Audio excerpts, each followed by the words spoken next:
And I'm here to tell you folks, the world has fallen. The fascist globalist overlords, they're implementing the Great Reset. You don't believe me? I've seen the tapes. Watch it, folks. Watch as these pot-bellied Zoomer goblins work with the Illuminati to pit us against each other. I promise I'd be a good boy. I'm a good boy. There's only one cure, folks, and that's liberty. And there's no better channel to find freedom than Fabian Liberty. Anarchy is order. Government is civil war. You're offensive. Police lives matter? We're just trying to do school. What? You guys have the same sticker as the other. But this is our space. You're making the space uncomfortable. But you're white. You're fucking a white male! What is one way you combat racism? I don't root for white people on the sidewalk.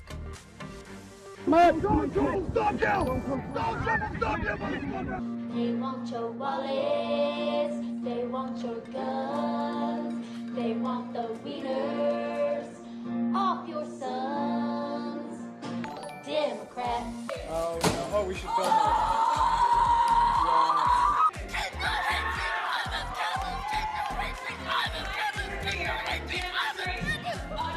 So let's say, for the sake of argument, that all of the water levels around the world rise by let's say 5 feet. You think that people aren't going to just sell their homes and move? Just one small problem. Sell their houses to who, Ben? Fucking Aquaman!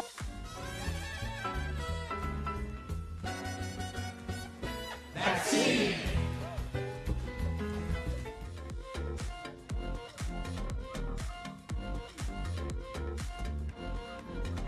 Children, they're spreading COVID throughout the population at higher numbers.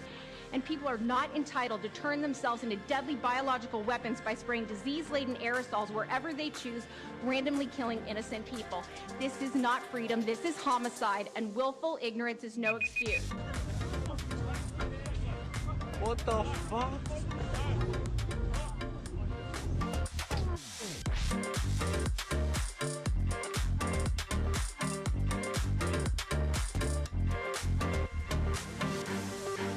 Highest margin of victory yet. It's really impressive. Though, I'm starting to think he might have had help from the Russians.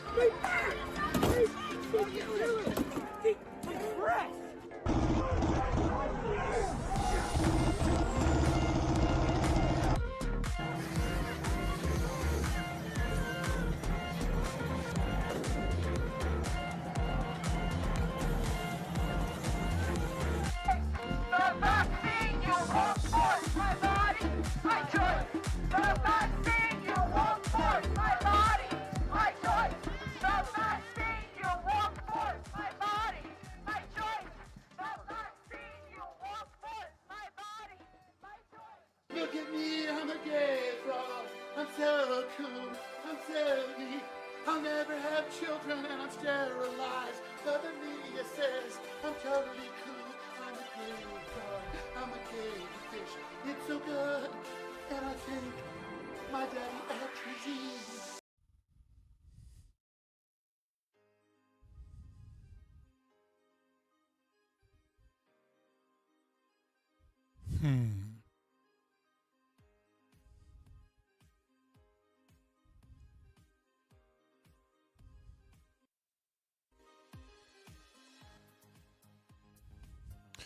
Yo, what's up, Red Tornado? For some reason, it seems like the, I have to cut this up a little bit. There we go. Is that music too loud? I feel like I had to cut it up for you guys to hear it at all. Also, thank you, Rudy. I appreciate the gift membership. The music is too loud? Okay. I'm bringing it back down to 3%. It just seemed like really, really... Oh, God damn it. I'll split the difference. Go to 6%. It's like, for whatever reason, it was like not even showing up or registering at like the normal, at the normal volume. But, yeah, so sorry. I was making my tea, and so like, I don't have monitor turned on my intro videos, so like the intro video is silent in my headphones, right? I just kind of have to guess where it is based off of how long it is, and like do like whatever last couple things I need to do before stream starts. And then like, so like I'm making my tea, and I just hear like, bling, bling, bling, bling. And I was like, hell yeah, somebody donated some memberships. But like I wasn't there at all. Oh, let me cut that shit off. You can't see it, but I will soon. Let me exit Steam.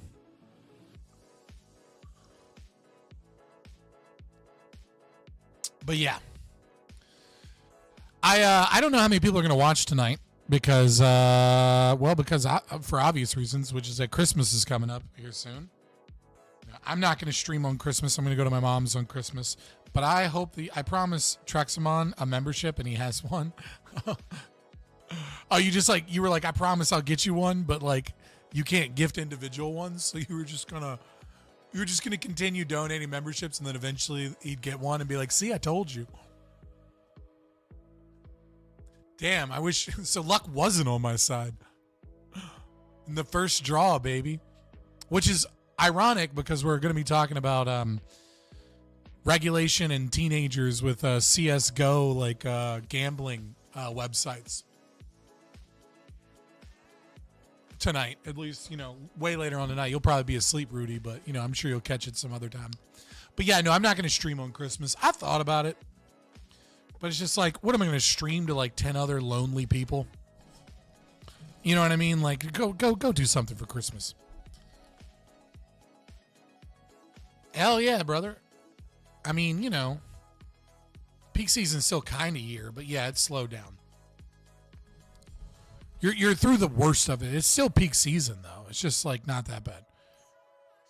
Okay, all right, we got a super chat for $5. And remember, guys, you can always, channel memberships, you get some emotes and stuff. Super chats, I will always answer super chats. Even if I don't answer it immediately, when I get a moment, I will answer a super chat. Also, you can follow me on Discord. Like, share, subscribe, There's only 2 likes on this video currently, so come on, boys. And then, of course, as soon as I check, the concurrent viewers went from 12 to 5. YouTube being weird on me. Even though we just started. Like, really, YouTube? But you can follow me on X as well, but I'm banned for like another 5 or 6 days on X because I told someone that said that this conversation is too important to have it,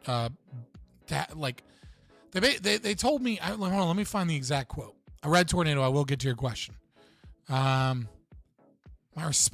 exact response was, if you ever utter the words, quote, should not be a discourse based on philosophy, unironically, please neuter yourself and save humanity. Well, the AI on X immediately said that I violated X's terms of service and gave me a 7-day ban. Then I put it in for review. I'm like, yo, really? Like, there's Nazis on the website, but like me saying neuter, like don't have kids in a joke is too bad. And then it got back to me 20 minutes later, like, we gave it a very human review, and very humans that are totally human said you violated. And it's like, dude, like, I mean, Elon Musk is like guilty of fraud and censorship. I don't understand the Elon Musk dick riders. Like, I mean, he does some cool shit. He wants to do some cool things, but he's a blatant pathological liar. Like, he just lies constantly. Like, he's a piece of shit. Like, I don't understand why people are like, but he wants to shrink the government, so he must be an amazingly moral person. It's like, no, he wants some deregulation because he realizes it's bad, but like, he's also a piece of shit liar. Like, I like the right is like, he's one of ours. He's a good guy now. But you can follow me. I'm sure I'll be back in a couple of days. I got like 5 more days on my ban, and then I can come back. So, what is the difference between morality and ethics? Seems like everyone has a different opinion on it. I feel like I don't know that I'm going to give you a good answer because like it seems simple to me, which makes me feel like I'm missing something. But like ethics are the rules by which a society chooses to live by, or a community. A community sets up a set of rules that govern and dictate human behavior. Whereas morality is, you know, the whether or not something is right or wrong. Whether or not something like, so like the reason that we as ANCAPs, right, say that something is ethically unjustifiable and not necessarily like, we don't use the term morally unjustifiable, is because if it's ethics, it's about what should be, how ought a society govern and rule itself, right? Whereas a moral statement, I mean, like in both cases, you know, in order for something to be, so like the biggest difference, right, is if I say it's, you know, like in both cases, you need a moral statement requires universalizability, right? But under ethics, it's not necessarily required to be morally universalizable, right? So like we as a society can say that, like, you know, cameras steal our soul, and so no cameras are allowed in, you know, Ancapistan number 27, the Amish community, right? Like that is an ethical system. Part of their ethical system is that like no cameras, you know, are allowed, and no cell phones with cameras, or if you have a cell phone, like the camera function has to be disabled, right? So that's an ethical system, but that's not necessarily a moral statement about it being evil. And even though it might be based upon a moral belief, it's not a moral statement. It's just a rule for that community and those people. That's an ethical system, has those ethical rules in them. And then you can say, well, that is unethical if you can prove that, like, that it's morally evil to do so, or if it's ethically unjustifiable, such as like violations of the non-aggression principle, or simply if it's like everybody in that group of society hates that rule, right? Like every single one. And you know what I mean? Like then it's like, that's not ethical because it's like a rule that like one person made for other people or something. Depends on how it's put forward. If it's put forward voluntarily, then it would be ethically justifiable, right? But like, so that I guess that's the best answer I can give you. I wish I had more for you, but like, yeah, I mean, if statism is wrong, how come Santa gives statists presents? Before I give my answer, I would like to remind everyone that this is not a stream intended for children.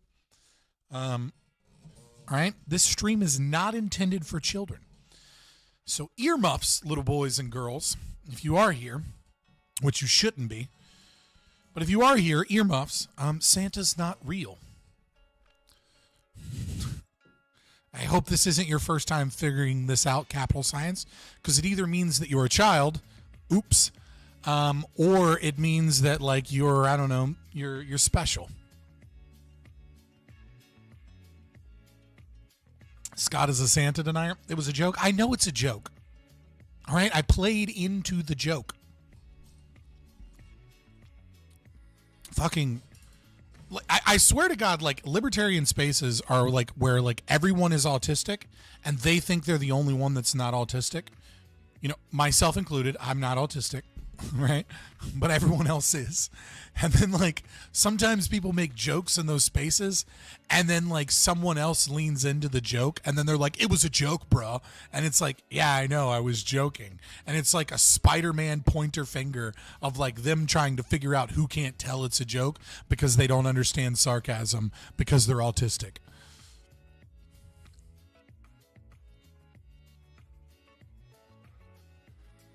Scott, did you ever debate that one weird YouTuber by the name of Wellspring?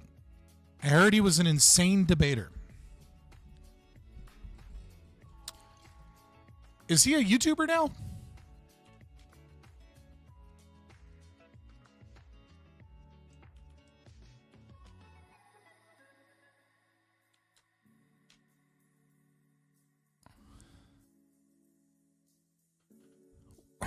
Do you have his YouTube? Curious.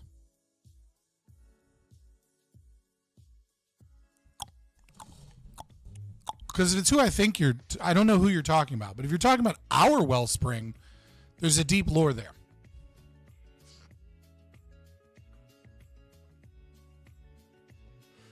I don't know if it's a joke, if you're messing with me, or if like he actually has an active user account.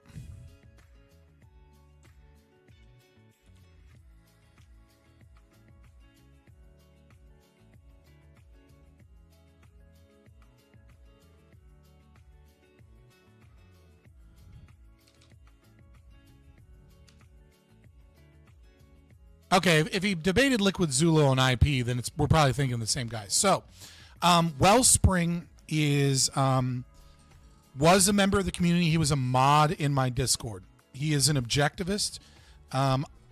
For a very long time, I considered him a good friend. I still wish he was back. I wish he was here.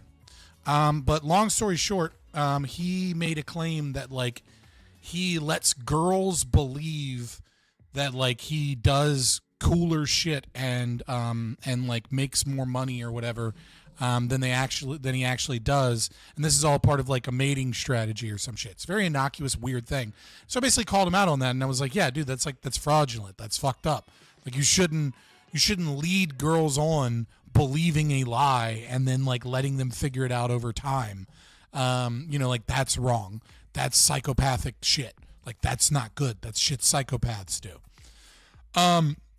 And then he demanded an apology from me, and I told him to go fuck himself. I'm not apologizing.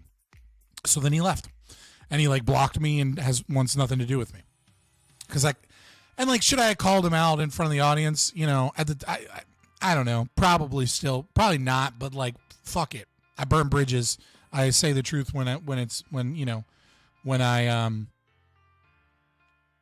see it. As far as I mean, like he's supposedly an objectivist, right? But like he literally does what James Taggart does to his wife, right? Like that's what he did. Is like he led her to believe, Mrs. Taggart, right, to believe that like he was behind the John Galt line and that like he was actually the hero when he wasn't the hero. Now it's not quite the same thing because like he led her to believe that he was a hero when in fact he was against it. You can say he's idiotic, but he's not a great debater. But he is an incredibly intelligent person who's very good on philosophy. And I miss him, if I'm honest. I wish that he could just admit that, like, yeah, it's probably not a great thing to do, and it's not really that big of a deal for me to say that it's fucked up that you do that. Don't do that. But no, he was a good friend. I considered him a good friend. I liked him. And we lost some other members of the community when we lost him as well.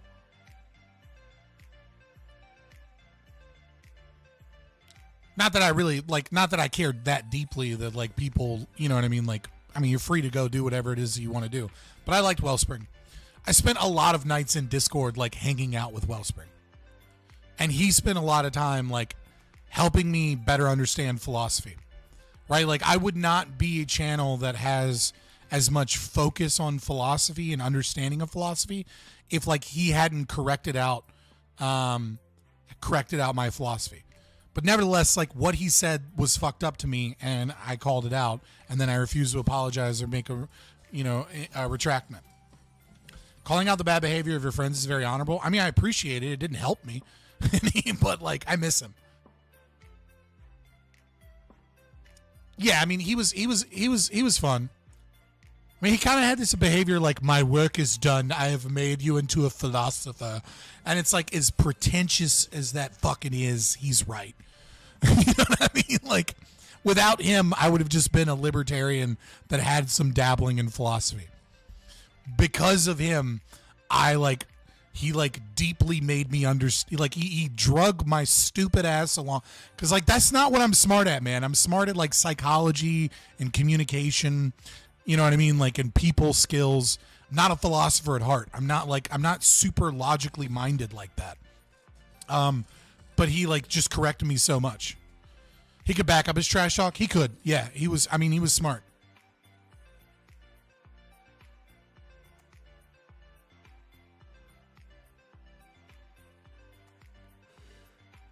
No, I mean, like, I think I could isolate the personality trait or, a flaw with the individual, right? Like, I respect Wellspring, but also what he says he does, I find to be manipulative and wrong.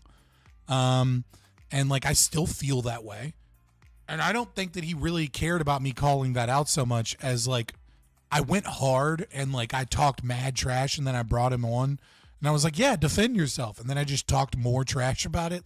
I leaned in harder than I needed to, right? And I embarrassed him in front of like a group of people that he'd been hanging out with.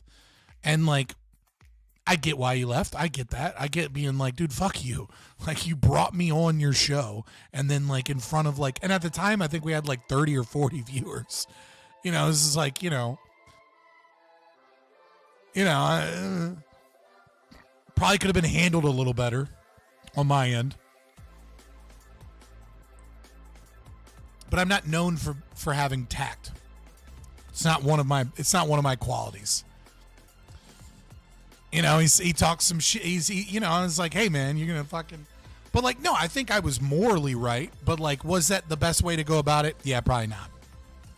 Have you heard of no, I don't know what that is.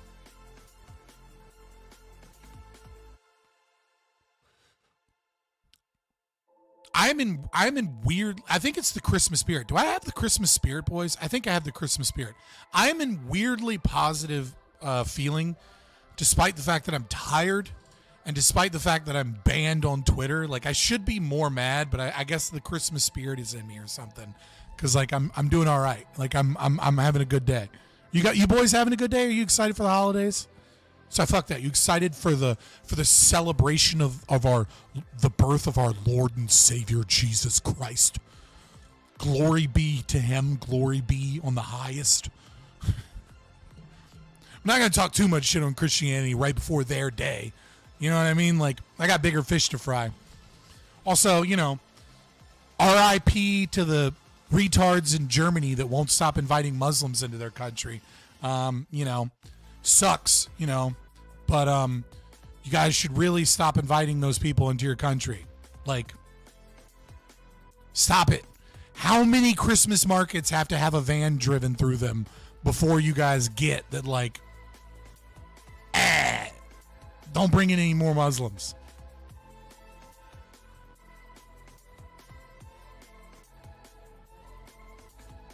Dude, like, so here's my most unlibertarian thought. Okay, like, I'm gonna tell you guys right now, a little Christmas treat. Here's my most unlibertarian belief that, like, I know is probably wrong, but in my heart of hearts, I have a hard time fighting against. At this point, if you're from the Muslim world, like, I kind of just want to put you back in the Middle East and then just make that like the Lion King Shadowlands. Like, fuck the Suez Canal. Fuck them all. If you're like and you know what? I feel this way about Israel too, right? Like, if you're from the Middle East, I just kind of like, those are the Shadowlands.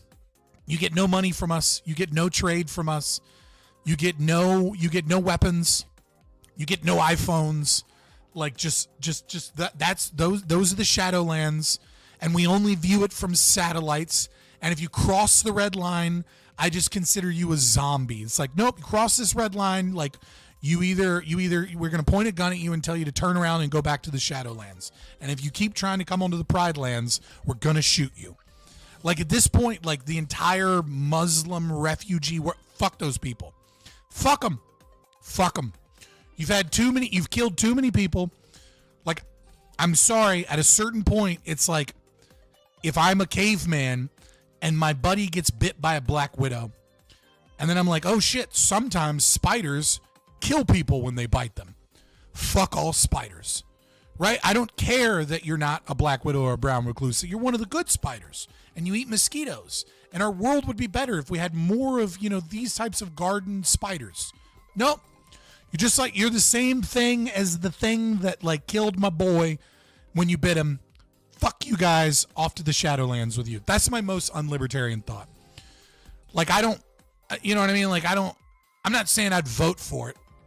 You know what I mean? I'd probably sit home when that vote happened. But like, in my heart of hearts, like, I kind of believe like those people need to, I don't know how to do it non-aggressively. So like, I'm not like actively supporting it, but like deep in my heart, I'm like, nope, all those fucking, you're a Syrian refugee? Sucks to be you. You were born in the wrong place. You wear the wrong clothes. You worship the wrong God. Go hang out back in the desert. Go back to the Shadowlands with you. It's like, dude, they've been this way since the fucking Barbary Wars. As long as America has been a nation, they have not stopped trying to kill white people. Right? And they're like, but actually, it was, Western imperialism after World War II made them this way. No. They've been that way since like the Ottoman Empire and before. Like Mehmed was like, we have to take Constantinople. Why? Because God wills it. Right? Like they have been that way for a long fucking time. They don't show any signs of stopping. Those are the Shadowlands. If you personally want to go visit Dubai, go ahead. If you come back safely, fine. But nope, you stay over there. They've been that way since Sumer. Well, I mean, we were that way since Sumer too. You know what I mean? Like, you know what I mean? Like, no, I mean there was a period of time where like they were inventing geometry and shit, or they were doing cool shit. There was a little period of time where they were chilled the fuck out, where they were like at the same level as medieval Europe. And the medieval Europe kept getting better, and they kept getting worse, and they stayed that way. Since the schism between Sunni and Shia, they've never been the same. Ever. They can't stop killing each other and trying to kill other people. Fuck them. Shadowlands. That's my most non-libertarian fucking view. It's like, we'll check back in with you in 200 years and see if you're ready to join the rest of the world. But you people are fucking crazy, and we're done with you. We don't need their oil. We don't. We have plenty of oil for plastics and petroleum jelly and shit here, right? Like, just do nuclear. We can leave them the fuck out of it. We don't need their oil. I mean, we need their oil in the sense that we need their oil to be traded in the U.S. dollars so that, like, our economy doesn't collapse. Unfortunate that we've tied our global economy to the fact that we don't make shit anymore, but that we like use our currency as a reserve currency.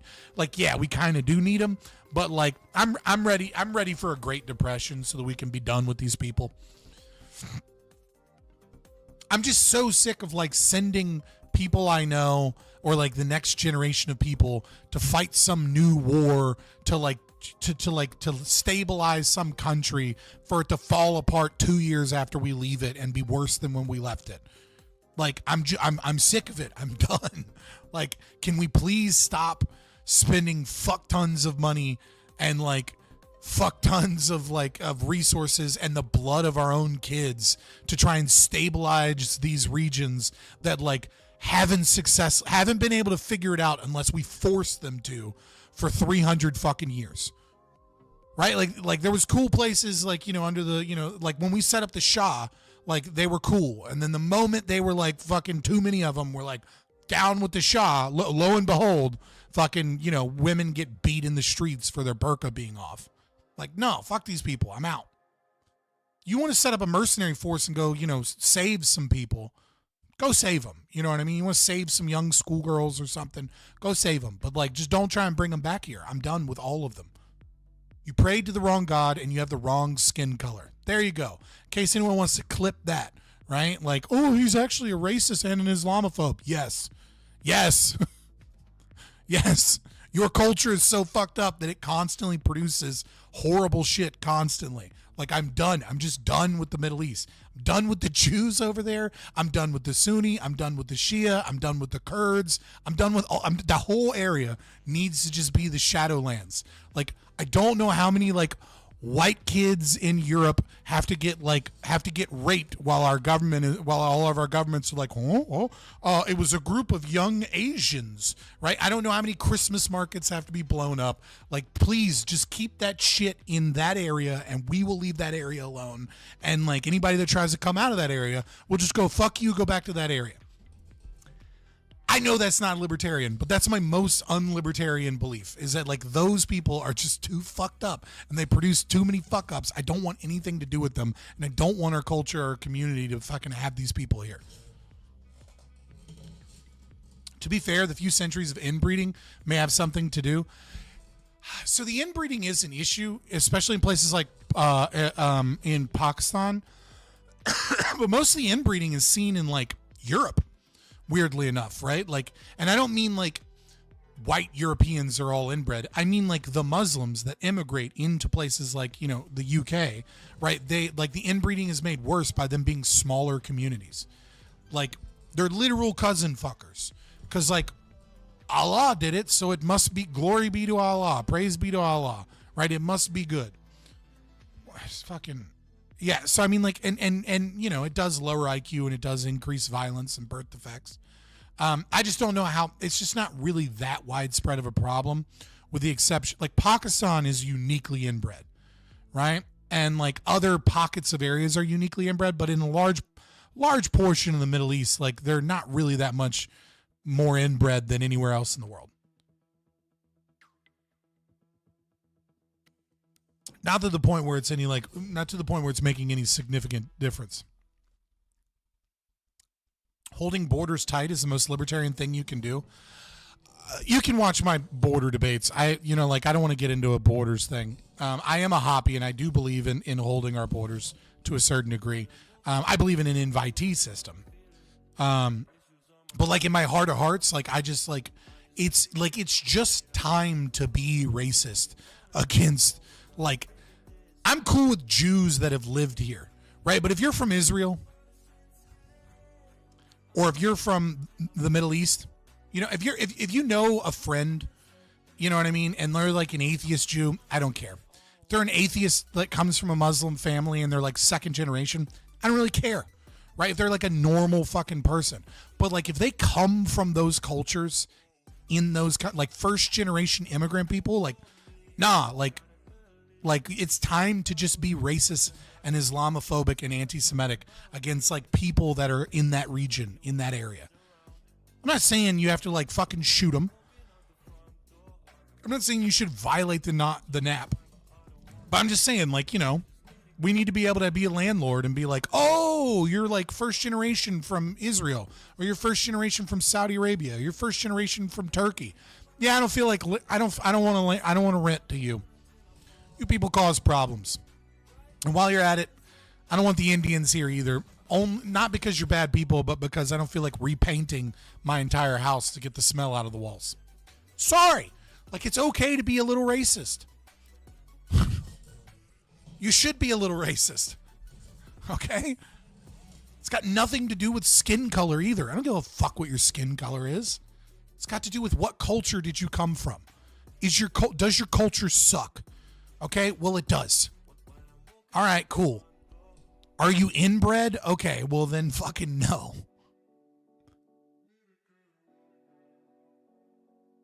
No, we will have IQ tests plus denouncing. Dude, don't start the IQ test, because you're gonna get a lot more Jews.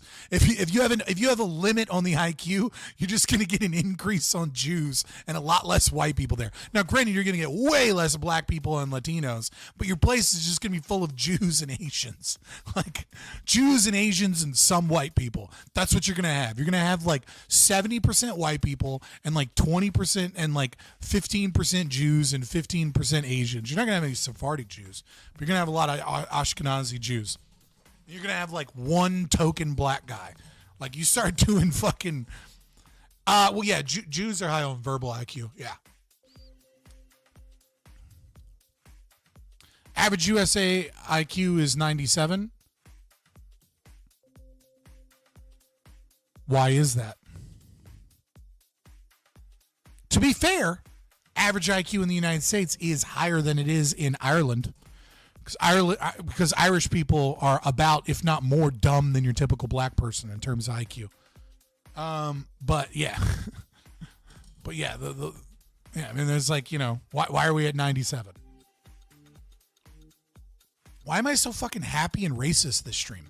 I'm just saying, man. Like, I just don't get how like Germans are just not like ready to get rid of all of the Muslim immigrants. Like, it's just wild to me that they're just like, oh, another acid attack, another concert where like young girls were raped. Oh, another van drove through old people celebrating Christmas. Oh, I guess that's just the price you pay to live in a society. Oh, fucking bring more of them. Oh, immigrants welcome here. It's like, fucking what? Race realist, liberty. I've always been a race realist. I just like, I just don't believe in it the way, like, I believe in the sense that, like, if you show me data and the data has been means tested multiple times, then it's true. Right? Like, that doesn't mean there's anything uniquely disgusting about blacks, right? Because they have a lower IQ. It just means that it's a fact. They have lower IQ. If we can't fucking deal with that fact, then we can't figure out why that is, and then try and figure out ways that we can change that. Right? Like, it's like people are like, oh, how dare you bring up the fact that blacks have a lower IQ? Okay, well, I brought it up. Okay, can we talk about the fact that there's more lead water in poor income neighborhoods in inner cities? Can we talk about the fact that maybe part of the reason that their IQ is lower is because we literally feed them lead? You know, that thing that might have been the downfall of the Roman Empire because it lowers IQ and it increases violence? I don't know. Maybe we could do something about that, but we can't do anything about it because we can't just fucking be honest about the fact that blacks have a lower IQ. That's a fact. I like black women. I like to date black women. I'm a little bit more attracted to black women than I am to white women. I'm part black. But can we not just be fucking honest? Because if we can't be honest, we can't fix anything. If we can't admit that there's a problem, then there's nothing we can do about the problem. Fabian became dude. I've literally, you could go back to clips of me like years ago talking about this. It's like long before you ever were a thing, buddy. Scott likes dating low IQ women. Very problematic. Pause. I like dating black women who are attracted to white men. And let me tell you, that specific type of black woman tends to have a higher IQ than most white women. Just throwing that one out there. That's a very specific demographic, and that demographic has one of two. They either like white supremacists and they're retarded, or they just like want to date like a nice white guy, and they're almost always smarter than your typical woman, black or white. He likes dating black women because they are easy. Dog. In what world? Ryan, you don't have to apologize. It's okay, brother. I talked a little bit of shit. You did undercut me on X, but doesn't matter because he never responded or saw it anyways. So like, it didn't, in the grand scheme of things, it didn't matter. But please, for the record going forward, thank you. I appreciate the support. Guys, don't tell anybody on Twitter that I'm not good enough for the main show because I'm too boring. But that like I'd be great because I'm really heavy on philosophy on like a members only portion. Please don't do that. Okay? I appreciate it. I do. I really do. You don't have to apologize. It's fine. Also, yeah, slope is dope. That is insane to say that I like dating black women because they are easy, because I guarantee you white women are easier than trying to find black women that like white men.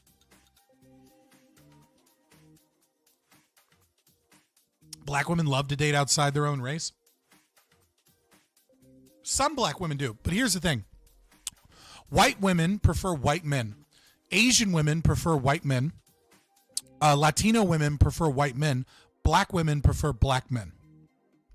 Like, their preference is for black men. Asians, white women, and Latinos prefer white men. It is easier as a white man to attract an Asian, a Latino, or a white woman. It just is. No, it's not. Because my Groiper King fucking said so. Shut up. That, like, we have the data on that. The data has been in on dating preferences with races for like a long time. For men, right? Weirdly enough, white men prefer Asians, black men prefer Asians, Latino men prefer Asians, and Asian men prefer Latinas. They don't prefer Asian women. They actually are the only male group that prefers outside of the race, and they prefer Latinas. Which, to be fair, Latinas are kind of like a mixture of everything. Not really a race so much as an ethnicity.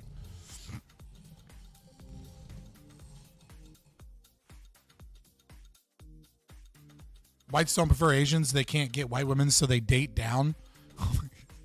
Dude, fucking sure thing, brother. Sure thing, brother. No one's ever heard of white dudes liking Asian girls. What an insane thing to say. That's never been a preference. Never met a white guy that wants to go to Japan just cuz. Never met one of those. You on point in philosophy. Just hit him with your points more quickly. Oh, fuck off. Trail. No, I mean, like, I think there's a time and place for philosophy. One-on-one conversations. I mean, I think, like, could I be more succinct? Sure. It's definitely a skill that I lack that I could work on.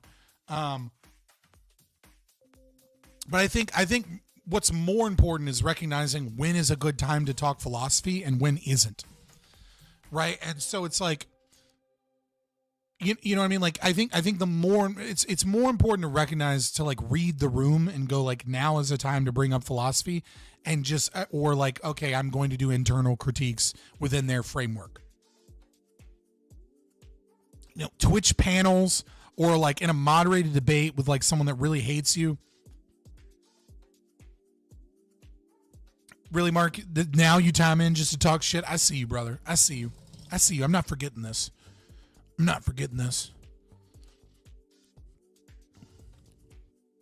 White men prefer white women, and if they can't get a white girl, they go to Asians.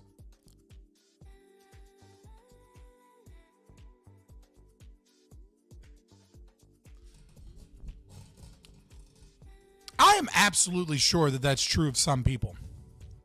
I agree that a lot of dudes probably like white girls, right?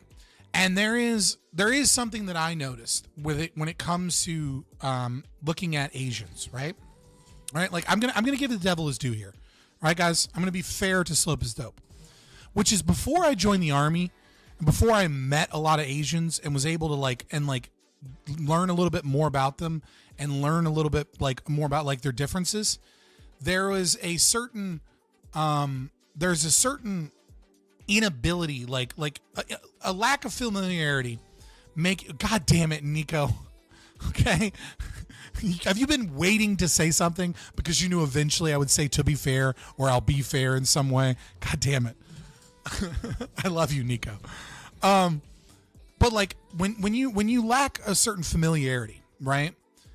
It can be more difficult for you to tell the difference between like attractive and unattractive features, right? And it does appear that there are preferences within Asians, amongst Asian men, for certain features that are not necessarily considered attractive to Asians, but are considered attractive by whites, right? Like, so for example, you know, like that real boxy Chinese Mongolian look is something that like is very Asian, and is not something that like is not something that like white men would find as attractive, but would be more attractive towards Asians, and vice versa. Asian women with more European features, especially like happas and haifus, right? Like these half Asians are very attractive to white men, and not as much to Asian men. And so there is definitely like this category of woman is mid in Asia, but more attractive to the white man. And there is something to be said about white men that are unsuccessful, that are able to get to them, more attractive female that is Asian than what they would get from a white woman. Right? So, I mean, there is a little bit, like, if we take a nuanced take, Slope is Dope is a little bit right there. But at the end of the day, tiny little demure exotic girls are just typically more attractive to many, many white men than white women, especially once you take into account the cultural differences, right? Like, there's a reason passport bros exist, and they don't just exist because the men can't get a girl in America. A lot of it is because they want a woman from that culture. And like that same thing happens with, like, as Mark kind of brought up, with Eastern European girls, right? Except the Estonians and Moldovians and people like that, they've kind of become European in such a degree that, like, it's not really a trade up at that point for most American men.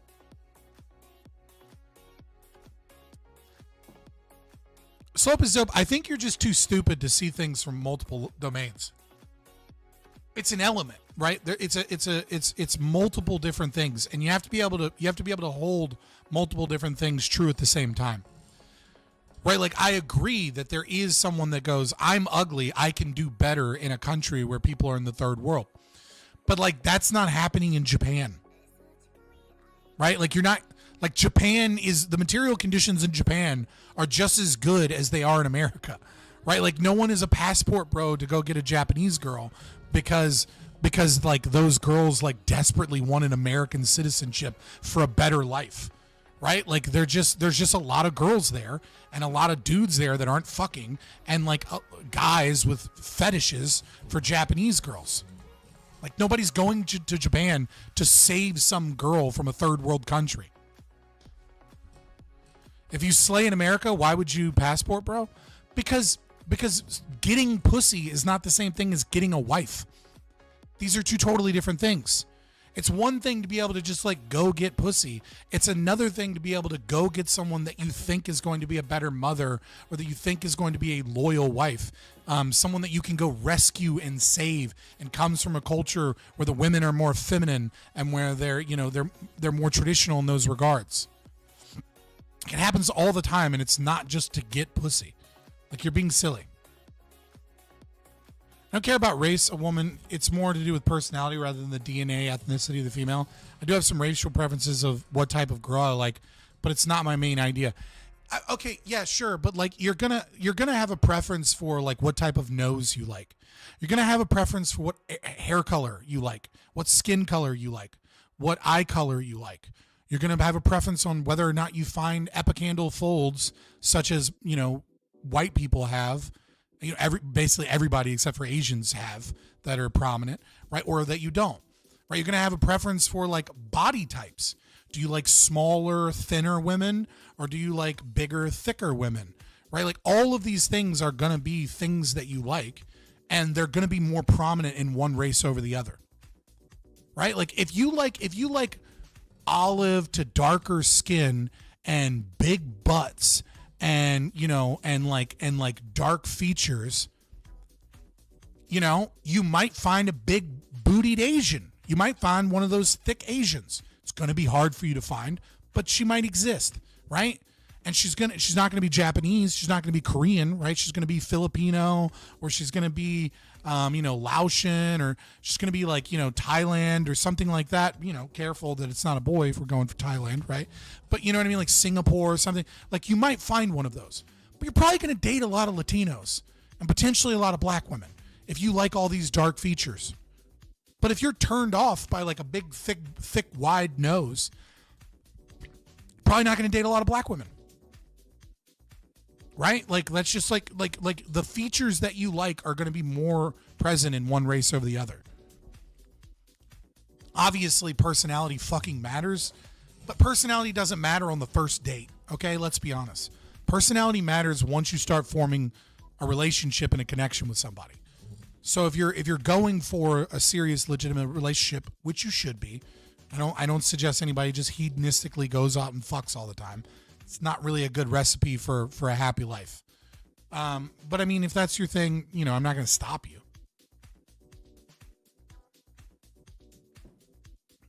I'd imagine prior to my meeting her personality matched me so well that everything else fell away. Look, dude, love adds 2 points. That's like on a scale of 1 to 10, right? Love adds 2 points. That's just how that works. Okay? Crazy adds 1 point in the beginning of a relationship and minuses 1 point later in the relationship. Okay? Intelligence can be like a plus or minus. It depends on personality. So here, right, and personality can add anywhere from 2 minus to 2. Okay? So if you find someone and they're a 5 to you, but their personality becomes a plus, so you give them a chance, and then you fall in love with them, you get 2 more points. Guess what? That 5 just became your 8. That's how that works. You will be with a girl, and all of a sudden she'll start feeling more beautiful, and when you are in love with someone, they seem more beautiful. That's just how it works, right? But if you try and date a 4, guess what? You don't know their personality, and and you're not in love with them. So they're a 4, so you don't approach them. So you're gonna end up with a 5 no matter what. Okay? And then they're crazy, so they're a 6. Okay? And then one day you fall in love with them and they're an 8. But the problem is that crazy becomes a -1 after a period of time. So they go back down to a 6. And now you're like, you know what? I can do better. Present a fucking argument, bitch. All rich and powerful men with the options all pick white women over other races. My personality and people prefer non-whites as a cope. Yeah, that's just dumb. Like there's so many rich and powerful men that have Asian girlfriends and wives. Like, that's just not true. Like, the idea that if you're rich and powerful, you always pick white because white is right or white is the best is just dumb. Look it up, dude. Actually, you know what? It might be a lot of Jews, and then he's going to be like, Jews are different. I'm actually afraid to look it up because it might just be a lot of rich and powerful Jews that have Asian girlfriends. I haven't thought about it, but now that I'm thinking about it, it might just be a lot of Jews. And then he's going to be like, it's Jews that do that, which is a dumb argument, but nevertheless. No, dude. White women, you're crazy if you think that like white women are just so amazing that everybody loves white women if they have the power to date the white woman. A lot of white women are fucking annoying and ugly. White women annoy me. I genuinely prefer black women. The data shows this? No, it doesn't. Oh my God. The data doesn't show your generalizations to hold true to the extremes that you do. It never will, because that's not how data works. I guarantee that you don't know how to read data. You're one of the few people that I would say just go to college. Just go to college, bro. All right. So I'm about to hop out of here. We're gonna go hop into the debate panel. It's Monday. It's Prime Guys. Slope is dope. It's gonna be mad, but his little bitch ass won't spend any super chat money to get me to answer him anyways, so he's gonna get ignored most of the time. But I love you guys. Remember, you can send super chats and I'll answer your questions. Consider joining the channel. It's only like $4. You don't get anything cool out of it. You just get, get some emojis. Join the Discord. Like, share, subscribe. Help me out. I'm going to have tomorrow off, so I'm going to be working on tomorrow. I'm going to spend some time turning whatever's in the stream clip section into YouTube shorts, figuring out if there's easier ways to do it, like online programs or something, to quickly turn them into YouTube shorts. It might just make my job easier. If not, I'll manually edit them. It's not that big of a deal. And join me on Twitter or X if you want to see me be toxic. But I did get a 7-day ban because Elon's a fucking cuck. He's a cuck that doesn't realize that Linda Yaccarino runs Twitter and, she's a leftist DEI bitch. He has no idea that his Twitter is still censorious as fuck because occasionally some juice burgers get big posts. I mean, it's better, but it's still fucking stupid for small accounts. But yeah, I'm gonna hop in here. I love you guys. Do all the things. I'll be back on Twitter soon. Can't support someone who censors me. You know what? That's fair. You can't. You tried to fucking take me out and attack the server, and I still let you hang out in YouTube chat because you don't do it in YouTube chat. But you know, I had to get rid of your ass. But I totally get not wanting to pay me when I've censored you on Discord. I absolutely have. You did it to yourself, but nevertheless, you're not wrong. Oh, fuck it. What the fuck? God damn it. Hold on. Let me hop in Discord. Rainbow waiting room. Mute myself.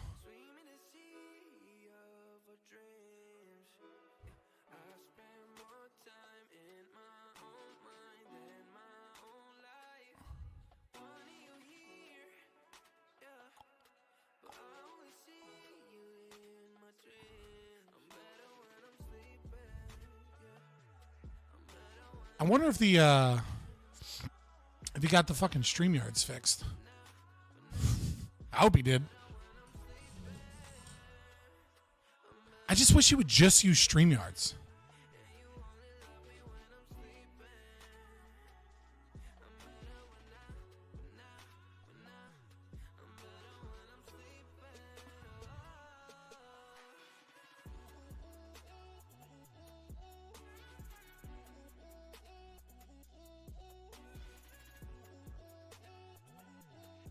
Dude, so like I'm so censored on Twitter. I didn't know this, but like when you get in trouble on Twitter and they like lock out your account, you can't use Grok AI. Despite paying for Twitter, I still can't use Grok. But if I go into my history, I can click history and then I can use Grok AI. So like it works. It's even one more click. It was already kind of annoying to use Grok because like I have to go to Twitter to use the AI, but it works better than ChatGPT, even the paid version. But like now I have to like go to Grok and then go to like history in order to search shit. Also, by the way, if you're not using like an AI, like I don't know what the fuck is wrong with you. I feel like you're just stuck in old ways and you're being dumb.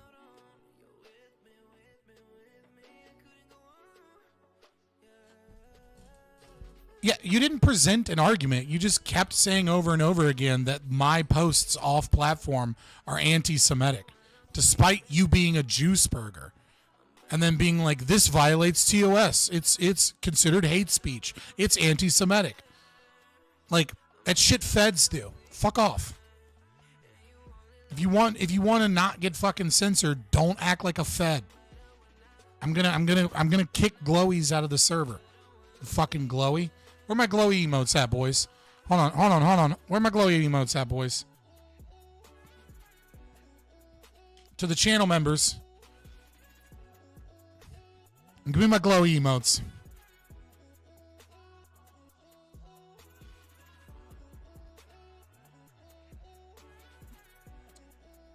Damn, that sucks. I'm sorry about the TBI. Is that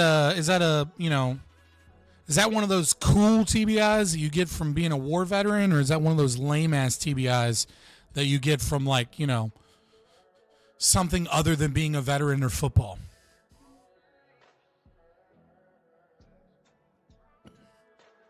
I'm just curious. I know it's an asshole way to ask that question, but I'm also trying to be funny. Ha.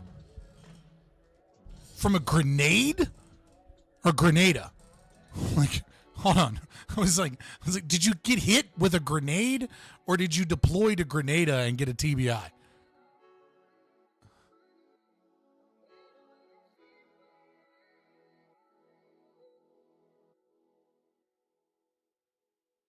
I'm going to be right back. I'm going to take a quick leak. Alrighty. Yeah, I'm going to take a quick leak, boys.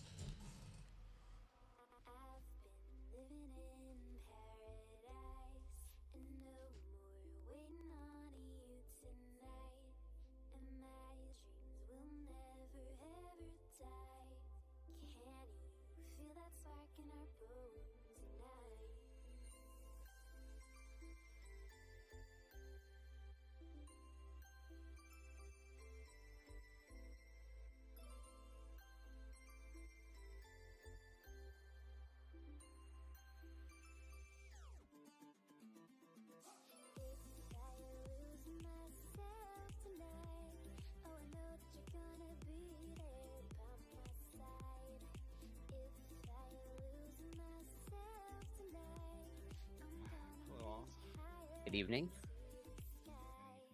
Some very festive Discord sounds. What? Discord sounds? Oh, I guess to change it. I always have it muted. Oh, well, you're just a better person than I am.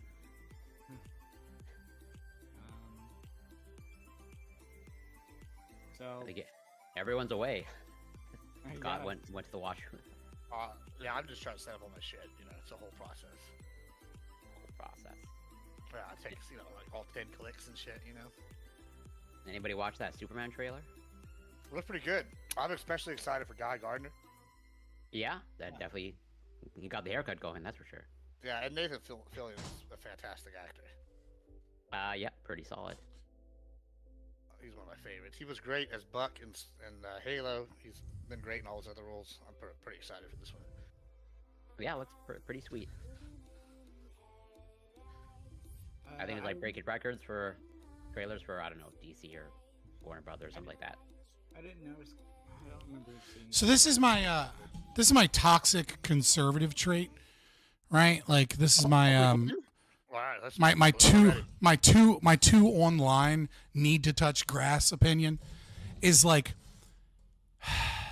I like Henry Cavill for being real and being dedicated to the lore and being against woke retards trying to fuck up stories that we love so much, that like when I see him like be replaced in some fashion, it just like leaves a bad taste in my mouth. I'm not saying Superman's going to be bad. I'm not going to say like that, like there's nothing against it. I just like the moment I see it, I'm like, my brain immediately goes like, that's not my Superman. My Superman's Henry Cavill. Like I like him too much. They're bringing some of them back, and I like. There is a rumor going around that he might have actually been asked to come back, but he was so set on doing what he wanted to do, which is the 40K thing, and like he finally got his way with like Amazon was like, we're not doing no woke shit, and that apparently he might not come back. I've seen that rumor going around a few times. Is there a black Superman now? Is that what happened? No. There's nothing woke about it whatsoever. There's always been a black Superman. 100%, the black Superman. Yeah. Well, yeah. But anyway, Scott, what did he protect us? What did Henry Cavill protect the world from? Female custodians. Retards. Female custodians. Yeah, right. Well, no, it's just so like. Yeah, he like vetted. Huge fight because the left. He's a huge Custodes fan. Yeah. Yeah. Henry Cavill's army is Custodes. I didn't talk about Warhammer, but this is his most recent one. Is he said, I'm not gonna even do the show for Amazon if y'all force female Custodes in here. And then they forced it into the lore with a couple things. And he's like, I will not. And he's like, if y'all do a lore accurate show, we're not putting this character in here. I won't do a character related to this. And he like basically bring in the Sisters of Battle, and then you got women representation. Yeah. Why don't they do that? Or dude, this pause. Can we just say for the record, Sisters of Battle are cooler. I understand that Custodes are more powerful. I want the Imperial Guard. Like, let's just get the Guard with the females, or like fucking like, or the Sister Battle, or what's the other one? The Inquisitor. Battle nuns are cool. Okay, listen. If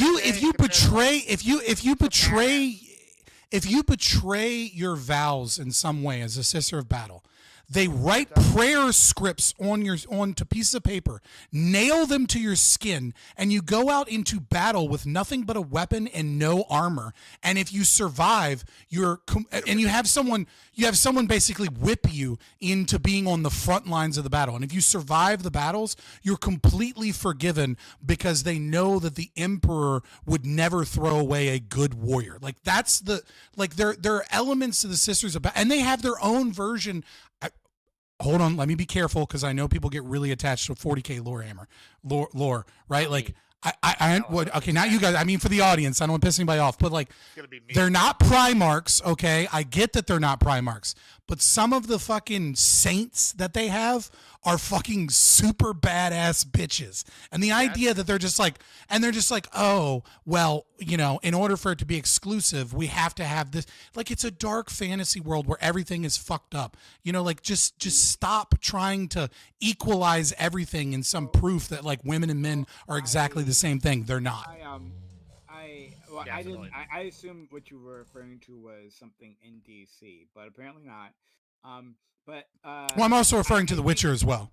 I'm also referring to the fact that like that he got into it with the wokies in The Witcher, and eventually, was so toxic because he decided that he wanted the show to be lore accurate and not a fucking disaster, that like either he left or they kicked him out or both, a little of both.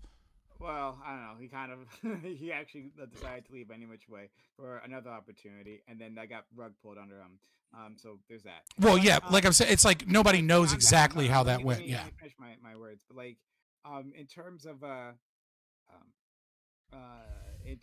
Warhammer, okay, so I have no attachment to the lore. I haven't, ever like really investigated. I've heard the surface level stuff about the emperor and his immortality and his sons and all that stuff, but I've never done a deep dive.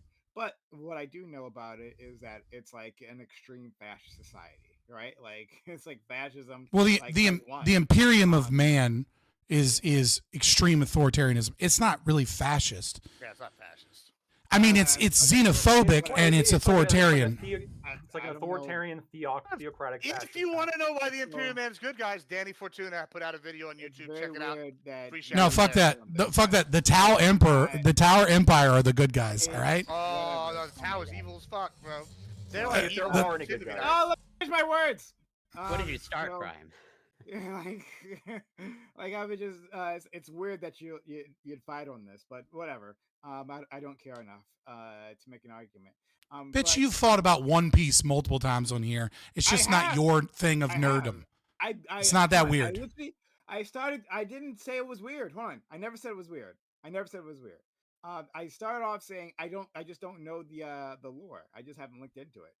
But I would never say it's weird. I'm big into Star Wars and Star Trek. Like the fuck, I wouldn't have a leg to stand on. All my point was that like I was like literally trying to back you up.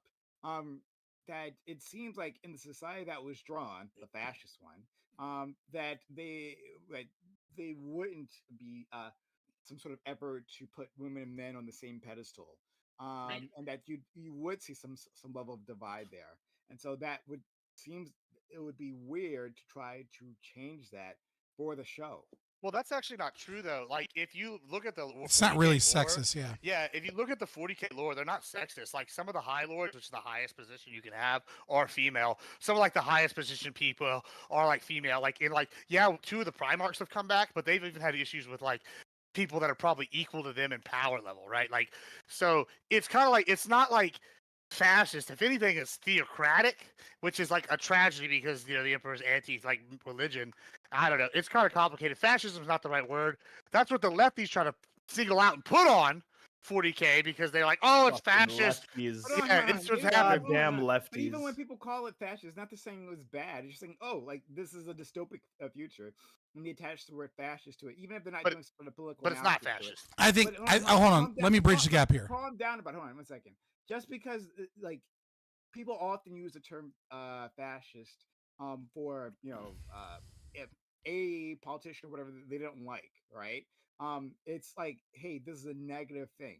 Now, that's what they're doing at 40K. That doesn't necessarily mean that they're saying Warhammer 40K is a bad thing. They're just saying that it depicts an awful future. Well, no. This is why I think I'm with that is because I've been on panels where we've debated this, right, many times now, and like an attack by people on the left specifically will come in and say not only is 40K not satirical, which it is somewhat, but it's also not, that it is a fascist thing and it's not inclusive. We're empowering people by allowing this in gameplay. That is a predominantly left person argument that comes in, and if it's not left, it's people that are trying to come in and to ruin the lore. It's predominantly those people. So I definitely take issue when people describe it as fascist. It's authoritarian, maybe theocratic authoritarian, but fascist is not the correct word. And when people use that language, you're showing a bias against established lore, and that's the problem I have with it.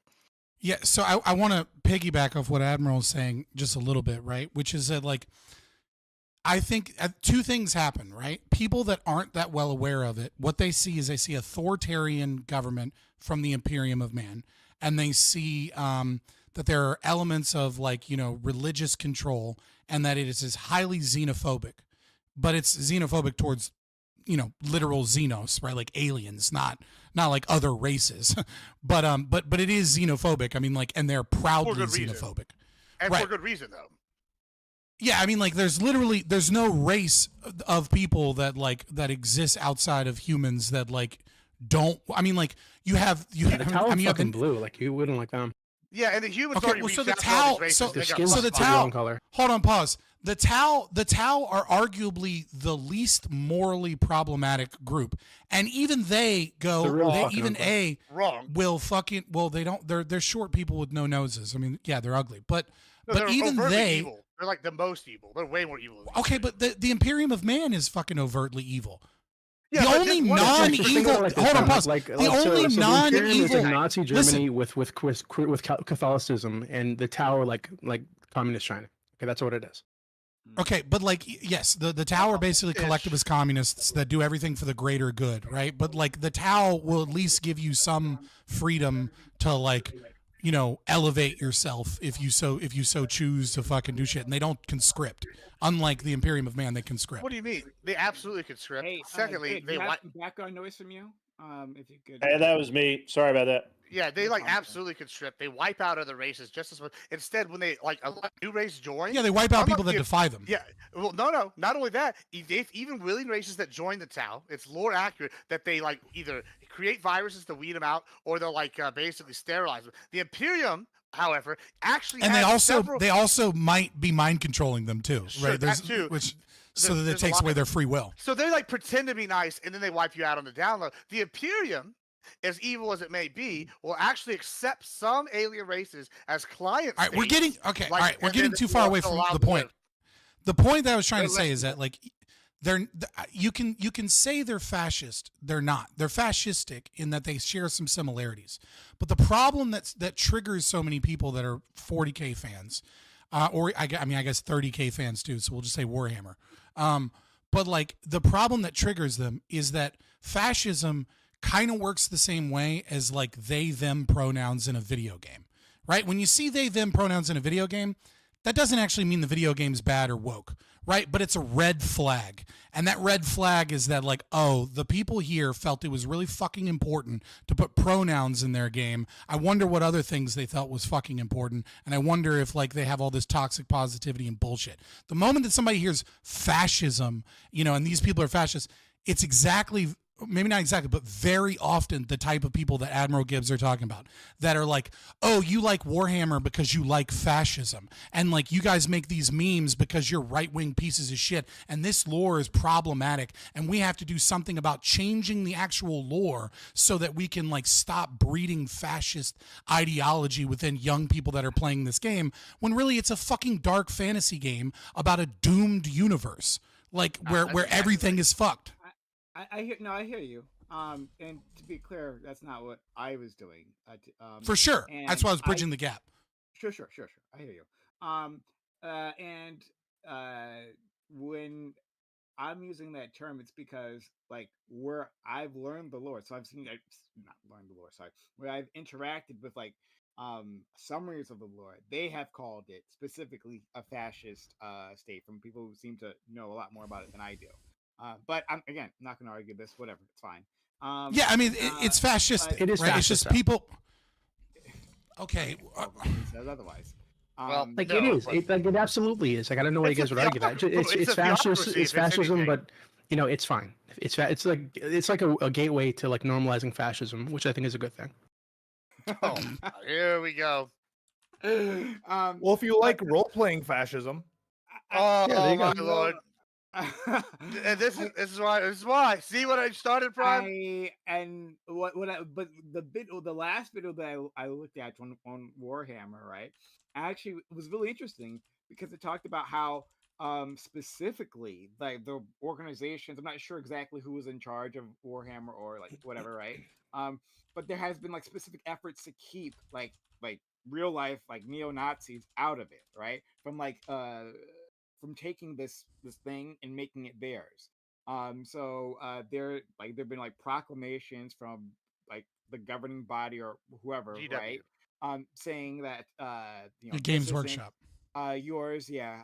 Like we specifically reject that typology. Everyone is welcome here, but you have to respect others. Like that seems like a good thing. Yeah, you know, but why is that, right? Is it because Games Workshop secretly had people working for them that were Nazis? No, it's because Twitter has some fucking Nazi somewhere that makes some fan art, and then people on the left are like, see, and then they blow it up so that they can attack a fandom, and then Games Workshop knows that if they don't say anything, that they're going to be like, oh, so you support it by not saying anything. So of course they put out statements being like, yeah, it's not fucking Nazism, it's not fucking like, this isn't an allegory to fucking modern day politics of fascism. This is a dark universe in which fucking there are so many horrible things that have gone wrong that like this is just the state of a dying empire. We got all that. All of it just saying, hey, it's a good thing that like I'm rejecting the notion that this is some sort of gateway into fascism, or like the people who enjoy it are fascistic or whatever, right? I mean, they might be. I'm sure some of them are. Yes, but that's the thing. The company seems to be rejecting that and on making sure this is a space that everyone can enjoy. And that's a good thing. So hooray for that company, and good luck to yeah, and so long as they keep fucking females as Sisters of Battle and Imperial Guard and not fucking Custodes or the new the new fucking Space Marines. Fuck, what are they called? The new ones? Primaris. Primaris, yeah, the Primaris Marines.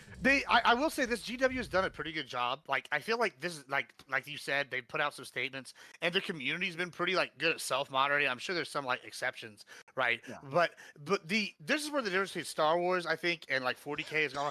40K tried to change some of the lore and make it like a little woke, because they do have like there's two groups of writers there, and one of the writers group is a little more woke, and they try to change some of the lore, and the community like outright rejected it on like lore reasons. And there's been some battles between some people, obviously, like saying, oh, yeah, it's good. Oh, yeah, y'all are just fascists. Sure. But, like, GW kind of looked at the whole, and I feel like most people that were arguing were upset, like, hey, the lore has been important for a while now. Y'all, like, basically set these things in stone.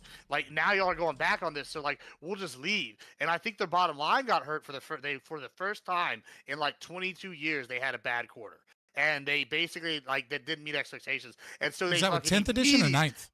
I think it was right before 10th. And they, like, basically were like, nope, we're changing this stuff back. They like, we can't change this one thing now because we've already made it official, but we're like getting rid of these people. We're going to change stuff like to like maybe make this more lore friendly. And they've done a much better job as opposed to like Star Wars, which is like, they have like two groups working, and one group's like respects the lore, and one group is like, we're going to make shit woke to be woke and not have any good story writing, which is like a problem because Star Wars has already been inherently leftist. So like, why do you got to just do something for the sake of doing it as opposed to like writing a good story that justifies it?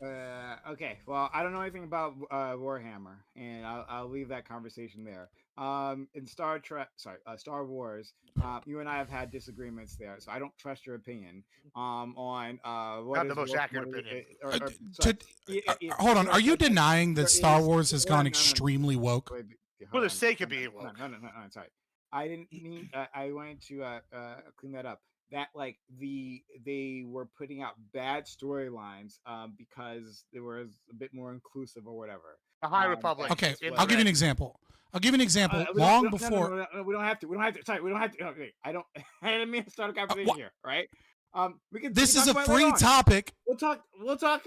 Yeah, but only two people know what you know.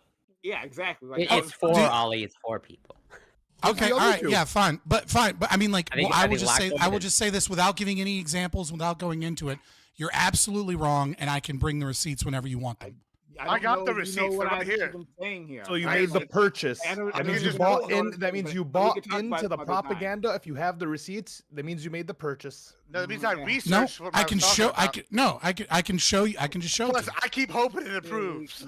We can talk about. Yeah, I was a huge Star Wars fan growing up. Like, Star Wars is like a big formative part of my life growing up, right? Like, it was a big part of like like who I was and like what I like that. If there was ever a fandom as a young boy that like I was into, it was Star Wars. I read every fucking book, for me. every Greatest fucking fandom ever. Fast and the Furious fandom. Greatest series in the history of storytelling. They started off selling. That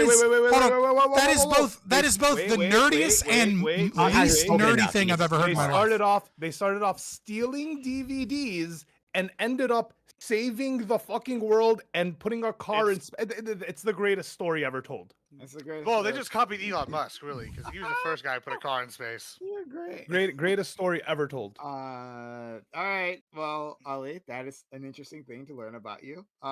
Noted. I swear to God, that's the nerdiest and least nerdy thing you could possibly be at the same time. Like, it's so nerdy because it's so weird to be in a fandom like that. And at the same time, that's such a dude bro thing to be into, as opposed to like Star Wars or like D&D. You know what I mean? But great story. Yeah, I mean, okay. Well, obviously, sociologic. Listen, no. Clearly, sociologic. You know, he understands one thing, and that's family. Family is everything. All right. You need the Vin Diesel voice to do that. I don't do voices. Okay. Well, that was great so far. So yeah, it's a free topic, but I do want something that like more people can. Yeah, speaking of family, what do you think of the Biden crime family passing out? No. If we're talking about criminals, I want to talk about Luigi. I want to talk about Luigi and how they're making this guy look like the coolest fucking person on earth. Did you see the perp walk? Did you see the? Are you serious? Yeah, it was a pretty badass perp walk. Yeah. You just gave people wallpapers, memes for day up, man. Yeah, I mean, well, see, they didn't do that, right? Like that's the media that does that, right? Like literally every single. Yeah, like that's what I'm saying. Like every high profile. Hold on, every high profile criminal is going to have a perp walk where they're in orange, where they're chained up, and where and like body armor around. Hold on, and the mayor. Hold on. No, listen. Like they did the exact same thing with the Boston Marathon bomber, right? If you have a high that guy was a bomber. Yeah, totally different. Are you just gonna keep just interrupting me to praise terrorists like a piece of shit that you are? No, let me finish the fucking sentence. Don't praise a terrorist, right? And you said that because you're over here talking positively about the Boston Marathon bomber and a fucking murderer. No one's talking. No one's positive. You're gassing up two terrorists. No, they're not a fair comparison. One's a single murder guy. One's a bomber, an actual terrorist. Of course, they're gonna have like all the people around them with body armor. Like, no, hold on. They're both high-profile terrorists. One of them's literally a terrorist bomber. Yeah, you're gonna put 50 guys. Well, yeah, one's gonna put 50 guys around him with body armor. One's like 185-pound dude that killed one person. You probably don't need two SWAT teams around him, like carrying him in, posing. No, like, they're both high-profile terrorists. The actions that they're capable of doing are already done, and they're already locked up. Wait, is every the reason that they have terrorist? It's not them. It's not that. Hold on. It's not. No, them. not every murderer is a terrorist. He's a fucking terrorist because he specifically targeted someone that he didn't have any personal grievances against, that he specifically wanted to. Shut the fuck up. Jesus fucking Christ, you guys are gassing up terrorists and won't let me finish one fucking sentence. Lactoid, you want to say something? Yes. Yeah, cool. Like I'll eventually get it out. You fucking pieces of shit. The reason for the security is because they have fans. I disagree though. All right, this is why I think what are those fans gonna do? Run up on the police? They said specifically. What are the fans gonna do? Maybe shoot somebody? Stop the fans. Oh yeah, we're afraid of people freeing him, but whatever, right? There's like no. Daniel Penny has fans. Threat. Daniel Penny has much more well-armed fans, but they weren't concerned there as well. Exactly, right? They pose this well-armed fans that don't do shit and burn down cities. Why? They're people who wish a motherfucker would. Just right there, boom. Calm down, right? Like my only pushback against Scott, at least initially, later on. When I said like 4 words, got it. Yeah, yeah, 4 only words. 4. Scott only ever got 4 words out. Okay. Clearly, you've never taken. Corey, bring out the counter. Yeah, anyway, way off. My initial pushback was simply his framing of the situation of the photograph, right, as a media creation rather than that of the government, right, the state, right. They specifically wanted this image. And that's why Mayor Eric Adams wanted to be there, right? This was a high-profile moment. He wanted the publicity, he wanted the attention, he wanted to seem like he's cleaning up crime, even though he's like the biggest criminal in New York City right now. He wanted all that, right? I'm not sure how much say he had specifically uh, in the security decisions there, so I'm not I'll make any comments about that. But he wanted to be there because he knew what kind of photograph this was going to be. So Yeah, this you're was arguing against a point I designed haven't by made. that's Yeah, but you're arguing against points we Sure, haven't made the whole so- time. So this is the thing that I was saying. So No, it let's wasn't. just leave it on. So I think yes, the state used the media, right, because they know they're going to be there to take pictures, right? But they made these specific decisions around the security for this individual because they thought this was going to send the kind of message that they liked. That's exactly what happened. Yeah, so as I was saying, right, that every single high profile terrorist gets a large perp walk because of security reasons. Now, you guys that aren't anarchists may view the media and the United States government as these wholly separate entities. But as Mencius Molbug called them, and as many libertarians have adopted the framework, they are all part of the cathedral. We see the media institutions and especially government institutions as one and the same creature, just different arms of the Leviathan. So yes, I absolutely agree that they're quote unquote making him look good, but they're making him look good for a reason. And the reason isn't so that they can be like, we're going to make an example out of this guy so that we stop the terrorist actions against these corporations. They're doing it for the same fucking reason that the media is doing it. Because it's hype and because they like what he fucking did. Yeah, I agree with that part. I think it's both. They definitely set up because if you look at like Timothy McVeigh's perp walk, which I have photos of now, which is a bigger bomb, like a bigger threat. He has 2 FBI guys around him and then some like sheriffs that are just dressed out like normal clothes. It's a different world though, to be fair. Sure, I mean I don't know the 90s, Right on, but like Dylan Roof also had like 2 guys. Like Yeah, you like could- what do you? Yeah, like you there can are look plenty up of all people those who've done way worse, right? A much smaller group of people around them. I agree with you for the reason why they did it, Fabian. But like, I think Prime is right. Like, they had an agenda, and they walked them out here with these people. I guess you and Prime disagree on the agenda, but it's definitely because I think they're trying to these lefties got in power. They wanted him to send a message. You guys are comparing the scale of the terrorism to the amount of guards that are necessary, but the guards are not there. The guards are not there to stop the prisoner from escaping of his own volition. The guards are there because of potential outside actors. And Luigi has fans on literally all of the fucking political spectrum. I literally mentioned that previously, but you weren't listening. But okay, Ali. Well, like, so like all this happened. How did these people that turned him in? There's 3 people who reportedly turned him in. Are they ever gonna get their money? Because I heard like some shit that in the Lactoid you might be able to speak more to this. That like before you get given this up, first of all, it's up to a $50,000 and up to a $10,000 reward.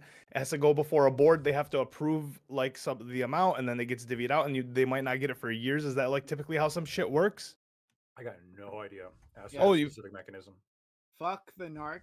Who fucking waste.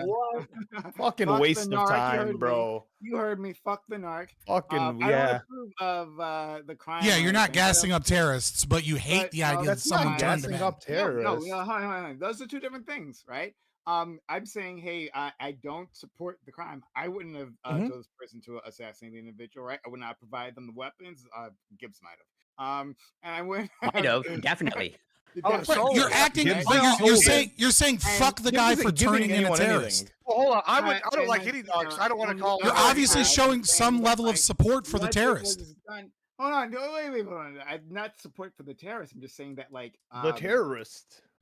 I'm saying that he's a terrorist. No, whatever. I think No, it's just literally a terrorist that you agree with. You can't just be like, he's not a terrorist. He's definitionally a terrorist. Calm down. Holy shit. Hold on. You're just Hold on. injecting all the time. I'm saying, I'm literally, if you like let me finish my words, I'm like, I'm talking to sociology. Sociology. I wasn't talking to you, Prime. Okay. I wasn't attacking you. I was attacking sociologic. Okay, fair enough. But I was gonna say, yeah, I mean, like, yeah, call him a terrorist. I mean, that's fine. Wait, who told you I agree with him? Yeah. I can think what he did was wrong, and I just don't think it's terrorism. Right? Why? Why is it not terrorism? Because I didn't think he inflicted terror on a group of people. I think there was like. So you think terrorism requires terror? Okay, so the definition of terrorism, right? Like, which definition are you using? The one up here. I'm not really using it like. Terrorism. Like, correct me if I'm wrong. I guess we're working on different views of what terrorism is. Maybe it's a cultural thing here, but from what I understand, terrorism is committing acts of violence that are designed to sway political pressure in one means or another against another group of people, which instills some level of fear. Right? He went out. If that's what terrorism he didn't have. Sure. He didn't have a personal vendetta against the UHC CEO because that was never his insurance company or his family's insurance company. That was just the one that he thought was either particularly bad or the one that he was able to target more easily. We don't know yet, but it wasn't like that guy was in charge of his back surgery claim or his family's claims in any regard. Okay, so he went after a specific guy and he wrote a manifesto and he put out political statements. Okay, and it's very clear that his action was designed to spur a conversation and political change via the use of fear and terrorism. Like, that's what it is. He is definitionally a terrorist. To say that he's not. Like, I mean, maybe you're working off a different definition. Fair enough. I thought you were like, it's not really terrorism. Like, because, I mean, like, what these people did was bad and they deserve it. No, I'm not defending that. I understand why why everyone's apathetic to the fact that he did this, but like, I don't condone he should go to jail. But I also think Daniel Penny should go to jail. So like, I think, oh god. 100%. So the definition of terrorism, I would agree with. Both kill people. I think the actual Wikipedia is like if you target a non-combatant with the expressed purpose of like accomplishing some kind of like political or ideological end, that would be terrorism. I think it's probably true, right? I mean, the Boston Marathon bombers, that's terrorism. You're targeting non-combatants to try to instill fear to get some kind of like political change. What about school shooters then? Depends what their motivations are. It depends on if they're doing it for political change, then yeah. Yeah, exactly. Like if a school shooter is like, oh, they've all bullied me, I'm going to get my revenge. Probably not terrorism. But if they're like, I'm going, perhaps if it's like, I don't know. Well, like the Christchurch shooter, right? Like he's clearly a terrorist, right? Like that's a mass shooter that's targeting Muslims. Or the guy, the white supremacist that shot up Walmarts near the border, right? Like that guy is clearly engaged in terrorism. Yeah. Why that one? Why the Walmart one? Because he was shooting random people so that his manifesto about like immigration issues would be seen, or the guy that ISIS claimed that shot up the Pulse nightclub, right? That was because there was a bunch of degenerates, right? Another example of like mass shooters clearly can engage in terrorism, right? But then not you have every some mass people. shooter's a terrorist. Exactly. Well, the guy that shot up, right? Well, no, but like the guy that shot up the school in that like got Alex Jones in trouble. Jesus Christ, what was the school called? That shooting. Sandy Hook. Right. Sandy Hook. Yeah. So the Sandy Hook shooter killed his mom first, and then went out and killed a bunch of kids, presumably because he hated his fucking mother. Right? Like that's not terrorism. That's just a fucking psycho with serious problems. Call that terrorism because like you went to a school, there's like random just a people, mass shooting. and then like everyone's going. Well, I would say that. Now the town it might instill fear and terror, but it's not terrorism just because it instills terror. Oh yeah, understood. Well, I think we're splitting some hairs here. I mean, I'm agreeing. I'm literally asking. Well, I think it's important though because he's getting charged with terrorism. My understanding is. So I mean, that's I think the reason that they're charging with terrorism is so that the more of these acts that are not necessarily clearly politically biased can be charged as terrorism, which carries a little bit more penalty, allows them a little bit more room, the federal government a little bit more room to investigate who they are, where they've been, who their friends are, all of that sort of thing. Well, it might just be a jury problem too, right? Like, I mean, yeah, it could be a jury problem as well. Like, I mean, if you can use terrorism, then you can try him basically anywhere. If you feel that there's like jury issues in New York from people that would that would support him, because there's a bunch of fucking lefties in New York that are like, yeah, this guy went after the CEOs, right? But if it's a terrorism charge, now it's federal, right? We can pull it out of the state of New York if we can't find a jury that can convict, and we can put him somewhere where we can actually fucking convict the guy. You know, that would be my guess. Because I mean, first degree murder is first degree murder, and it's very clear that it's first degree murder. Right, like obviously premeditated. The dude fucking wrote shit on the fucking casings of the gun. Right, like there's never been a more clear cut case of first degree like premeditated murder.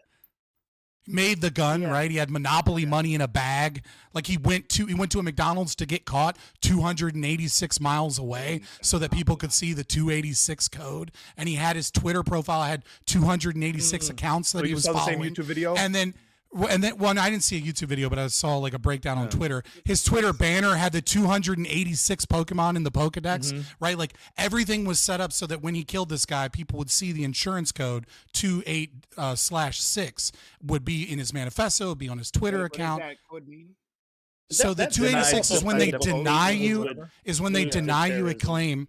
28/6 or 286 is when they deny you a claim based upon you not filling out paperwork in a timely manner. It's like the most bullshit reason to get denied. It's like you're like sick with cancer and someone can't come help you for a week, and then you didn't fill out paperwork quick enough, and they're like, oh, your claim's denied because you didn't fill out the paperwork in the 5-day time window you were supposed to. Sure. But if we're going to say that, if we take into account his manifesto and all of that, he is seeking a change politically or otherwise, and that would fall under terrorism by your definition. Yeah, we agree.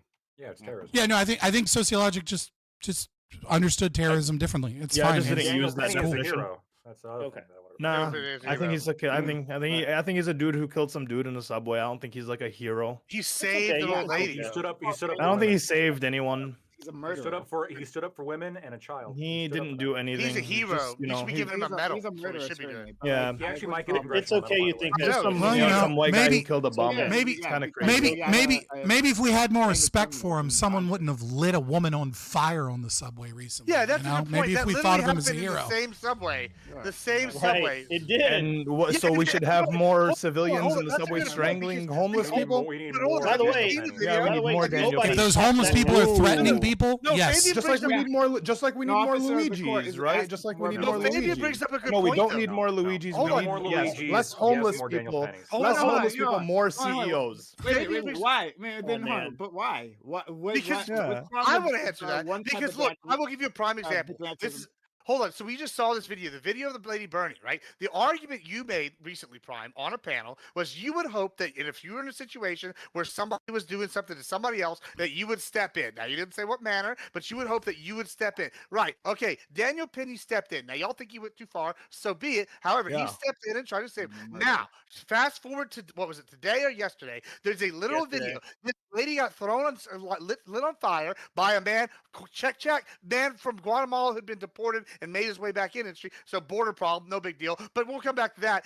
Oh, no, that's fake news, bro. Fake news. Oh, yeah, sure. Well, I just saw it a few minutes ago. Sue News. That's fake so, news, bro. He wasn't illegal immigrant. Hold on. He wasn't illegal immigrant. But the point is, we literally, on the video, you see 3 people and a cop walk by and do nothing to the person that lit him on fire and nothing to the person that was on fire. Because guess what? Everybody's so afraid that if they step in and help somebody now, that they're going to get sued. Bro, and not if you arrested like light Daniel someone on Penny. fire. Not if you light someone on fire. Because Like, they got it's the same thing. No. Homeless dude whacking out on the subway and watching someone light someone else on fire are two different, a little bit different. No, It's like not slightly. the I same lit on thing. somebody. It's Okay. the same thing. Hey, The that's mirror not images that different. obviously. Yeah, exactly. There's One there's one for one. I'll be right. It's one for one. The guy's got 40 charges, and one of them's for beating up an old woman, and he's out on a Yeah, felony. no one knew Nobody's about sitting the here- 40 charges. I'll be back. No, Hold what we on, did hold know on. is he's getting threatening somebody in their face, throwing It's punches fine, at him. He He assaulted women 3 times, not once. Yeah, but 3 but times. Yeah, but you didn't assault anyone there. But, Slight aside. He was throwing. Hold on. If I walked up to your grandma, hold on, no, I'm gonna honestly answer Prime. If I walked up to your grandma and I saw some random dude and your grandma's sitting there next to you, and I walk up and throw this at her, are you gonna step in? No, honey, I didn't say that. Because that's what this guy is alleged to have done. I already talked about this. I said yes, I would step in. I think. So then you're Daniel Penny. No, hold on. No, I'm not for Daniel Penny. Again, I'm. Or would you kill a person, Prime? Yeah, I am. Yeah, that's yeah. So that means that stepping in means using lethal force against someone. Didn't mean to use Obviously not. I wouldn't do that. Obviously, I wouldn't do that. That's, how do you know what lethal force is? What if you tackle me and I have a heart condition? I die. Yeah, this on the neck. I can't breathe. That's lethal force. That's I know exactly what he was doing. I saw the whole video. Yeah, sure, whatever. Yeah, I saw it too. Thank you, whatever. But the point is, so then you know that he wasn't trying to kill him. Cutting off the windpipe, right? Like cutting off the the person's putting his hands there, right? That was irresponsible. Prime guys, did he try to kill him? Hold on. Did he try to kill him? No. And I died. Admiral Gibbs. You would be just as guilty as Daniel Penny, then, right? I didn't say he was like a. No. I'm saying in our situation, even if you didn't put your hands on my windpipe and I go down, you take me down, and I die because I have a heart condition, heart attack. Would you be just as guilty? If it's not a like a person can die of like unrelated reasons. If I had done nothing to obviously cause you. Well, you took me down. The impact of me hitting the ground caused me to have a heart attack. You mean like having sickle cell and being on a bunch of drugs? If we use certain force against human beings, yeah, so a tackle. Force, like we can reasonably assume that they'll die, right? Like don't bullshit. So a tackle if I have a heart condition. Hold on, Admiral. Tackle if I have a heart condition. Like whatever, Admiral. So a tackle. The argument you're going away with the consequences. Stop trying to do that. I'm just asking you a question with that category. I already answered the question. Admiral, you keep asking him. I know. Admiral, you're gonna pretend like you don't understand, right? That's you're the one who doesn't understand. Yeah. Admiral, okay. Whatever. Admiral, you keep asking him about the consequences based upon health events. He's already answered that question. The question I want to ask Prime, he did several times. He's talking about the means by which he gave you the answer. No, this is where I'm not accepting that, because this is the question I'm asking. If I die because you tackle me and I have a heart attack, and because I have a pre-existing condition, much in the same manner, this other guy had sickle cell, or what's his name, had fentanyl in the system. Yeah, sickle cell and synthetic marijuana. But there's all these other examples of people dying when people go down. Which you have all at that standard. The standard is y'all go, oh well, since they have something pre-existing and this person died, they're guilty. He answered this question already. Right? He answered this question 3 times. Well, he has the answer, Fabian. I'm not fucking asking you, so just wait until he actually answers it. God damn, bro. He did 3 times, and you kept spurging. Well, I'm not spurging. I'm spurging on you because Jesus Christ, shut the fuck up for 30 seconds and let somebody else answer a question on their own. Nobody needs he to did 3 times. This is a kindergarten. We're grown-ass men. God damn, bro. Like, listen, next time I want you to jack off the answers or I'll whip my dick out. Apparently it is kindergarten because you forgot that we have 1 mouth and 2 ears, and you didn't listen to him answer the question 3 fucking times. He's still talking, Jesus Christ, bro. Listen, are you getting paid per word you speak? Because that's the only explanation I can come up with. Holy Christ, bro. I'm still waiting for. I'm telling you, he answered 3 times, and you're just saying other random shit. Like, evolve the conversation. The question, the question is. Yeah, go ahead. Remind us for the 4th time. It doesn't even matter now at this point. I might as well just fucking take a shit over my head. Like, I don't even care anymore. Like, Jesus Christ. And then if you don't care anymore. I mean, yeah, because I just like. Okay, well then this is the question. This is the question that I've asked. Prime guys, you said that you watched the video. Very simple question. Do you believe, based off of the videos, there's multiple videos, but I'm assuming you meant both of them.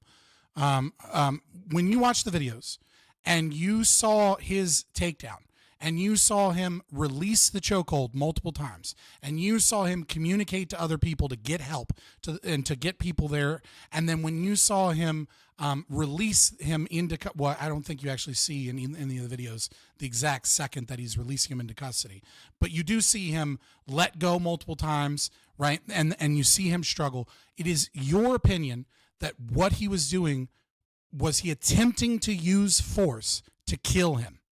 Or did he die inadvertently? No, I didn't say. Okay, so you recognize that to the best of his knowledge and ability, he did not try to kill him. correct? Yeah, I said that previously. Okay. So what you're saying is you're saying simultaneously that the consequences and medical situation are not what matters, right? So it's not whether or not he had sickle cell or drugs in his system, right? That may have caused him to die. What caused him to die is the use of lethal force, but you see him do the best that he can to use less than lethal force. It was a foreseeable death, I think. Okay, do you realize the needle? Do you realize the needle that you were trying to thread here, right? Which is that an individual attempts to stop someone and attempts to use non-lethal force, but you're retroactively saying it should be foreseeable that any type of do you understand how that's crippling? Hold on, let me finish this, right? Do you understand how that would be crippling towards anybody that wants to save somebody, act in self-defense, or act in self-defense of others, where they have to thread this needle about what may be seen as potentially lethal force, even when they're, by your own admission, using less than lethal force, or at least attempting to use less than lethal force? Maybe attempting to use it. But okay, so how does one defend themselves? You can't intentionally use it. That doesn't work. That logically doesn't follow. Well, I think he's taking issue with the fact that I said less than lethal because obviously it wasn't. No, he said that he was attempting to use less than lethal. If you're attempting to use less than lethal, you can't infer that the guy meant to use lethal force, and therefore your argument is no. I corrected.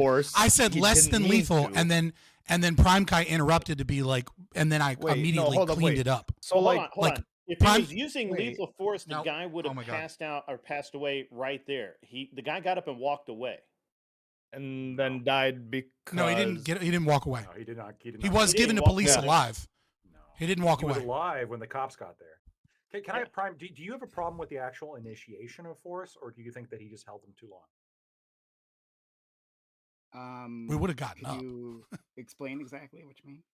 So, for example, the actual story, storyline, and this is why his prior assaults are important, because we don't have the video of what actually happened. We have to sort of make assumptions based on witness statements and also based on just what we know about Neely, right? We know that in the years preceding this, he has assaulted random attacks, 3 different women, one of whom he punched so hard broke her nose and a part of her orbital bolt.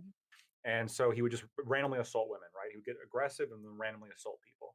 The witnesses, somewhat coincidentally, testified that he was being very aggressive. They heard him say, quote, "I don't have food, I don't have drink, I'm fed up, I don't mind going to jail and getting life in prison, I'm ready to die. Someone is going to die today." Penny said that Neely repeatedly threatened to kill other passengers. Other witnesses said Neely made half-lunge movements and was within half a foot of people who were called fearing for their lives. A mother with a child testified that Neely charged at passengers and she shielded herself and her child behind a stroller, believing she may die. I think that. Oh, sorry. We don't have to do the preamble. I remember all of this. So, if you're saying that, and I said this last week, if you're asking, was there a reason to step in, a justifiable reason? Absolutely, yes. Okay. So the actual initiation of, I got to stop this guy. We're all good with that. Now the only question. So you put your hands in him. Understood. The only question is then, is it reasonable if you're dealing with somebody who's being very aggressive and who's bigger than you? Is it reasonable to try to take them down from behind? And is it reasonable to hold them as opposed to letting them go so they might get up around and hurt you? You can hold them differently. Yeah, you don't have to choke. No, there you go. You grab them in Nelson or whatever the fucking grab is, where you have half the one arm up and around the neck. There you go. There, he can't move. He's incapacitated. Hold on, that can also damage the windpipe. Sounds like not only could that also kill him, given the fact that there's he had sickle cell and was also high in synthetic marijuana, which has cardiovascular effects. It could very well be that was a major contributor here. In fact, there was testimony to that very effect. But I think what Scott was saying earlier, I think is really important when we're talking about is the assumption here that was what you did reasonable, or given hindsight, could you have done something different? Some guy burned a lady who was asleep on the New York subway to death last Sunday, but Daniel Penny is one of the biggest criminals. Yeah, we were just talking about this, Stacey Pastry. Maybe maybe you're behind on the stream or whatnot. But that's what initiated this, was us talking about that. And I said, like, well, maybe if he was considered a hero, and more people considered him a hero, maybe there'd be less people burning people to death. I think, but more than you're playing off. Talked about, what I'm saying is, like, it's very difficult training in these specific codes.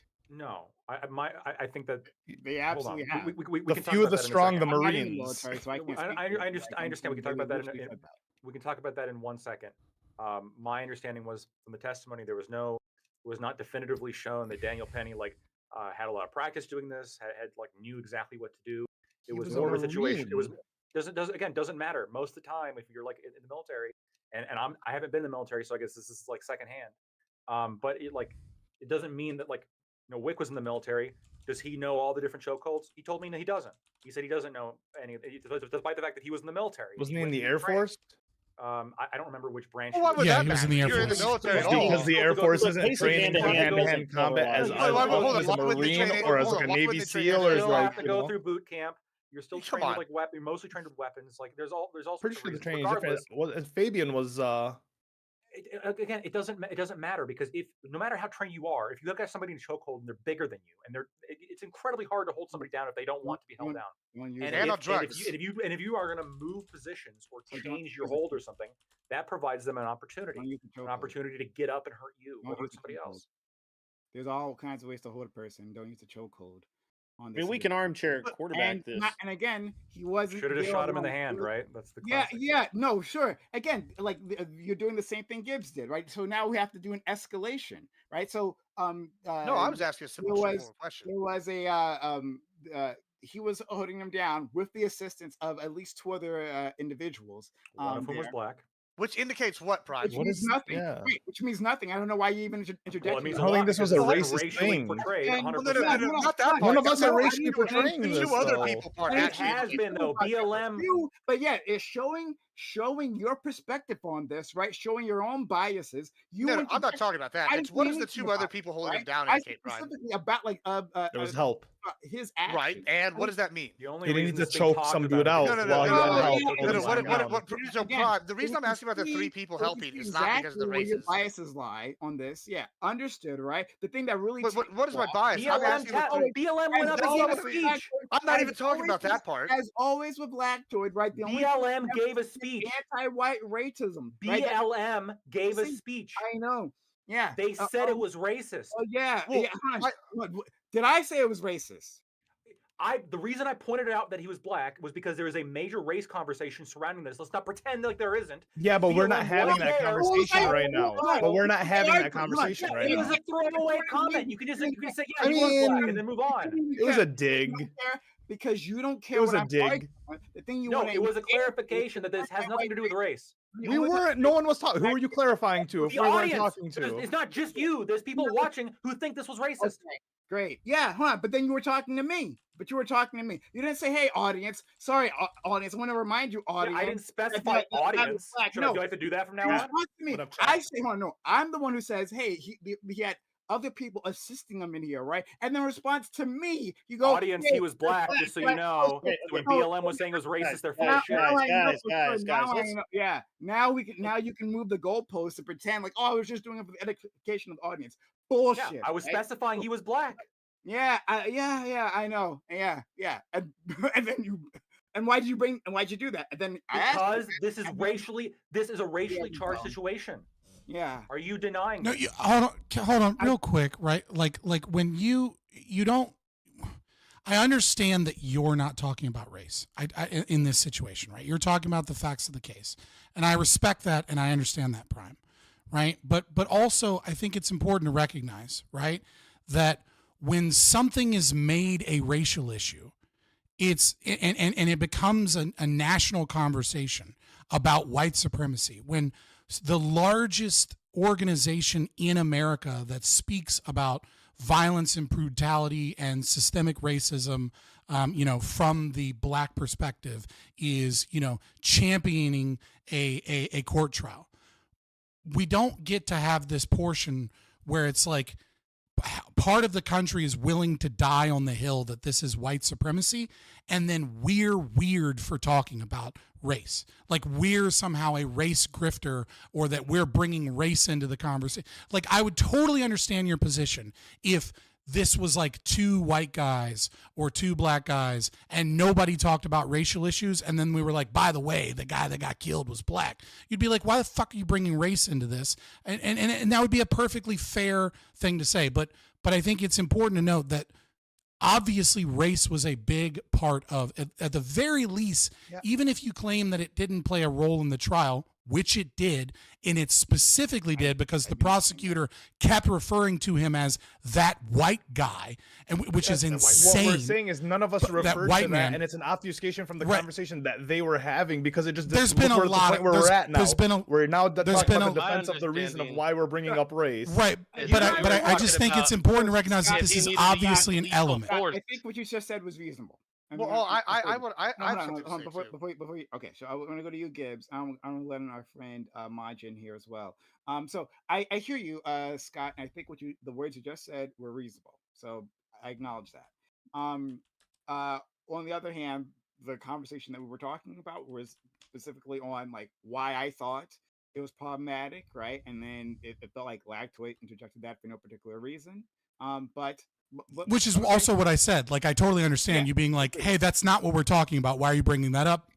But also, it is an important element of this specific case, obviously. Fair enough. All right. Okay. It's a separate tab. Let's go to Gibbs, and then Maj, So you can- the reason why I went before, which is bad timing, I guess, on my part, was whenever we brought up the other 2 people holding. I don't care about the base part. What that indicates to me, right?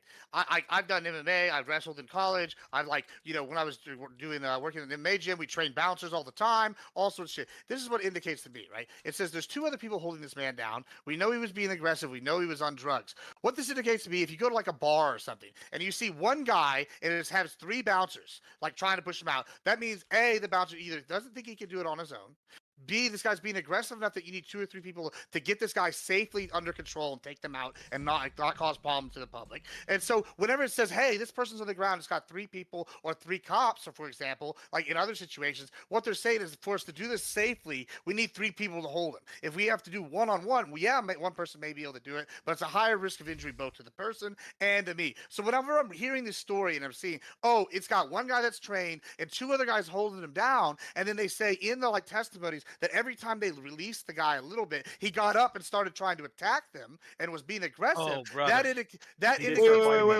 Wait. Every time they released him a little bit, he got up and attacked them. No, he tried to get up. He tried to get up because people were choking him out. I was trying to get up too. Everyone here would try to get up. Aggressively tried to attack. Hold on. All right, let's just. Wasn't he supposed to lay there and just? All right, hold on. If you're holding him on the ground, you can be be calm. That's not what happens. Hold on, If Ollie. anyone Hold on. choking you out, you're not going to still lay there. I have been choked out. I've been When they taken out release the pressure, many he's a not being time.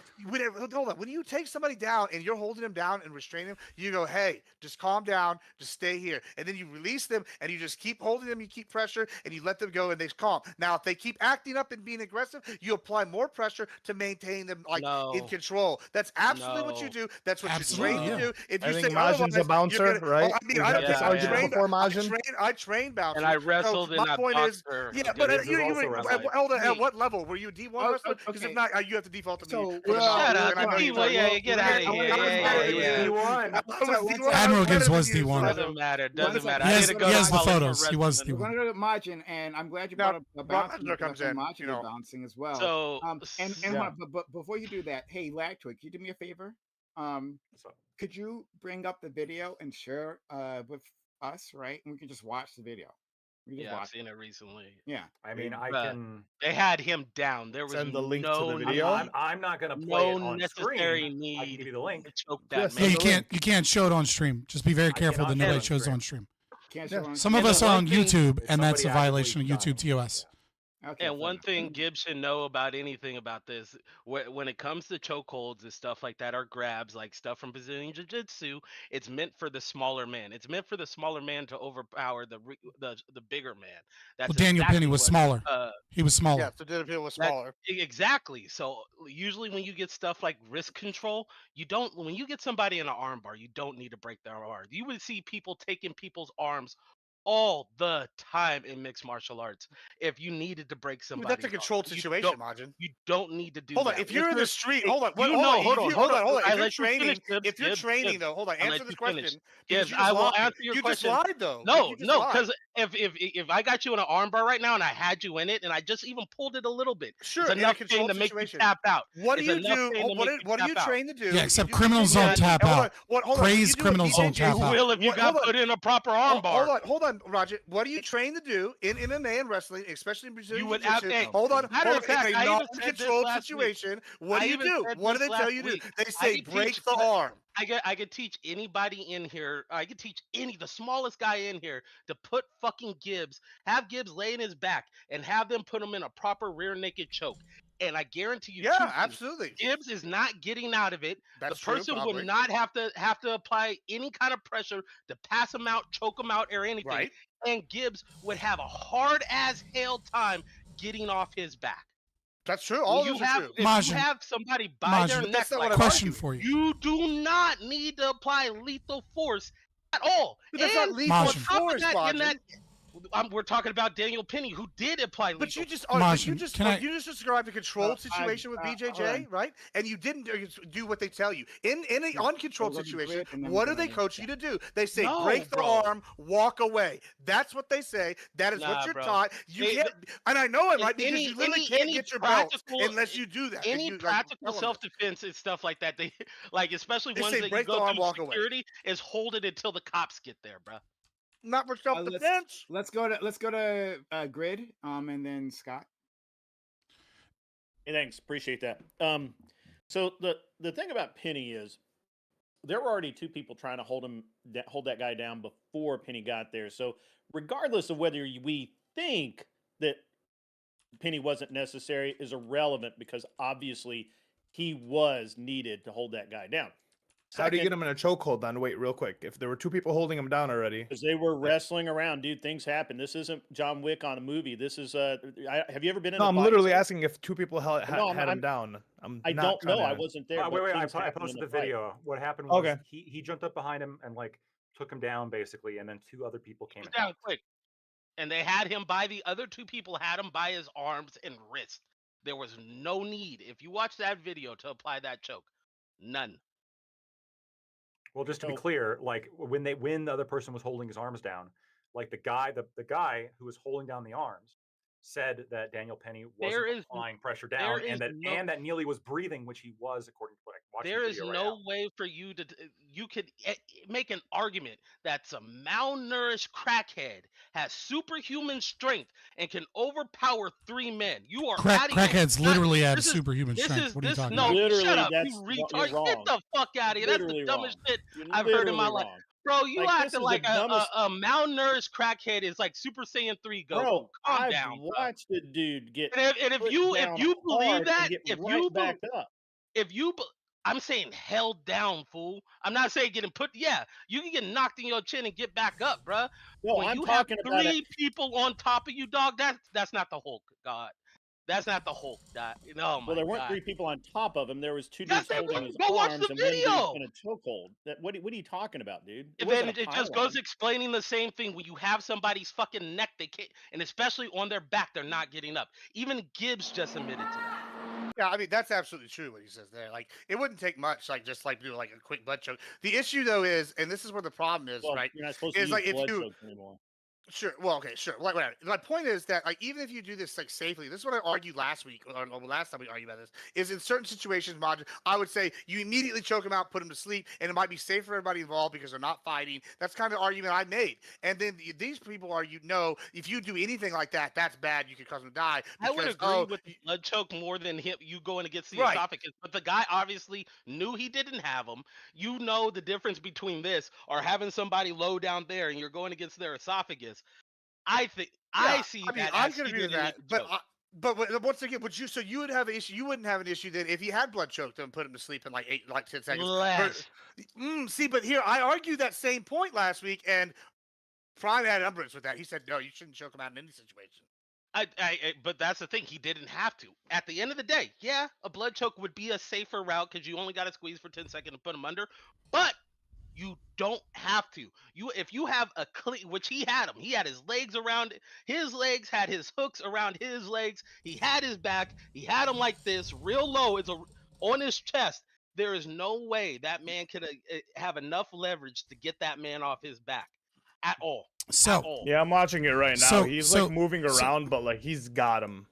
Right. So it's important. So here's the thing, Maj. Hold on.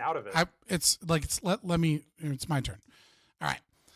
So you have the video. You can see the video now. Obviously, Majin, you are trained specifically and practiced. Maybe not right, and practiced in resolving these situations, taking people out. With the least amount of force that you deem reasonable and necessary de-escalation, et cetera, right? Now, when we watch the video, you see him moving, you see him kicking around. There is a point where he stops moving, stops kicking around, and Daniel Penny has him for about 40 seconds. Then he gets off of him, he lets him go, and they try and put him in what appears to be some form of recovery position. Now, I want to point out as well that Daniel Penny is not a bouncer, is not a wrestler. He served in the Marine Corps for 4 years. He definitely got training at MC Maps. But again, these are the very basics of hand-to-hand combat. Marines are not trained in being bouncers. They're not trained in being police officers. They're trained as a last resort to kill people in hand-to-hand if it comes to that. And that training is fairly limited and happened years previously that to this. makes no difference to when you are sitting there and be like, yo, bro, I got you. Like, you could be flailing all around all damn day, bro. I'll be like, anybody. Okay, you're different. Fucking at this point, you could be speaking sweet nothings into their ear, be like, "Yeah, baby, you like that," and they're not going nowhere, bro. Okay, you cool. Do not have to. You like to psychologically torture the people that you take out. That wasn't his mindset. He's not in a kill or be killed situation, right? He's been in. He absolutely is. He hopefully he's seen combat and had bullets whizzing at him. When he had that lock, right, he could easily realize, hey, man, I got you. I don't need to choke you. Unless he's just some animal and he needs to be put down and can't tell the difference when he has the advantage. He's just a random Marine. Hold on, let me finish it. Have the advantage in a fight. I think anybody in here can understand when you have the advantage in a particular area of the fight. Where I'm like, all right, I win this. Hey, big dog. But hold on. But that's different than like say you or me, who's like a big dude with training, like and holding them down. Like if you are getting on top of somebody, just by me being 300 pounds, just by me being 300 pounds, they're not gonna move. But like if you're like a crackhead. And you're over here like all the He whole wasn't time. like that. Like I don't know if you. He was just. What do you mean when like that? First of all, have you ever seen crackheads? I've seen them take tasers. I'm from Detroit. And yes, laugh. I lived I've in seen Detroit. them take tasers and laugh. Right. So like you're not gonna tell me some dude who's whacked out is laying there, and you got a smaller guy holding him down. That and two other guys assisting. It's three guys because assisting. They need an assistant, so it's not like he's got full control, like he's some 300-pound dude. It's like no, but but they're controlling the situation. There's one dude on the floor who's like holding, and two guys there for backup. They have control of the situation. I think that's a pretty. So bold hold on. claim This to is. He is the. Go ahead. That's the biggest thing. It's not on anybody there to be the vigilante and to take this man out, put him to sleep, or enact their own physical justice on this man. Hold on. So, hold on. At that point, you're saying that no one can do that? Let me finish. You could get it right here. Like you can get it right after the ball's going right to you, big dog. He is subdued, and that's the only thing you are authorized to do as a civilian. It's a bold claim. So hold on. You're saying you changed midway through when I interrupted you from it's not on anyone to act as a vigilante and stop this to now it's okay I just heard your to dumb subdue shit you him. were saying earlier about that vigilante bullshit. I wanted to throw that shit back at you. Don't Okay, mind it. I don't know what that means, but again, you changed your Yeah, I'm claim. sure you don't, Right, and I'll just originally. be whooping your ass. Yeah, no, I know that. I know to stupid people, logic seems like autism, but it's just logic. Again, so I have an autistic son, right? So I know what autism looks like. But regardless, so again, your original claim was it's not up to anyone to step in, and that You made it seem like they don't have a right to step in. Do you believe that passerby have the right to And that's why defend the other people? That's why the DPSST exists for people that do feel that way, right? They could go get their Okay. DPSST and then get So into a so job so where you're they do provide so, security. hold on, pause. So you think that it would be wrong, let's say me, who doesn't have any credentials, if I see someone murdering someone or killing someone or attacking someone, that it would be morally wrong for me to stop that Is it killer? going to put your life in danger? to Okay, do so? let's assume that for whatever reason I have the drop on this person and I'm not trained, but I have magical shoes that make my approach silent, and I have an invisibility cloak so that he can't see me, okay? So there's absolutely no danger man. so long as I get Go him in a ahead good and live out chokehold. your power fantasy. Go ahead. Go ahead. Just and do answer the that. fucking I would question advise- instead of I just distracting. did. I said go ahead and live out your power fantasy. Do it, but I would advise. No, it's called a anybody thought else, experiment. call I'm the not cops. asking for I'm not Call the asking for you an advisement. I'm saying, is it Nah, bro. wrong? I'm not trying to fall Answer. this Don't be a delusional- pussy. Don't be a pussy. delusional, Don't be a crazy pussy. thing You're being a always pussy right talking now. about. You're trying to run I away guess from the so, big question. dog. That Stop shit being a is pussy. wild. Nah, man. Stop being a pussy. Loony. Answer the fucking question. I'll be one. Stop. Stop. All right. Well then. All right. Well, so you're an intellectual coward. I don't know why you're here. You won't answer. You won't answer Nobody got questions. time- You're just here to nobody spur ain't got out. All time right. for that, big dog. Yeah, I know. You don't have time for thought experiments. What I'm getting- Thought experiments what I'm and getting logic. is No, my- no. I'm All out. right, The guy's a yo, pussy. yo, He yo, won't yo, answer yo. questions. Yo, He yo, can't yo, defend his Mr. position. Potato Head, calm down, bro. Don't be so mad. We can move past this. I'm not mad. I'm just like, it's just like you are. lose. I'm just, You I'm are. just You curious, refuse to so engage. Just No, Great. nobody said it. yes, yeah. I'm just curious. Majin, is that it? I'm hoping I'm saying that right. So you would literally just watch somebody get bludgeoned about the head and just keep walking by? If I don't have the power to make any kind of change, I'm calling the cops, bro. My life is more important. That's than all you're gonna do? Anything else? Yes. No, Yes. it's a cope. This man That's a is out cope. there with a man is out there blowing people away with a gun. I'm not running towards that shit. I'm going to safety and I'm calling the cops. I'm bringing in the But that has nothing to do about whether or not someone has a Not what right to that's stop actually them. not what I said. What I specifically said, sir, the bludgeoning answer people that with a I'm bat. looking If I'm for sitting there, is if if they you got a see big someone club, getting no. bludgeoned about the head, sir, would Yeah, you step in and stop it? I'm With a walking weapon or away. not? I got With a better weapon or things not, to watch. Greg? Yeah. He said with a bat or a blade. I actually agree with Majin here. If I was living in a blue area, I would just walk away. But if I was living in a red area, I don't would live in a defend the blue innocent area, person. so I would defend the innocent person.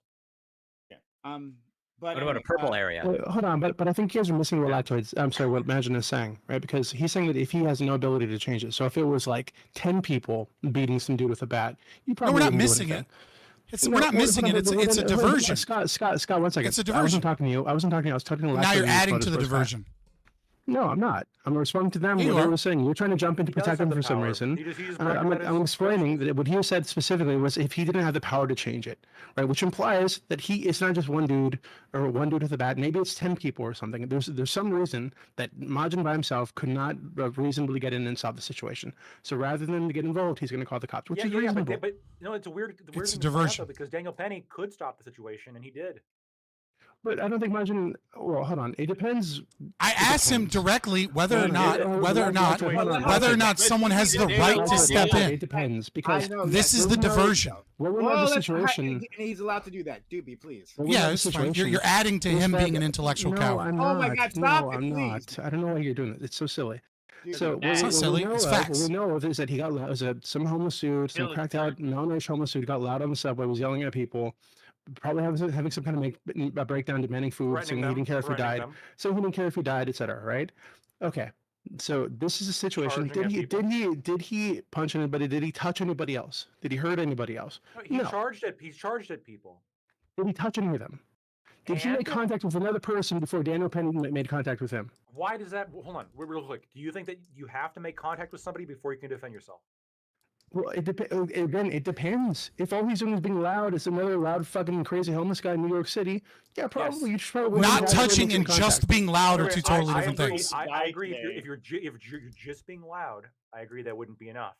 If what he did, what the witnesses said he was doing, which is charging at people, lunging at people, a woman and her child put the stroller in between her and him because she thought she was going to die. based on his actions when we can predict how he was acting, given the fact that he had assaulted 3 women in the past, like within a span of like 2 years. One but of they them didn't know that. they broke the. Doesn't matter. Hold on. It's an is-ought problem, dude. It doesn't matter if they knew. It doesn't matter if they knew it or not. I'm talking about we don't have a video camera of how he was acting. We're being asked to predict, to know or guess, I guess, how he was acting.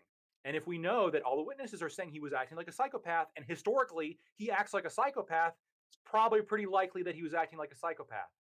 Okay, I think that makes sense, right? But and I'd agree with you that in that case, yeah, maybe it makes sense for him to get involved, or for Daniel or some other people to break up the situation, put themselves between him and the other people that he's threatening, and get him to stop, right? But once the situation is over, once the train is stopped, once the potential victims are out of the train, like why would it make sense for him to hold him in a chokehold? Because he just grabbed a violent person. Right, like you can't just let a violent person go that you've attacked.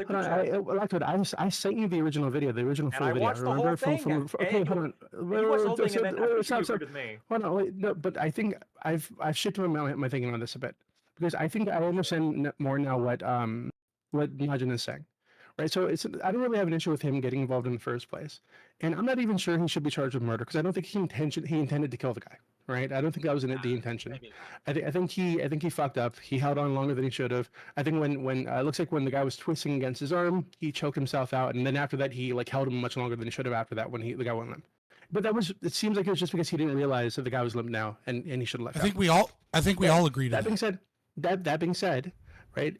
Given that it wasn't just Daniel Penny, there are 2 other guys there who look reasonably healthy, right? Could help him defend himself if this malnourished crackhead got up and went crazy.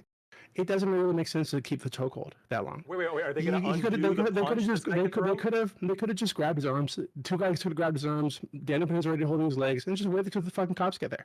It's not that. He could have gotten up. He could have gotten up. And what? He's not fucking John Wick. He's not the Joker. What's he gonna do? What if he's got a blood disease? It's him and 3 guys. I watch a lot of cop videos. And I'm telling you, holding somebody down, even if they're smaller than you, and this guy was bigger, by the way, than Daniel Penny. Okay, but again, him and 2 other guys, and the legs already hooked in. Again, one guy already has his arm. Like, what's he fucking gonna do? 5 cops. There's videos like 5 cops with training trying to hold down one guy, and they can barely do it. There's videos of this you can find right now. Okay, like typically what happens, you're talking like a big dude. This is not a big dude. He's bigger than the people involved. No, he's not. He's bigger than Daniel Penny. Yes, he was. What? That doesn't look like to be the case. What do you mean he's bigger than Daniel Penny? It looks like a skinny crackhead dude. Like, what do you mean? Regardless of that, right? Like he's tall. I think he's taller. I believe he's taller. Yeah, he might be taller, but again, Daniel Penny's a former Marine. He's not like a fucking weak dude, right? And there are 2 other guys there with him who also look like pretty big dudes who could hold this guy down. Like 3 healthy guys, 1 homeless Joker or something, right? Like it's not. I don't know. It's ridiculous. I just think here's the thing. Like based on what I've seen about how difficult it is to hold somebody down, even if they're smaller than you, even if they're weaker than you, like holding somebody down and preventing them from even getting one punch off is incredibly difficult. And given the situation, given the threats that he was making, given how he was assaulting people, actually, like legally, that would be assault, maybe not battery, but assault, right? Given the fact that how he was acting, I think the chokehold was more than reasonable. This was more than reasonable. Maybe at the start, not for that long. At the start, I would agree with you, right? To get the situation under control, maybe. But after minutes of him on the floor and barely struggling, and with 2 other guys here, there's no reason to hold the chokehold. He was fighting into the last 40 seconds. Hold on, that's not true. He was still for almost a minute before they let him go. No, it's about 40 to 50 almost seconds. A minute would be 40 seconds. Yeah, well, you just said 40 seconds. So yeah, he wasn't fighting for the last 40 seconds. No. I said until the last 40 seconds.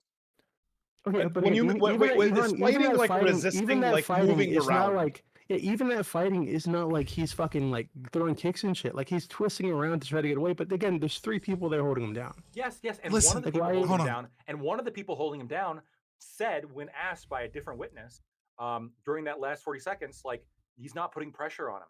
He wasn't actually choking him when he was just simply like holding him while the dude was laying there. Yeah, it's the panic, the adrenaline, the lack of the fact that your breathing is so short. There's a lot of things going on, which is why he's trying to get away. And then it's not like he would have just died on any random day just walking off the subway. How do you know? That what he did killed him So hold on. Listen, manslaughter. Manslaughter. There you go. Let's get away. All right, from digging into each specific of the case, right, and let's just look at this from a moral perspective. And I think this is really more important than how long was the chokehold? How long was this? I think the main takeaway here is, as a society and as a group of people trying to figure out what rules we ought live by and ought not live by, right? We have to understand that people, or at least from the conservative perspective, people need to have a right to defend themselves, and people need to have a right to step in to defend others. And when we get to a point, right, I understand that certain cases merit going too far, right?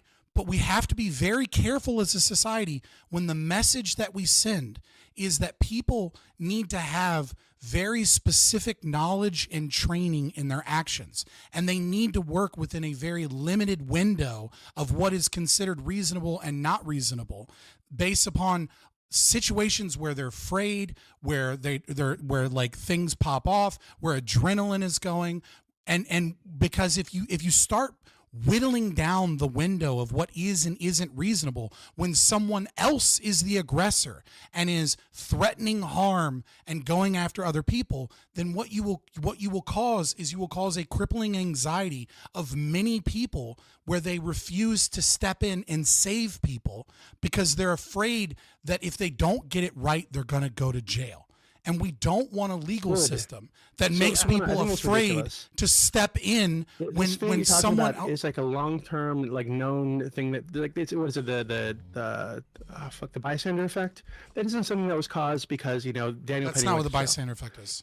It's something similar to what you're touching on, right? This idea that there's someone being harmed that needs help and nobody's stepping in to help them because they're afraid something bad will happen to them or they'll get punished or whatever. Well, no, the bystander effect is the more. No, the bystander effect is, and that's fine. I get what you're saying, but just to be clear, the bystander effect is the more people that are around a situation, the less likely someone is to step in. Everybody assumes that somebody else will do it. Right. That's different than them being individually afraid of the legal consequences in their ability to step in. Right. That's a different thing. Yeah, that's fair. But I think that this even what's the word I'm looking for? This phenomenon, right? And I'd be curious to see if there's any research on this specifically, because I don't think I've ever seen any of people who see muggings, right? People who fuck. There was that video recently that just it would all be self-report. Hold on, it would all be self-report, so it'd be trash that woman research. Being set on fire. Hold on, that woman being set on fire in the subway, right? And there's people just fucking recording it, right? Not even trying to help her. The cop didn't do anything. The cop didn't even do stop. shit. The guy recording didn't do shit. Apparently, the guy sitting there watching was the guy that set it on fire. But there's a lot of people that none of them. He was literally fanning the flames while the cop watched. Right? And none of them were even. So I don't think that happens because Daniel Penny got arrested or whatever, right? I think that's a deeper thing, right? And that's can we documented hold on. in many other cases for years, right? That's not a new thing. No, I'm not saying that. Again, never assume with social problems that we're dealing with a univariate problem, right? It is going to be a factor. Obviously, it's not the only reason that people don't step in. There's a ton of reasons that people do or don't step in. But if you're living in a place where you are constantly, or at least, in the most high-profile example, being reminded that there is this thin thread of what is considered reasonable or unreasonable and what you can get in trouble for, right? It's going to be a factor in whether or not you step in. But why is that fine? You want people terrified to defend themselves? Is the action I'm about to take right now, is it reasonable? Is it going to get me in trouble? Is it going too far? If I hit this person in the head with a fucking bat because they're screaming or whatever the fuck, is that too far? Should I think about this? You want people to do that. You don't want people going around and trying to be vigilantes anytime some crazy homeless person screams some shit. If a homeless person screams threats and states that they're not afraid to go to jail and commits assault and is charging on people. Okay. Yeah, so you do want people to step in. Why would you not? Why would you want to live in a society where people just tolerate threats and assault and potential violence on a Because I daily want a basis? society that, Why that would you actually want to gets live to the root of that issue, which is the mental health issue, right? Yeah. So again, univariate analysis. I'm not saying we can't solve those problems. So like I had a small road rage incident where we got caught up at a red light and dude got out of his car and started like pushing at my car and like yelling and what the fuck, blah blah blah, a whole bunch of shit, right? Yeah, that's what I would say. You should shoot the guy. It's like yeah, it's like I should just shoot him. But like what Amen. happened was I looked at him, I was like, hey man, I don't know if it's that serious. Right, obviously, sometimes it might not happen. Sometimes you might get caught, but like most times, people aren't just gonna randomly kill you in the streets. Like it's pretty safe to assume that on average, I'm not gonna get shot today. So like, your defense. You're in your is, car. Like this. You're in your car, right? From YNs, you go by. Yeah. So he's slapping on your hood. So do you think? Right, like Yeah, do you he's think aggressive. that he was He's aggressive? He's aggressive. He's an aggressor, right? Yeah. But there is a Whatever. difference between being in your They could car have had anything and being on on him. Yeah, a he could have killed me. subway. Okay, great. So then those BLM protests, right, where those conservatives or whatever, right, people who disagreed with the movement came through and like drove through the crowd, right, like hitting individuals. We can understand it was wrong. Like they were inside a car, and A crowd is different than an individual. They claimed they were afraid. Right, a crowd is different than an individual. They were safely within their car. And they could have, for instance, like not gone into the intersection in the first place, right? They could have done. They didn't have to do any of that.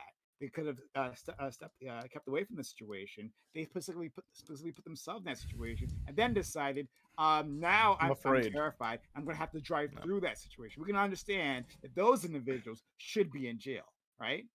Well, I just said a crowd is obviously very different than an individual. An individual slapping on your trunk is not the same thing as your car being Yeah, but surrounded. I don't know if this guy and you has feel a like gun you're on having him. I no don't know if escape this guy's route. gonna like. So a person specifically driving into the protest, and then Look, you can say that they put themselves in that situation. That's stupid, and I agree with you. It's stupid to put yourself in that situation. But once you are already in that situation, there is a difference between you having one person in front of you slapping on your hood and you being able to throw the car in reverse and go away versus your car being surrounded, right? And so now your vehicle, which is presumably protective in some degree, is no longer as protective because you can't drive unless you drive through people, right? That's the only escape route then is to drive through people. You can't just throw your car in reverse real quick and go away like Ali could. Ali could just throw his car in reverse. Maybe there's cars behind him. But again, one person is not the same thing as a crowd. Assuming that there's actually that there. But assuming I had a gun and and I thought he had a gun, right? That's kind of like what I'm running off of. If that crowd like takes out a baseball bat and like is trying to like break your mirror or sorry, your window or whatever, right? Okay, sure, that's something. Fair enough. Right. I mean, like, we're discussing. We've moved the conversation from what it is that someone does when they act and whether or not they're afraid of acting because of the action itself versus whether or not someone ought act in that moment.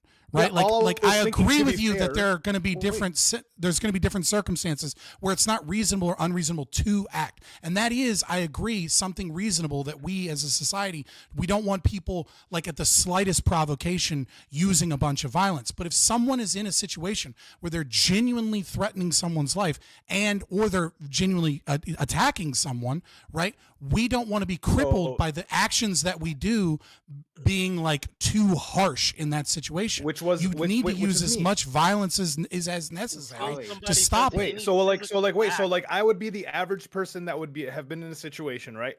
Now, all I was thinking afterwards is, had I had a gun on me, I honestly don't know how I would react, because dude stops, gets out of the car, and starts shaking. Honestly, I think someone would. He was a lot bigger than me, so I don't know. But like, I think a lot of people would then react and just blast, because like you don't know if the other person has a gun. You don't know if they're gonna what they're gonna do. Like you don't know how like if they're gonna react to like stopping. So their initial fear, right? But they don't check in. Which is like, to Doobie's point, you want people to check in and be like, hey, can I de-escalate before I just blam this person off because I'm afraid? No. You should be able to shoot that guy if you had a gun on you. So the guy you're gets afraid. out of his fucking car. So like, No, it's not anytime a about being homeless person afraid. scares me, I can it's just not about kill this. him. No, it's not about the Or not about shoot the somebody state of through the fear. door like they It's did about that if one kid that someone got if lost. someone is attacking you, right? And you are allowed to use violence to stop it. And if that results in their death, too bad, so sad. You're the guy attacking someone else. Luigi thought the universal healthcare people was attacking citizens, and he That's so fucking. That's so he fucking. protected different. its Scott, members. you think it's okay? That's if not somebody what's walks- happening. He protected use normal the people from neighborhood- being attacked and having corporate violence and civilized violence used against them. There's a distinct difference between an individual that is currently engaged in a violent activity that is using violence against someone else versus someone who you believe in your estimation is using quote unquote corporate violence, right? Now if Corporate or someone is civilized violence, engaged, whatever one you want to right, use. if you believe that he's engaged in fraud or that he's engaged in other things, guess what? There are already both civil and there's legal investigations and civil litigation against him before he was killed. So let's go to Ali. We'll also go to Lactate. You just can't defend yourself against the corporate thing that's used against you because I can't sue the healthcare company because I'm going to lose. I don't have money. So So- you're Not saying only that will it's lose, but okay. well, worse, you're gonna find the guy will get like he might even get a bonus, right? Or worst case scenario, he gets fired with a golden parachute and he's still a millionaire. Everything's contributed to the death I of have thousands said, of people. I have said, fuck I that have guy. said before, I've said before, and I will say again, much to the chagrin of many people in my own audience, right? That if he indeed committed fraud and if he indeed utilized AI programs to engage in denying claims based off of information and data that they had available, that those people would be less likely to fight back. That if those allegations are true, that what Luigi did is 100% justified. However, I don't think it is a moral decision because it's not going to lead to any good outcomes in that regard, right? And because I don't think it's in his own rational self-interest to do so. Promoted, but or given a bonus. I mean, it's drawing a lot of attention to the issue, so it might actually. Yeah, and so it's going to bring a bunch of fucking socialists that want to do dumber shit. The only thing that's changed thus far is that Blue Cross Blue Shield has stopped stopping anesthesiologists from scamming people. Like literally the only thing that has occurred so far those has been a people can thank change Luigi. that makes healthcare more expensive. That's it. Let's- Literally only a negative outcome has Okay, occurred. okay. You yeah, got so- your listen. So Majin, and we got to Lactate. So you're saying, Scott, that you would be okay. This is a situation that actually had happened, where this kid Mm-hmm. walks up to this old lady's house, right? He's lost in the neighborhood, needs to get directions. She doesn't even answer the door, shoots the kid, and kills him right out in front of the front door. You said No. that's okay because she's afraid, huh? I never said anything about fear. I specifically Just rebuked the with claim whole of fear. situation.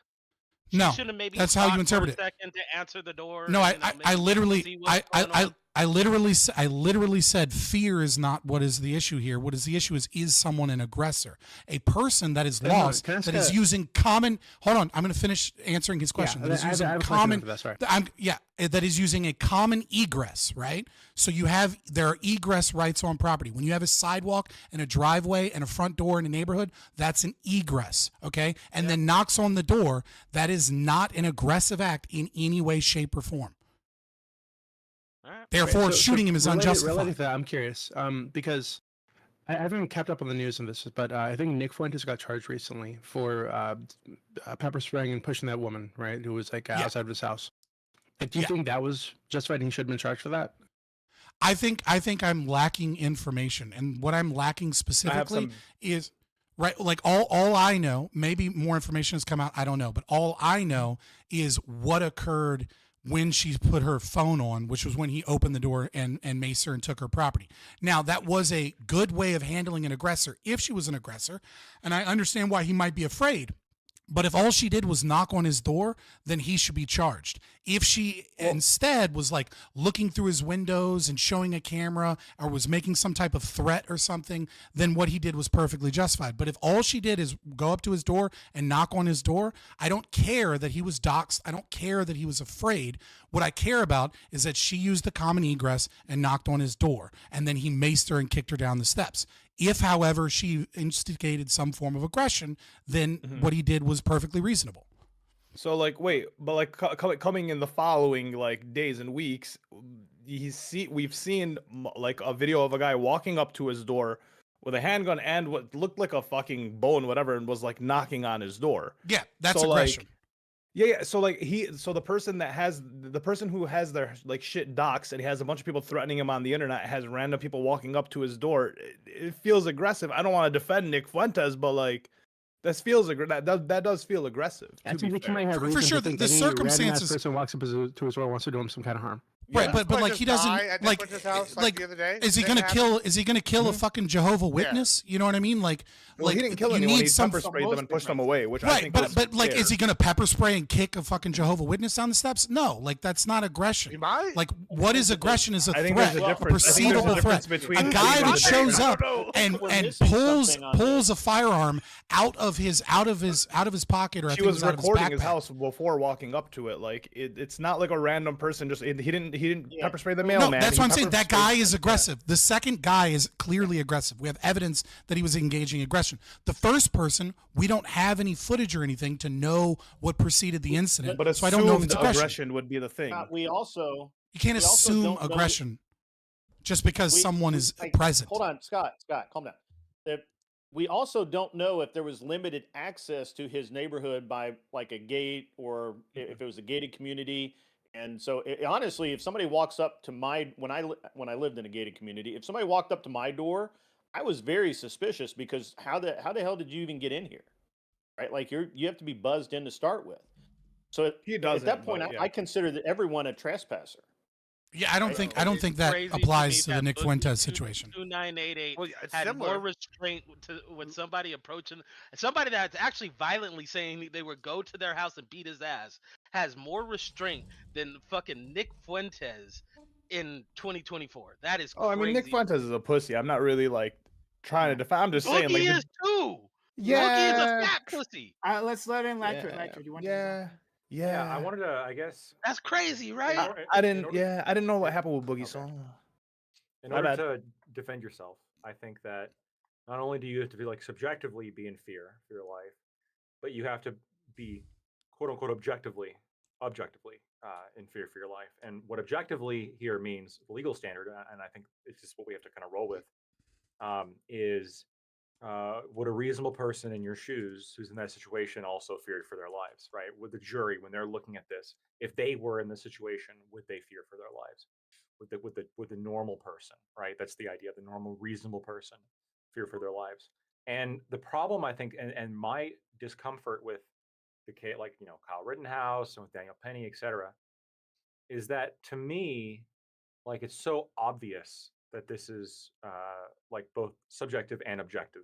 Like this person is both subjectively and objectively in fear, and their actions are so obvious to me, justified. But I'm talking to people who think differently, and it makes me a little bit uncomfortable. It would be like if somebody pulled a gun on me and then I shot them, and then I'm like, look, I had to shoot him. They pulled a gun on me, and then like a jury said, yeah, but you could have shot him in the hand though. But you're right. It's possible I could have shot them in the hand, and if a jury believes that a reasonable person should have shot them in the hand, now I'm going to prison. Wait, question. That's not what anybody's saying. Wait, do me real quick. Hold on. And I don't want to Before you go, live around. I don't want to live around people who I'm concerned might vote for my guilt based on something that I find to be wholly unreasonable. So then, what about the Majin? This is our debate. The YouTube the YouTube prankster shooter, the guy that got shot in the stomach when because he was aggressing. Listen, in my opinion, that shit was mad justified. He was aggressing. The guy was being aggressed on. Got told to stop a few times. Right, so like, I don't think it was justified. Remember, Oh, wait, why was it? Wait, why wasn't that justified? Yeah, why is that one not justified? I think it was definitely. Yeah, explain that. Just run that to me real quick. Yeah, because when I was, at least based on what I saw, there was no like overt act of aggression, and when he pulled the gun, instead of like brandishing it first, he just like brandish it first. Yeah, fuck that. Fuck that. Yeah. I have two dudes walking up to me. One dude's now 6'3", you're 6'4". Okay, no. Yeah, Come now you're on. flip flopping. First of all, Yeah, it's see, just there we like go. with I wanted Mark to. I Mark- figured. He's not flip flopping. He has a different standard than I do. You don't brandish the gun. If you pull a gun, you use it. You Yeah. pull it out, you bang bang, you put it Yeah. away. No, That's not what you do with it. necessarily. What, bro? This. All right, listen. That is guns Yes, 101. let me ask you this. So you're telling me that like, let's say I'm just walking in the mall and like somebody's like following me around, like being like really obnoxious, and like they made no movement or action. don't brandish that it would the gun. appear- They made no movement or action that would appear to be violent at this stage. Hovering Like, over me and following you with a phone in my face is aggressive. not what the guy violent. did. You watch the video. No, not in your face. Let- Not in your let face. Clay finish. They have like a couple feet away from you, and they're following you around like with their phone, and they're being weird. Here are options that I'm going to do, and I think are reasonable to do. Again, I think are reasonable to do before I just like quickly yank it But out he and shoot did- him. he did right? that I'm before going that. to like go to the. I'm going to go to the fucking mall cop or something, and I'm going to say or call the cops or whatever. Or and if they start acting aggressively whatsoever, But they were now, already like, doing that. The guy had already done that. Like this is the exact same almost scenario. They did the that. guy, he confronted him. He said, They were "Leave being me alone." obnoxious. He They said, were being obnoxious, not "No, hold on." violent. The guy confronted him. He said, They're being "Leave aggressive. me alone." He said, "How are they being aggressive? "Stop." What do they do?" He, Hovering over me and if you shoving a watch it, phone in he my said, face. "Leave me alone." Stop. And then the guy also took his phone several times and did a punching motion with the phone in his face. That's an aggressive, assaulting motion. Let me watch the He video was again. I don't recall that. more than justified to shoot that guy, in my opinion. And secondly, remember I have the this solution now. for all these So, problems. this is like a year ago or so, right? Yeah, I actually have the solution Just for all about. these problems is that we just bring back, like Texas did, dueling, and we just bring it across the board. So if you have a problem, y'all just go throw hands. If you got a problem with how somebody's I'm yelling not at grandma on opposed the to that. subway, And you just start that's throwing legal hands in with them. Washington State. I'm just saying, if you I'm do not opposed it, to that. we do it in Texas. Y'all both agree, be like, I don't like what you did to that old lady. They gotta go fuck you, and you go fuck you back. You knock each other out. The cops Yeah. show up. What happened? We duel. down Problem for that, solved. too. If they die, he dies. Oh, Neutral well. combat is illegal in Washington State. I'm just saying. You can do that there. Again, this So- is That's kind of better. what happens. The I North This want- is better kind than of the South. Hold on, before you do that, I want to say we have that. Scott, we were talking about before, right? You said we want to be careful or just not dissuade people from being able to use the proper to respond to aggressiveness from a possible threat, right? I hear you. I don't think what you're saying was unreasonable there, right? Like we can imagine a point where the public is like just too terrified to do anything, right? Like we can imagine like if there's enough messages sent to the public that if you do anything and you possibly make a mistake, that you will be unreasonably charged, and then this ends up allowing more people to be victimized in public when they could have been assisted, by bystanders. So I hear you. And I acknowledge that. But I also have to acknowledge what Doobie said as well. We don't want a person, like cops do this all the time. They say that they're terrified, right? And that's why we had to shoot a person who was running the other way, right? Or just like a person who is, we can say having cops sort are a of different breakdown. story. Let's set them Some aside, sort- right? Okay, fair enough. Someone's having some sort of breakdown, right, or doing something that's odd or unusual, right? People interpret that as threatening and then take extreme violence against them, right? Like there is some sort of balance between these two, where we tell the public, yes, like well, just like anyone else, for any situation, right? You're responsible for your actions, and you need to weigh the appropriateness of those. Though at the same time, we can understand that there are extreme situations where you don't have all the information, right? You only have what you know, and adrenaline is there, and that clouds the situation, and you just need to act, right? We would like you to act, but we just need you to act. So, but there seems to be some sort of middle there, and I'm not. Let sure me if we let me arrived there. yeah let me thread this a little bit. So I actually want to piggyback off of why Admiral Gibbs is right about something that he just said, so that I can explain the situation. Right now, Lactoid and I use different standards in terms, or at the very least, we're discussing different standards in terms of whether or not someone ought act. Right. I am using a standard purely of aggression, and Lactoid was specifically talking about the legal standard of fear for one's life. Now, Admiral Gibbs, the reason one said something interesting, which I think applies to the situation very much, which is you don't pull a firearm out and brandish it. If you pull a firearm out, you use it. Because when you pull a firearm out, what you're doing is you're escalating the situation. The moment you pull a firearm out, regardless of what was going on before that, that other person, justifiably or unjustifiably, now knows this is a life or death situation. This is no longer a situation where we're going to resolve this by throwing hands and then like we're going to be friends later, right? This is a situation where I either run or I fight or I die. That's what happens. So if you pull a firearm out, you should never, ever, ever pull a firearm out just to point a firearm at someone in the hopes that you get them to calm down. You get them to calm down, and if you can't, you pull a firearm out, and the first thing you do is you kill them, period. When you pull that firearm out, you kill that person. You don't fucking try and wound them, you kill them. That's what a firearm is for. And if you're not ready to kill them, don't pull the fucking firearm out, because if you pull it out, you better be ready to kill them, because they're probably going to be ready to kill you. And so it's the same situation. Should this apply for cops? I as have well? never agreed with Scott Moore. I have to be honest. I believe I absolutely have never believe ever agreed with Scott Moore. Wait. Can I ask? I mean, that's gun ownership 101, really. Hold on. Okay, everybody you're owns a gun saying, knows stop. that. You're saying it's gun ownership 101. Okay, I don't agree. Well, So let me it ask is. you: if the cops pull their guns out, same concept, feel a threat, boom, no aiming, no get on the ground, just whip it out. I agree that this should also be the standard for police officers, and I think police officers pull their firearms out way too often, and it is one of the major reasons why so many different times there's an escalation problem. There's when police officers show up, for example, for a welfare check to try and see if they can get someone to calm down, and they hear that the person's somewhat erratic, so they come there with their fucking hand on their firearm or with their firearm drawn at a low position. That person that is in an unstable state of mind sees guns, and all of a sudden they start acting even more erratically, and then all of a sudden the fucking dude charges them or attacks them, and then people are like, well, we had to kill the guy because he came and attacked us. But if they didn't have their fucking guns out, there are definitely going to be scenarios where that person wouldn't have acted that way if a deadly weapon wasn't pulled out. Let me give you a specific scenario. Actually, Cops show up and there's had a guy gun drawn on them. Sorry, go ahead. I just wanted to say, let's say you go on, like there's somebody on the street with a machete, okay, and they're acting erratic. Cops show up and they're about 20 feet away. Should they be able to pull their guns out and aim their guns at the guy with the machete, or they should just show up and just cap him? That's an armed individual. So Yeah, again, that's the issue. It's a clear escalation at that point, right? That's the issue. Like Lactoid, isn't that they pull their guns out, right? It's that when I say you pull the gun, you don't pull a gun out unless you intend or are ready to use it. The cops would fall in this like ready to use it category, right? It's not like I'm gonna go here and I'm gonna de-escalate the situation. Like, oh, this guy, you're gonna whoop my ass? Well, look, I got my gun. No, like, that's not what I was. You misunderstood my point.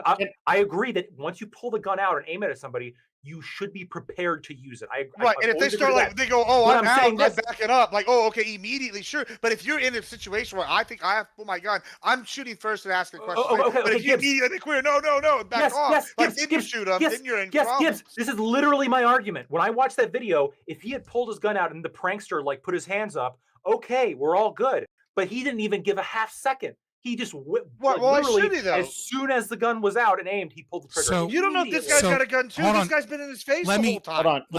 Let me answer the question because you asked me, right? So in that situation, right, police officers, unless they're undercover, right, and I want to put that in a separate category, okay? If you can we do that? Can we put like plainclothes cops and undercover cops in a separate category? So uniformed officers, but it will make sense in a second. Uniformed officers. I'll listen. Are open carrying, right? So their firearm is not in a hidden position. Their firearm is right there on their belt. I am perfectly fine in that scenario with police officers putting their hand on their firearm, and if they have a holster that has a button on it or a releasing mechanism, pushing that releasing mechanism or flipping that button up. But I believe, right, I think it is important for best practices that you do not draw your firearm out unless you're going to shoot. That when it comes time, that like if you have someone in that situation, that you are inherently doing something that is escalating the situation and making violence between the police and the citizen more common. Now, I think police officers are in a different position to a certain degree, right? Obviously they fulfill a different role in society, and I think they should be held to a higher standard than citizens.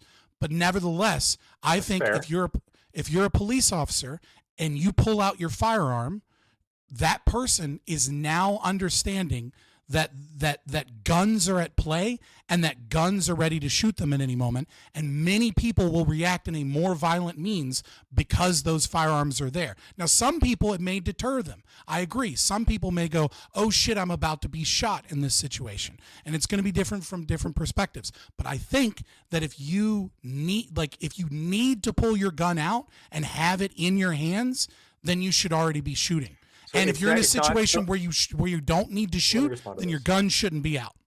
Okay, I understand your position here.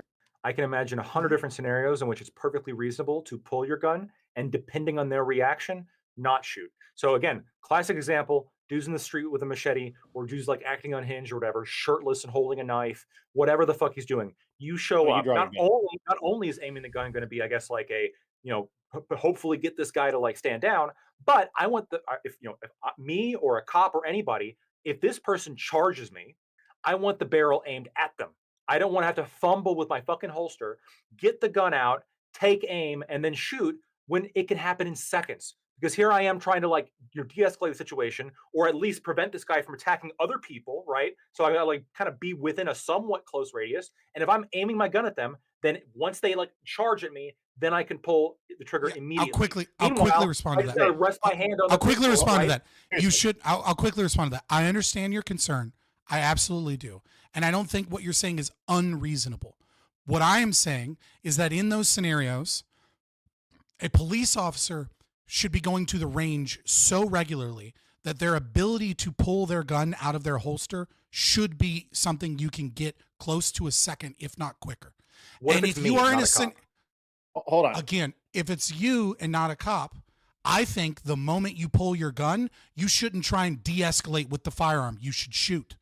No. Even if they're like 15 feet away. Guys, let me jump in here for a second. If you make that choice, it's different than a right. I actually had an officer pull their gun on me at a traffic stop because they saw my firearm underneath the seat of my vehicle. My personal opinion is they freaked out because in every other place in the world, having a firearm is just kind of normal. But I was okay, and I de-escalated the situation because I had an officer pointing a gun at me that I felt was fairly unstable. But I to some degree, I understand the officer's view. First of all, if there's a weapon at play, police officers are always going to have their gun out. Period. And they should, because they're more likely to be attacked than I am. Someone's more likely to just walk away than walk away from a citizen that can't arrest them, and they were more likely to attempt to hurt someone that can arrest them, and more likely is going to. So I kind of disagree with Scott here. I see what you're saying, Lactoid, is that if a guy's got a machete out in his hand, yeah, you should, a police officer should have their gun out, trained on that person, ready to dispatch that person as they are trying to de-escalate the situation. However, whether or not that happens is not up to either of those people. I think there's a reason. Oh, sorry. A private citizen like myself, I'm just going to shoot the guy. I'm just going to be honest. What if he's 15 feet away? How far? Let's say he's like 15 to 20 feet away. He's not charging at you. 15 to 20 feet away, he's dead. 100%. He's actually right on this, Lactoid. Like, So for he's not somebody to charging. be, it doesn't matter. 15 to Like, 20 I've feet watched away, he videos is for dead. DTAC for my working security and stuff like that. People within 25 feet can be lethal to somebody with a gun, with a knife, especially if you don't even know if they're coming at you. I know. Rifling through their bag like that. 25 If I see somebody with holding a knife, just cap him. No, but if they're in aggressive posture towards me, holding a machete in an aggressive posture towards me, I you're wonder if I going can to find die. that video. What if they're 15 feet away, but they're acting a little bit weird, but they're walking backwards? If they're walking away from me, that's fine. Are you pulling at all, or are you just gonna What are you doing? Well, I have a sub 1 second draw, so I'm good. But you should. Okay, I don't have. I'm not that good. Okay. So let me. Well, I should though. I should. Hold on. That was the think- concession I was looking for. I should pull and I should aim You while I'm should. backing up. Yes, while I'm backing up. And if he charges me, then I'll know I'll be safe. Don't back up. Don't back up. Hold on. Don't back up when you I draw. back up too. Yeah, but hold on. Don't What, back up when you define draw. weird, because That's a what good if way it's to just like, have an accident. Hold on. Define attentive weird. to my I actually have a surroundings, problem with maybe what y'all just said here, because y'all said if he's acting weird, right? And listen, I live in a state where everybody's got weapons open there. Like I got people, everybody's got guns out. I see guys, gardeners with machete. I see guys with machetes all the time. Like they're working on like brush and shit. Like, so you're telling me like Juan just gonna be walking down the street, muttering, yelling at his ex-wife on the phone, and y'all gonna be like, "Fuck that bitch, she's got a machete, bang bang!" Like, nah. Now you're crossing the line here. Like, see, this is the problem. This is why all the aggression has to be a big factor here. Like, if you're sitting, you're threatening people versus like, "Oh, I'm yelling at the phone." You shouldn't just be drawing on people because they're yelling at a phone. Like, that just doesn't give you a right to like. Wait. Let's say they don't have a machete. Let's say they don't have a machete. Let's say they have a phone out that's playing a dumb fucking little like weird stupid prank. Like, do I have any duty? Do I have any duty then? Hold on, the difference is one Do guy I is have any being duty to pull, hold on, or do I just like the blast difference them? is one of these What? guys in the scenario you're describing was aggressively thrusting this phone He into was an somebody's obnoxious face, Never touched him, though. aggressively Matter of attacking fact- this man, Matter of attacking this fact, man, in that basically. video, the only person to assault the actual person outside of the gunshot was the guy getting the Popeyes chicken that eventually shot. He hit the guy in the arm first. Yeah, okay, I'm willing to forgive that though. Okay, Oh, because I'm that talking was about the reasonable. I know. that I know. The guy who shot. He hit him beforehand. Yeah, the He guy was who the shot. He was trying to get the guy to go away, and the guy He's wouldn't trying to get the guy to go away, and that's reasonable, right? The guy was being an obnoxious hold on, prick. but if you sure. push somebody away, say you're getting too close, get away, and then they continue to get into your face, that's aggression. They are aggressing onto you after you've already said no, and I've deemed But it you could necessary to just push pop you him? away. No. Oh, well, I would say yes, but like here, if you're sitting here going, listen, are we arguing over? Hey, if someone gets in your personal space, you can push them to back them off you, and then try to escape. No, normally? we're 'Cause arguing that's about what whether or not somebody's your personal space, So you get to shoot that's them. what the guy That's the did. question. No, that's what the guy is did. it okay and then for you- after the guy did that, the guy came back and got in his face again. Yeah, you're getting shot at that point. Okay, so hold on. I want to say something.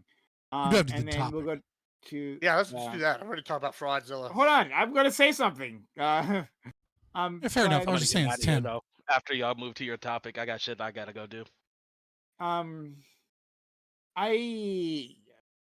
guess I fall somewhere in the middle of Scott and Lactoid here. I've told you guys before this story, and I won't do the whole thing, but just that like, hey, I reported a crime to some officers, right? I was trying to be a good citizen, so I reported a crime that I witnessed, and I approached a group of officers. There was like at least a half dozen of them, maybe more. All like very large officers, all armed, right? I approached them and I stopped like I'm yards away from them, right? So I'm not even in their personal space. I'm like yards away from them. I stop and I call out to them, "Hey, officers!" Right?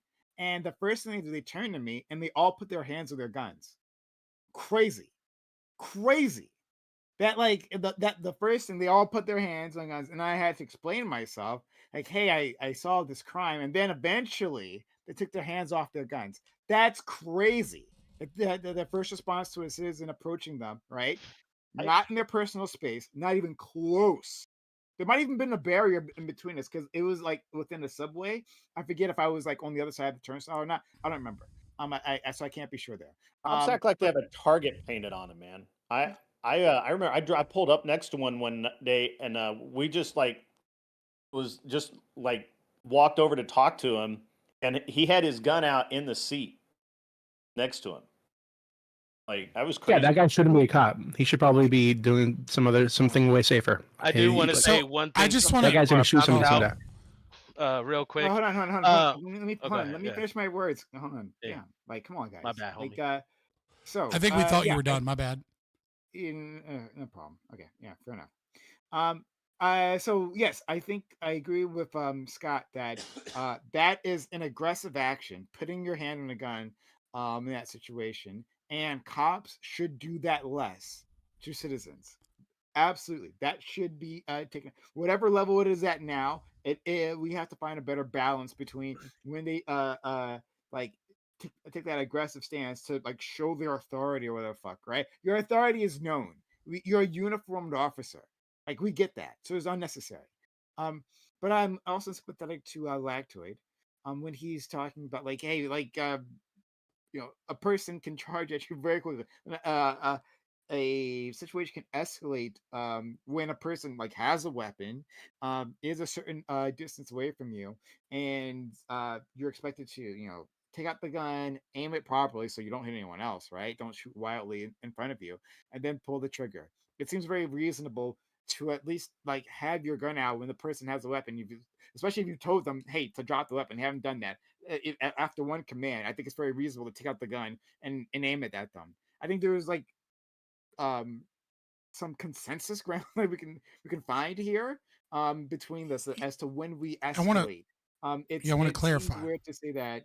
Sure, but I think it's weird to say that the only point in time to pull out the gun is to execute individuals. I in principally I agree with what Gibbs and Scott was saying, and that like what a gun represents, how people react to guns, right?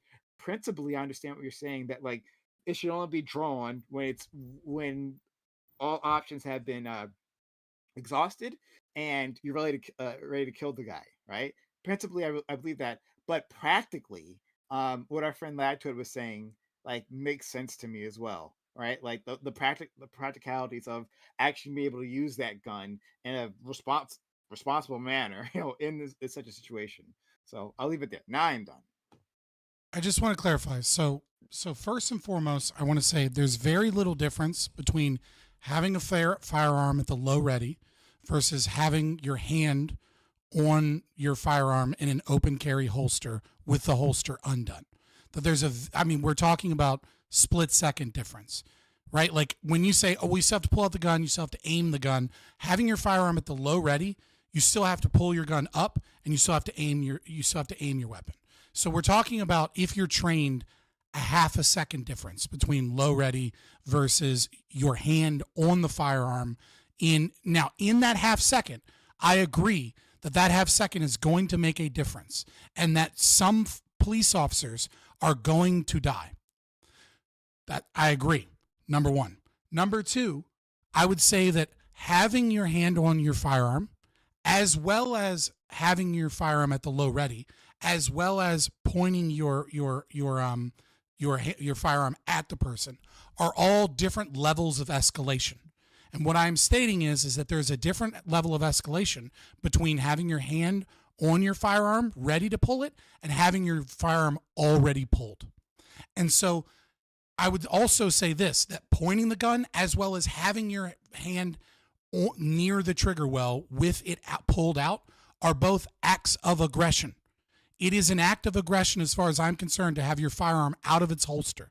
Even if it's not pointed at the person, if you're at that is an act of aggression. Now, pointing it is a further act of aggression that is further escalatory. Now, what I'm saying is in the difference between hand on hip, hand on holster, ready to pull, versus low ready, let's say that is for a properly trained officer at most a 1 second difference. Okay? Now, that 1 second difference is going to be life or death for some police officers. However, what I'm also saying is that 1 second difference, or the difference between hand on the hip versus firearm at the low ready, is also going to be some level of difference in the way that people behave with police interactions, and that some of people are going to be saved by this. And what I'm telling you is that if you are an agent of the state, if you are a police officer, and let us not forget that these police officers, both by Town of Castle Rock v. Gonzalez and DeShaney versus Winnebago, do not have a constitutional or legal duty to protect you. Okay, these are agents of the state without a legal duty to protect you.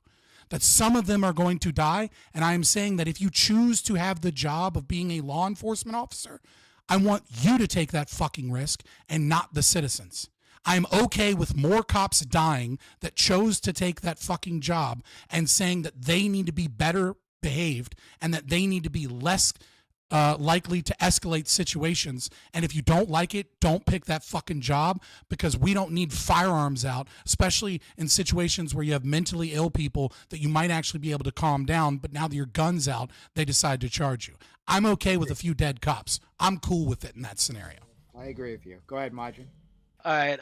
Well, like I said, I'm gonna head out of here. Hey, Lactoid, I am so happy to hear that you agree that people don't have to use lethal force with somebody being unarmed, not violent, hasn't laid a hand on nobody. You know, kind of like the Daniel Penny City. I'm talking about, you know, the prankster, right? Same situation though. You know, the guy was unarmed, maybe a little loud and annoying, right? But probably shouldn't have lethal just annoying, yeah. force.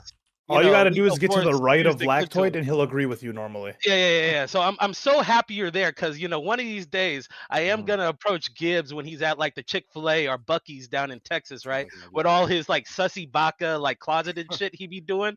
You know what I'm saying? I'm gonna come up to you and be like, hey Gibbs, and I hope Gibbs doesn't shoot me, okay? Yeah, All right. I'll bet my life for that one. You're right, y'all. muted, Gibbs. We can't hear you. But I'm Yeah, sure you were I can't saying hear that what I you say will the Chick-fil-A absolutely might give you a medal right there. You know, like that's God's chicken. I'm defending God right there. You know. All right, y'all. Y'all have a blessed evening. Holler at y'all later. Deuces. Yeah, have a good one. Bye. Take care, be well. Okay. So let's get started on the topic at hand. But thanks all for who've sat around, if you've enjoyed this conversation so far. Consider supporting the channel, subs to the channel, give bits or give subs. We had that great week last week, so I'm sure most of you have subs, but consider resubbing, supporting this channel if you'd like. You didn't get a mic though. You had that great all that He hasn't been cash paid flow yet. come in last week. Yeah, Twitch pays out. Twitch pays out on a monthly basis. Like Or, YouTube. well, they does, can pay. yeah. Okay. Yeah, it won't be until the Oh, use that PayPal link. Then no wait either.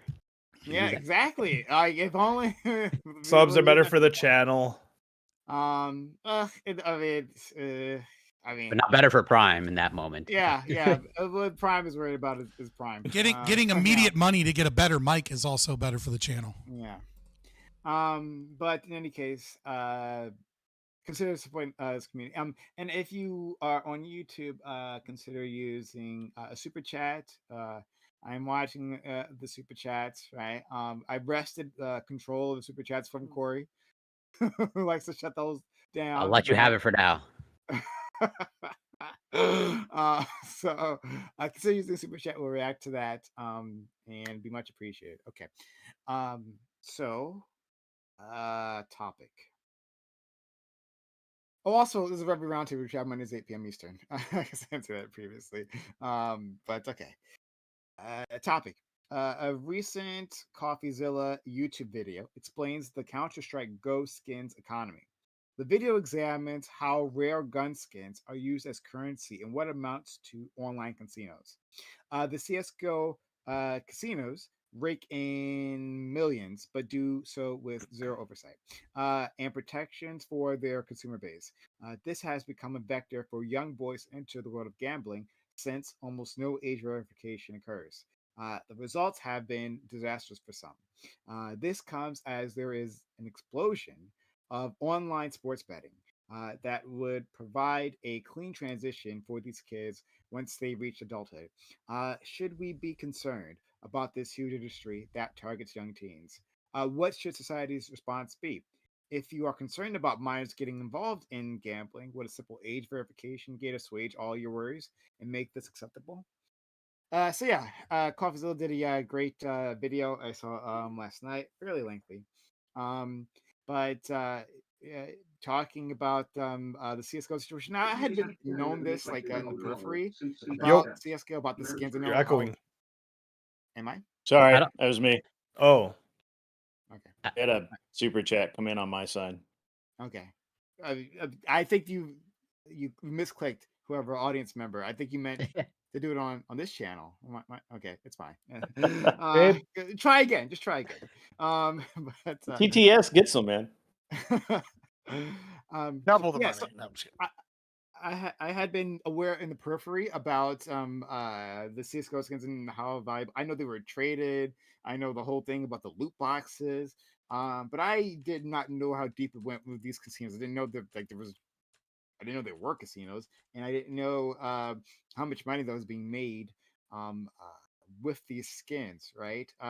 So it was quite enlightening.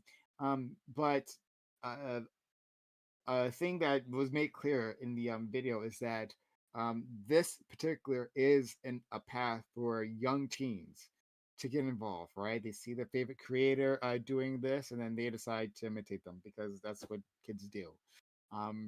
And that's what I have a bit of a problem with. Though I'm still not sure what my feelings are, like completely surrounding this. So I'm really curious what you all have to say. Sorry if I friend back to it. Yeah, I'm actually a really big fan of Coffeezilla. Just as a content creator, he does a lot of good work, exposing scams, crypto scam, a lot of crypto scams. I mean, that's the vast majority of it, really. There's crypto scam? Yeah, I know, right? The Paul brothers apparently have been affiliated with scams. A number of other people have been affiliated with scams. And yeah, I mean, I think he does good work and I mean, he exposed SBF, right? Sam Bankman-Fried with I forget the name of the platform, but he did a lot of good work with that. And I think it's look, I actually FTX. watched these FTX. Yep, I watched these videos. There's actually a part 2 now out.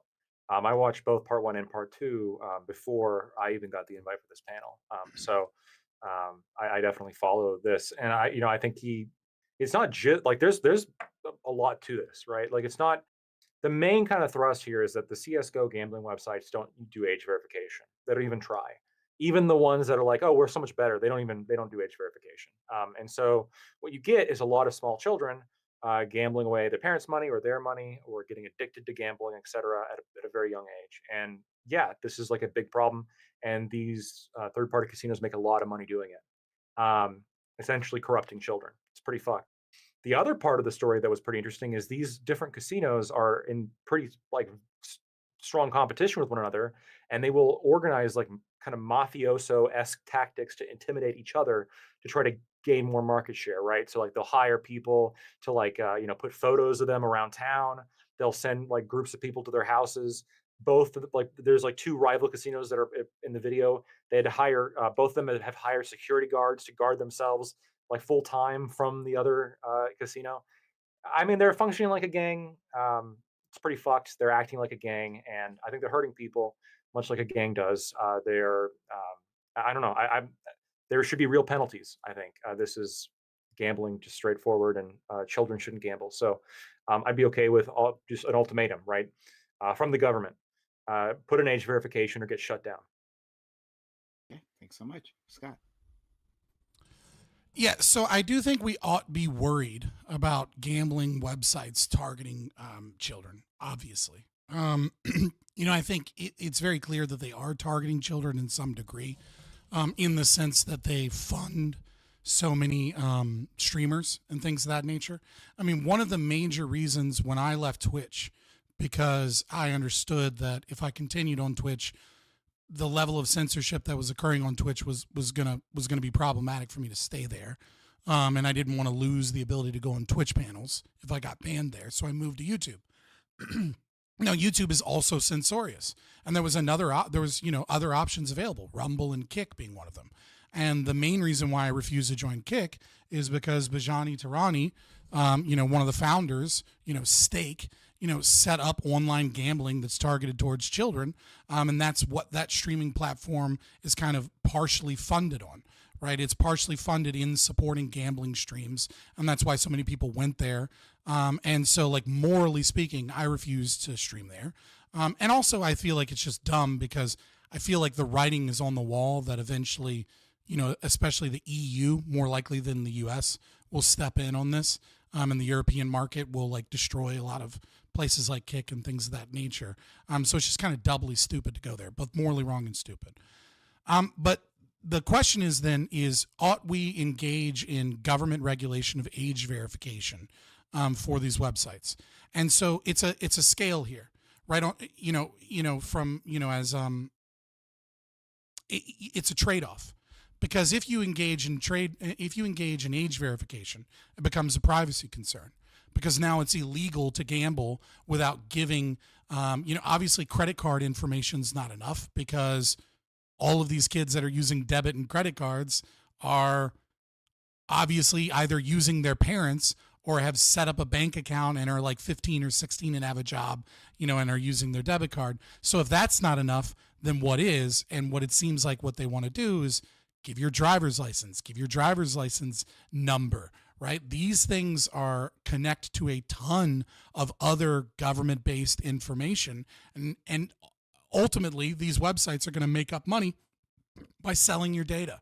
And you're going to have your driver's license attached to your, your IP address and all these other concerns. And now you're going to have China and other, bad places, telemarketers, etc., that have basically access to all of your online information.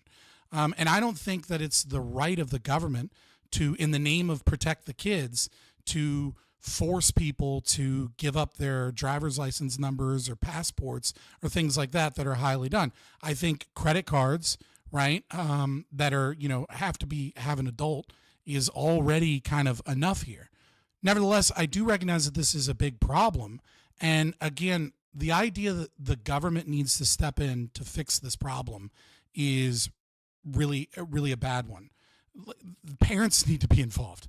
If your kids are fucking gambling, you should know about it, and you should be tracking your kids' finances, right? There is this weird thing that we have in our culture, this great lie that we have gaslit ourselves into, and it's usually because of age of consent, and people are afraid to be called pedophiles. And the lie is that one day children turn a certain age that is whatever is an adult in your country, and then they're magically an adult. And the day before that day, they were a child, and then the day after their birthday, they're an adult. And the fact is that it's a gradient, that children become more cognitively aware and have better critical thinking skills over time, and that continues until about 25. And another fear that I have is that we use this nanny government to protect children under 18 from every form of temptation that's out there. And then the day they turn 18, magically the entire world of temptation is open to them. Like, you're not actually solving gambling addiction if you use everything you can to keep these kids from doing something, and then the parents still aren't involved, don't teach them anything, don't teach them restraint or financial responsibility. They turn 18, and then all of a sudden it's perfectly fine and okay that an 18-year-old is gambling away all of their money. No, temptation has to be there so that parents can teach children how to grow up and be in the world. It's a parent's responsibility to prepare them for the world, and using the government to steal data and using the government to give all of our personal identifying information to corporations that are overseas in poorly regulated places so that we can protect the kids is just not a solution that's going to lead to outcomes that we want. Thank you. Very interesting thoughts, Scott. Let's go to our friend Corey. Well, I'll try to keep it brief, but I actually agree with most of the points that both Lactoid and Scott just went through. In terms of, I agree with Scott overall, fundamentally, it is the parents' responsibility to hopefully parent their children. But unfortunately, I also recognize that, in my opinion, which might be worth nothing, I think most parents are bad parents for whatever reason, for a variety of reasons. And so it's well, then what do you do in that case? And I agree overall that it's a trade-off. But for me, I'm willing to make that trade-off in terms of, I agree with, at the very least, the starting point of what Lactoid said is a simple, maybe not so simple, but yes, age verification is a step in the right direction to see how that plays out.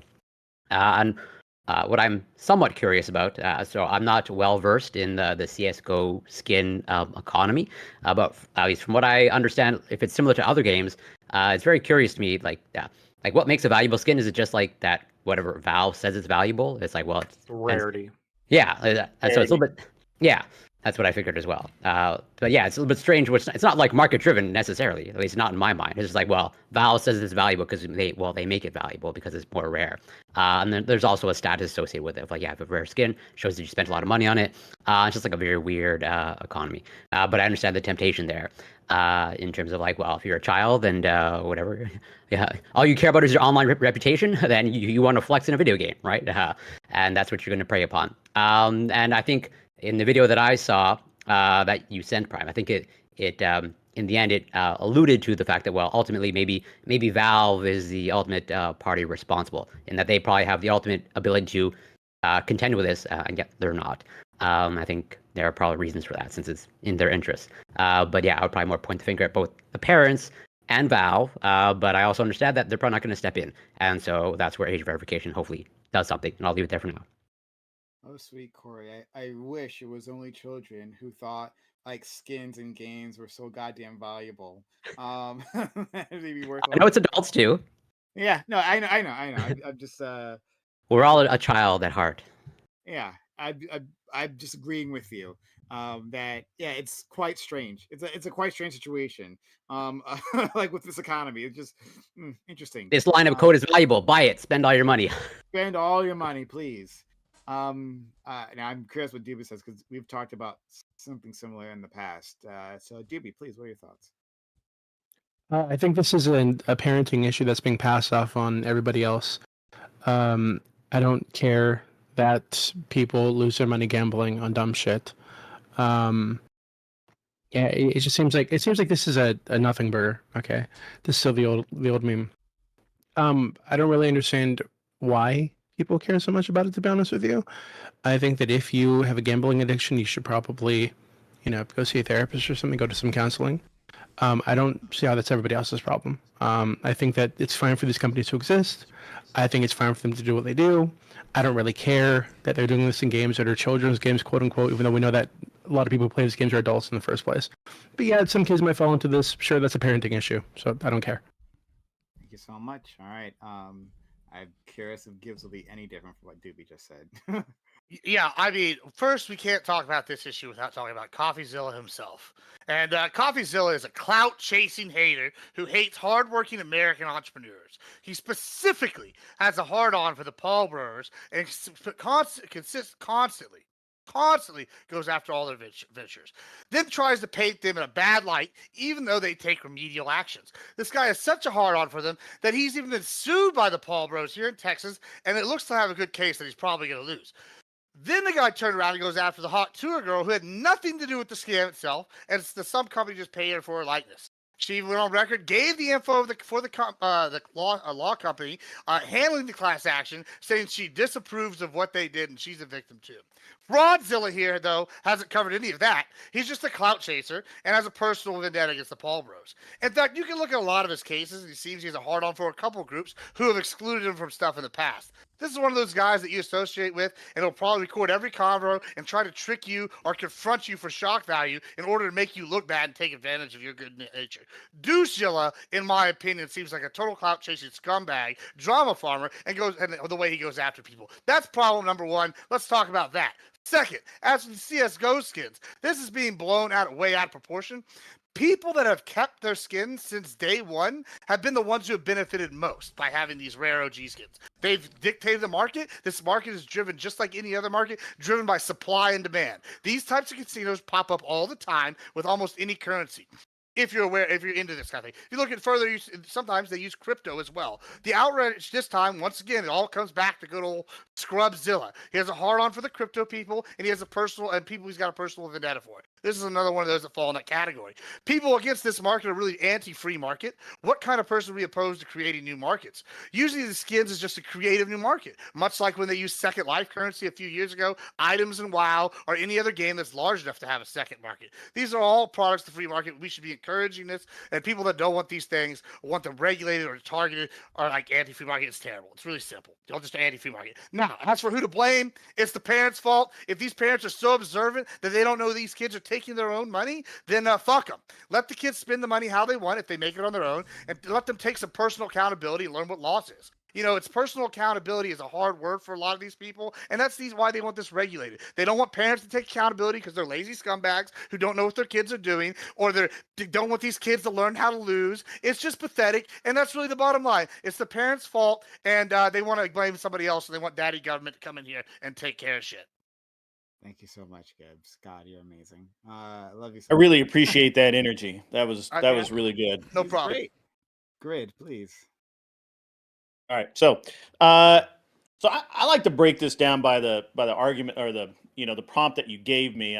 Rather than kind of go off course. So should we care about this? Yeah, absolutely, we should. And I actually did kind of a deep dive into this. I have some of my audience actually have done some investigative work into this, not about Zilla Gibbs, but and I actually got an education a little bit on this today. I didn't know a lot of the things that I know now, and I'm kind of it's very interesting to me. It's an interesting dynamic. Now, I'm going to start by saying that for the most part, I have no problem with kids gambling. I think that kids need to understand the risk reward system and what it's like to fucking lose. And when you take that away, you kill something inside a kid. You just do. So I'm anti-nanny state, and I don't believe that that's a real thing to worry. I think that parents should be a part of that, and we used to enjoy that. Actually used to be something that fathers and sons did together, and place a gentleman's wager, and you would lose or you would win, and the kid got to see that. Now they don't, and that's okay, I guess. It sucks for a bunch of people, but that's okay. But however, the problem that I have with CSGO is it's such a scam. Most of these sites where they're gambling aren't even gambling sites. Nobody wins. They just take these kids' money and give them nothing in return. And that we absolutely should be concerned about. We should do something about that because that's called stealing. We don't allow that in most places on Earth. However, we do apparently allow it in CSGO. It's great. It's wonderful. It's a great time for everyone who plays.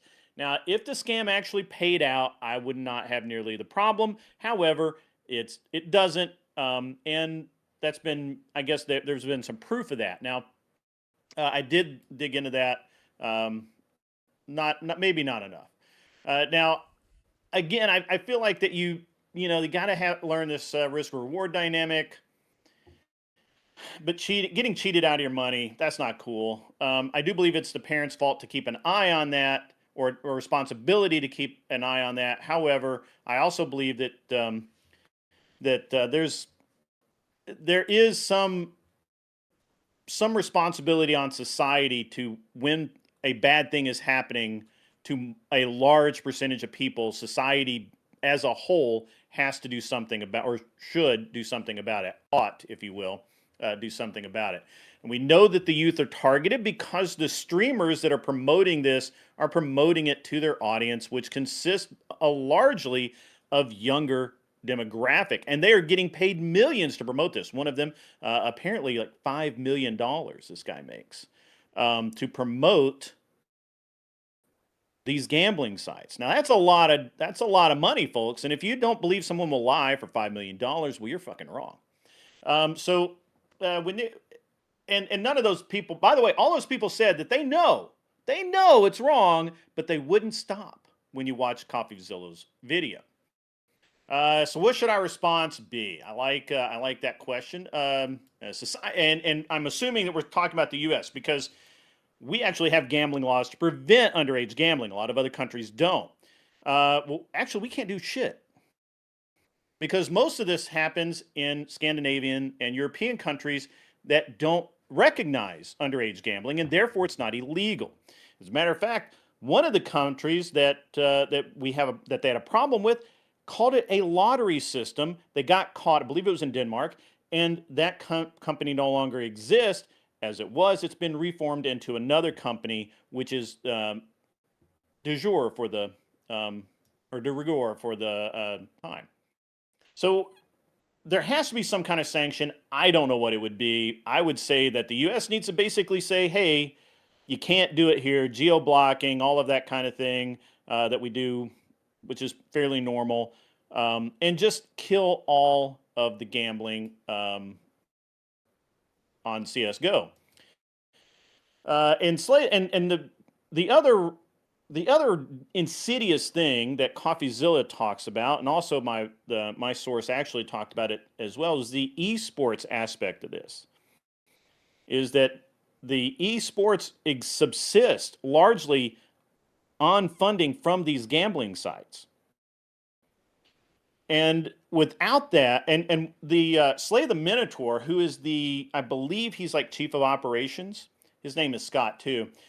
Slay the Minotaur said, without gambling or skin trading, or rolling is what they call it, the entire CSGO culture would die. And he goes on. He went on to say a bunch of other things. Mainly, I really like thank your local crackhead and Twitch chat folks. It is because of them you're watching your favorite esports teams play. Sam Cook. I was wrong. It's not Scott. It was Sam. So if you're concerned about minors getting involved in gambling, and I'm going into the prompt here, would a simple age verification gate assuage all your worries and make this acceptable? No, because it does nothing to solve the actual problem, which is the cheating, these kids getting defrauded, and all of that sort of thing. And the last thing I'll wrap up with is, while I really like all of the energy about Coffeezilla, I don't really care about him. I actually really do understand this. My kid plays CSGO. He's 14. By and large, a lot of these guys are getting into it when they're 12, 13, 14 years old. It's these larger streamers that are influencing these children, which is what they are. They're not adults yet, to do these things. And we really have to pay attention to it as parents. We also have to pay attention to it as a society. And that is that. And I beat you on that one, Scott. I bet I was longer. I bet I went longer. The competition now? Boy, I mean, he goes long. Let's not make it a competition. I can't wait till next panel. It's all opening statements just for the 3 hours. I try to get out my principal arguments because I know that once the panel starts, being able to discuss things in an intelligent way is going to go down a lot. If the panel starts, when the panel starts, he can never get a word in. So not a word. I realized that. That's why I had to do that. Ali, okay, please. All right. So as much as I agree with everyone in the panel, it's one, I think kids should be banned off the internet, right? Like they should be limited use, maybe some Wikipedia or some like light Googling for research, whatever it may be, like, at least until 16. In terms of like, Wikipedia has pictures of boobs, so I wouldn't even trust that. You verified every page on Wikipedia. I have. All the ones with boobs. Yeah. I shouldn't touch you, Ali. Go ahead. But yeah, in terms of like online gambling in general, much less to just CS:GO, because I don't think it's a CS:GO problem. I think this is a big issue. Obviously, adults losing money, I don't give a fuck. It's kind of your problem. My question is like, we keep letting these companies kind of do whatever the fuck they want, and we don't want to regulate them because, God forbid we put any regulations down. But like, what happens? And this is not even like empathy. It's empathy for the businesses. What happens when all the people that use their product are broke, right? Like if everyone's broke, you don't have any supply and demand. Doesn't really even matter if people can't afford the things they demand. So like that's really kind of like the question is, like, we can let the companies do whatever the fuck they want, and adults should be able to regulate, and we should hold parents accountable for their kids. Like or parents should be accountable of their kids. Like they should be. But really, like what's happening is no one's holding anyone accountable. Everyone's kind of just losing money. It may not be a big problem in the CS:GO community specifically, but like Fortnite skins were like a thing, like V-Bucks is a thing, like kids taking their parents' money and just giving it to these companies, and even adults like kind of getting swindled by these companies. The bigger issue is like when we're all poor, what happens? It's the panel. I want someone to answer. So I play SWOTOR, right? Star Wars: The Old Republic, right? It's one of the longest running MMOs. Dude, I Great miss game. SWOTOR. Yeah, but hey, guess what? Now's the time to come back. They just did a graphics revamp, and they're doing the new Malgus storyline sometime in the next few weeks. But anyway, go on. Moving on from that, I'm on I play PoE2, SWOTOR. sorry. Yeah, hey, well, I play SWOTOR. It's one of the oldest MMOs. I have skins from my very first character, like that are worth thousands of dollars. Are y'all telling me that I shouldn't be able to go onto the secondary market and sell my skins, or like basically the equivalent to skins, or like 6 items or whatever, for the money that it's worth, due to the market determining how rare these are? And it nobody's saying that, Gibbs. nobody's saying that. Okay, so if you're not, okay, cool. So we agree on that. So if y'all agree with that, why shouldn't a website, maybe a gambling website per se, say, hey, we take crypto, we take any forms of payment. We're also going to accept $1,000 for this item in SWOTOR. What is the logistical problem from a 1,000 IQ? I know y'all want to argue. Okay, there's no problem so far. There isn't. All right, it's cool. So the problem is then that we agree that these companies should have the right to do that. We agree that these kids should have the right to do that. And the people that are benefiting from this the most are the people that I don't think own we agree these kids there. originally. Well, hold on. The only problem you'll have to is where the kids are doing it. But there's no problem, because also the point I think you made, Grid, actually whoever said the idea about these gambling companies keeping some of these communities alive, now I wouldn't agree they're 100% responsible, because I think the market determines some of what these gambling companies are allowed to do. But it is absolutely true that these gambling companies will be able to keep these companies at least partially in business, because they'll spend money on advertising, which allows the games to keep going in perpetuity. They allow a secondary interest because people can find ways to use the currency in game. And people can earn these currencies in game, so it can create a secondary market where people that otherwise wouldn't have the actual problem, Gibbs. Hold on, I'm pointing at all these other benefits before we get to the actual problem, because this is what y'all are sitting here willing to do. Y'all are willing to sit here and let all these irresponsible parents dictate to all y'all going, it's so sad. Right, well, yeah, I mean, we are, because that's whose fault it really is. I mean, to be fair, that's what a lot of other people say. That's a lot of these people don't love me in this. Well, listen, y'all can you can pick out who I'm attacking individually later. I didn't say anything about this. The point I'm making is that the parents are like the ones responsible. Y'all are sitting here saying all these other people aren't worthy of your time because you're concerned about one issue. Y'all are willing to ban this and are going to hurt all these other people that benefit. That's a big problem. What do you think?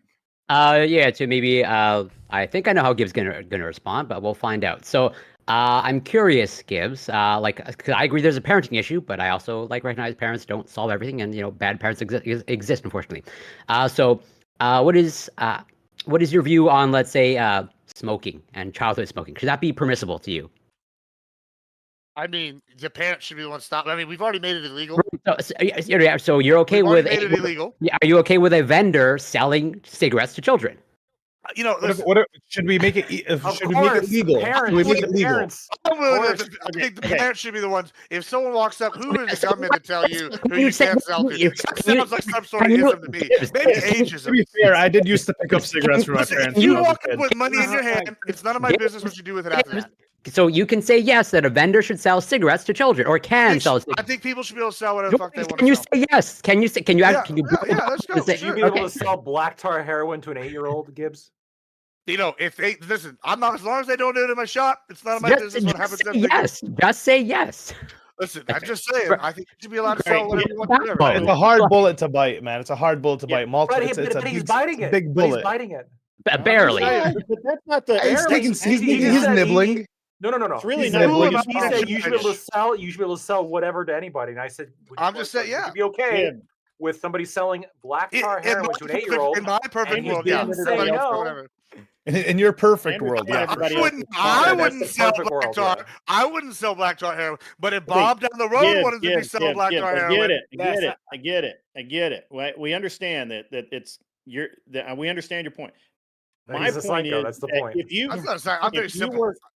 If you go out and you put your skins on this website, and you're gonna gamble them, for whatever, and you never win and you lose all of your stuff, because it's not even really a game. It's all rigged. None of the algorithms work. It's not like Vegas where there's a standard where Well, where I just looked that up after you said that. It said that they have odds similar to Vegas.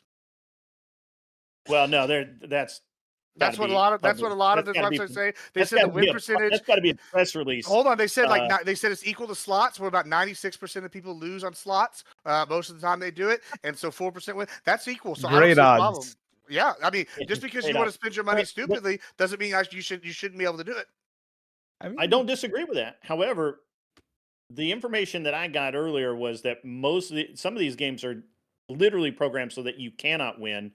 They only they have no standard to assure that 90% ratio like in Vegas. Vegas is different because there's a standard, there's a criteria that they have Should to there meet. even be a standard like 90% ratio? Yeah, how many people win like a scratch off for the Mega Millions? Like how many people win the Mega Millions each time they buy? Well, we only know like 3 or 4 people win a Mega Millions max, right? Every time, except for some rare scenario, and millions of people nationwide just basically lose every time they spend money on a Mega Millions. Are you saying we should ban the Mega Millions? But somebody lotteries? does win. When nobody somebody wins, does win on and these too. It's just not a very high everybody's just percentage. taking your money, then how do you feel about that? I mean, but what I'm saying is I haven't seen any proof that they're never winning. If I have, then I might have a problem with it. But I've seen a lot of proof that their odds are similar. It's a gamble. They might get to a website that doesn't steal from them, right? Yeah, that's the gamble. That's a gamble within a gamble. That's Yeah. a gamble within a gamble. That's double-edged. I want to hear. GB want to say something? I want to touch on that, and then Scott. Yeah, well, good. Why should there even be a 90% like a standard of the casino or this gambling site or whatever giving 90% of the money back through winnings? Like why should that exist? Like to me, it seems like this is a stupid thing that people do. They want to risk their money in this way. If they're making the decision to do that, fuck it, let them do it. If that's what they want to do. Like why should we impose a standard on the casino? Are you asking me? Yeah. So that people don't feel like so that people are not literally cheated. Look, a game of chance is a game of chance, and that's fine. I don't have any problem with that. But when literally it's rigged so that you cannot win, that's stealing. That's no longer gambling. But what if What if it's just like rigged in a way that 99.99% of people are going to lose, but one guy's going to win? Like why isn't that okay? But there is no 99.9%. But there is. That's what I'm saying. Nobody wins. Nobody wins because it's fixed to get People your absolutely win in these casinos. Like, what do you mean? People win in these gambling sites. You could go to web streams and watch them win. Okay. Sometimes. Well, maybe. I'm sure those streamers are the streamers totally that are normal funded. players. They're funded by using their own money. Listen, if somebody wants to pay me to go lose money on a gambling website and watch me, Have I you will ever do seen it. one of those Folks. streams, I'll do it Blackwood? for you. You ever watch XQC or Trainwrecks sit there for an hour, spam clicking $1,000 bets over and over again? No, what it's like fucking degenerate as fuck. Like I don't know why they do this. Well, no, who I watch is I a know they're person not using their named, money usually when they do that, but it's like it's Scooby. gross. Have you ever heard of a man named Bossman Jack? It sounds familiar. Okay, you should watch this guy, or maybe you shouldn't, but you should watch this guy. He's a gambler. He's a gambling streamer, and he embodies like the most degenerate kind of gambling you could think of. He embodies every aspect of it, right? Like he got arrested a few times, so he can't do drugs now. But like he was quite literally just like smoking crack and like gambling all of his money away. And then every time he ran into money, he'd freak the fuck out, destroy his door. Eventually, his door like got taken off the hinges because he kicked it down. Horrific shit. And look, gambling is addictive. In fact, there's a lot of evidence to suggest that it's either as harmful or perhaps in certain cases even more harmful than chemical addiction. And it can destroy you. And people who are problem gamblers have high comorbidities with alcoholism and other illnesses, and they have a very high suicide rate. Wait, I think this that guy's children. job crack and gambling? Was that his job? This guy's Bossman Jack's job was crack and gambling. Yeah. Damn that! At least I'm not saying I'm jealous.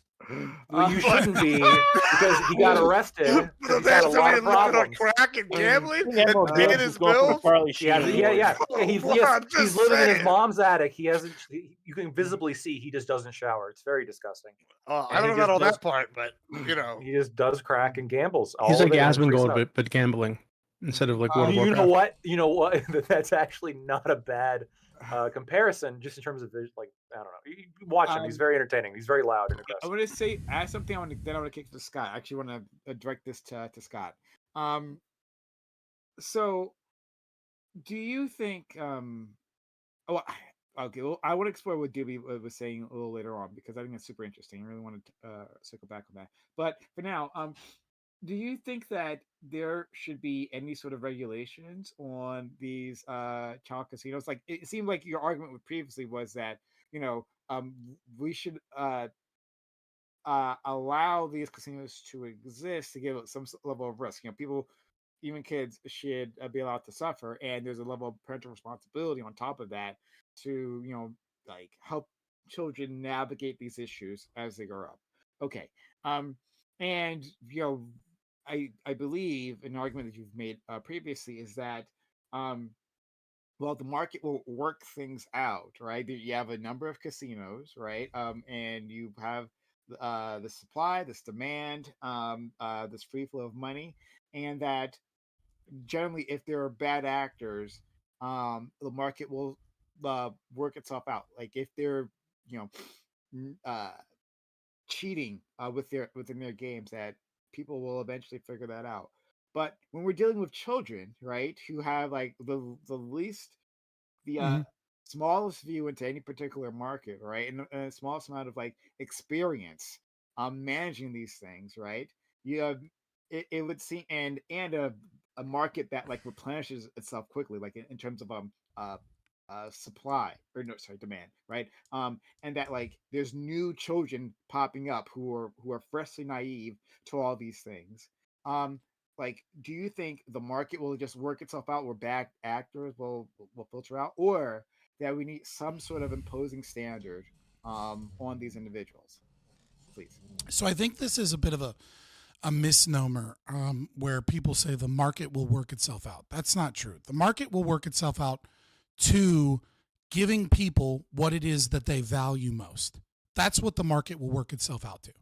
The market will eventually balance towards moving people, individual people's most valued means towards their most valued ends, right? Like, I have money and I'm willing to give up this money, and I have a goal that for this money, and the market will work that out. When the government steps in, it disrupts that process, right? So that's first and foremost. But that doesn't mean that the market will get rid of degeneracy. If you have a degenerate culture that values degeneracy, then the market will give them degeneracy, right? I mean, we see this with porn, for example, right? We see this with like OnlyFans stars, and we're seeing it even here with the CSGO. If the market wants gambling, the market will provide if people want gambling, the market will provide gambling. When you have the government step in to attempt to stop what it is that people want, you will have some effect on the demand, right? It's obviously true, right? If drugs are legal and then all of a sudden drugs become illegal, well, some level of people are no longer going to value doing drugs versus the risk of getting caught, right? But some people are going to value it nevertheless, and then you create a black market, right? So every form of regulation always comes with a risk of the cost of regulation and the cost of enforcement, which is money stolen out of the market towards its most valued ends, right? Every dollar you spend on regulation is a dollar that could have gone somewhere else in the market to grow businesses. And so it's always going to lead to economic degrowth, which means more poverty, more people living in, with less opportunities and less growth, less jobs available. It will always lead to that. It cannot not lead to that. But that doesn't necessarily mean that it won't have the intended effects of getting rid of things that you don't like in the market, such as this gambling.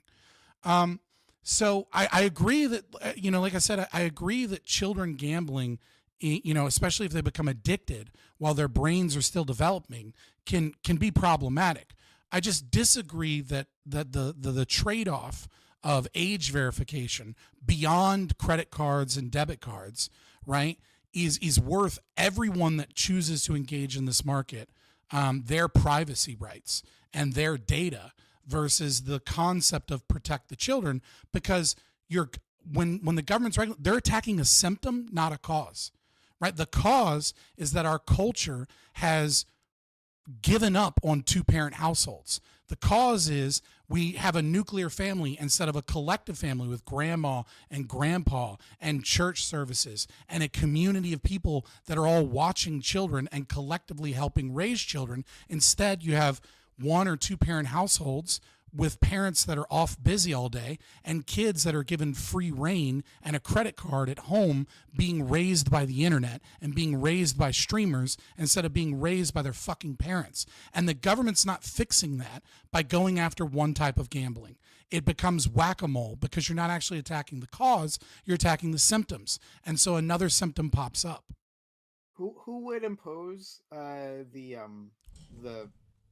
age gate through the credit card? Who would tell these people to do that? I mean, the U.S. is probably the less likely candidate. It's almost certainly the EU, right? Sorry, like, I meant who should do that. Let me rephrase that. Well, I think websites probably, if they don't want children involved, should do it. But I think, parents obviously should be the primary enforcer of this. Should be paying attention to what your kids do online. Sure, parents, great. I'm sorry, maybe I'm misinterpreting the question. Yeah. I'm saying that you seem to agree that credit card should be effective verification, right? Or even if not effective, it should just be good enough, a standard, right? Should there be anyone imposing this standard?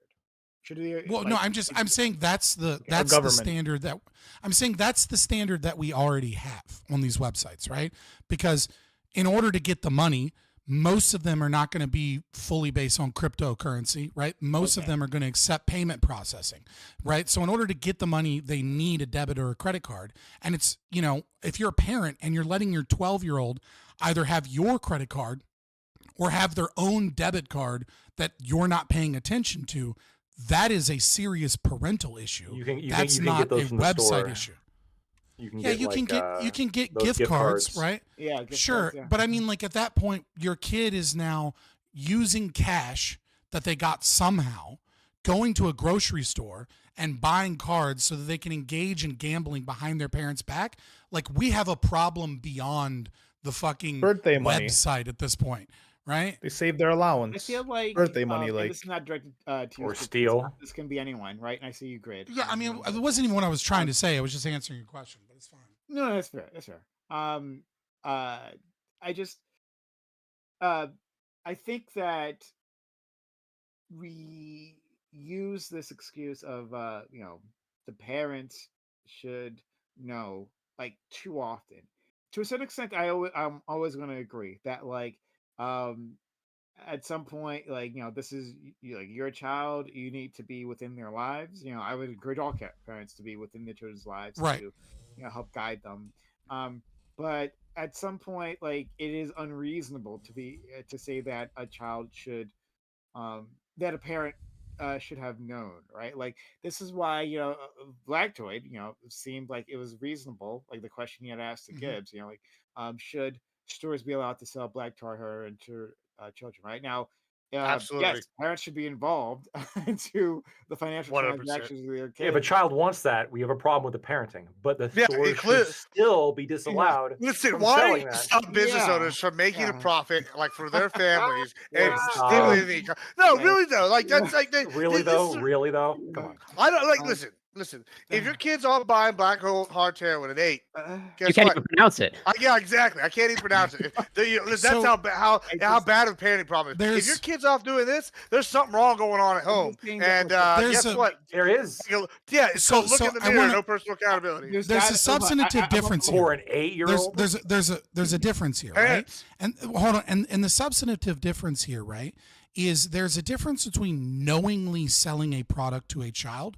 So when you're talking about black tar heroin and presuming, let's say in this case, you go to like the drugstore, right? And you have what is in front of you, an obvious child, right? So there's a difference between selling a product to a child, knowing that it's a child, right?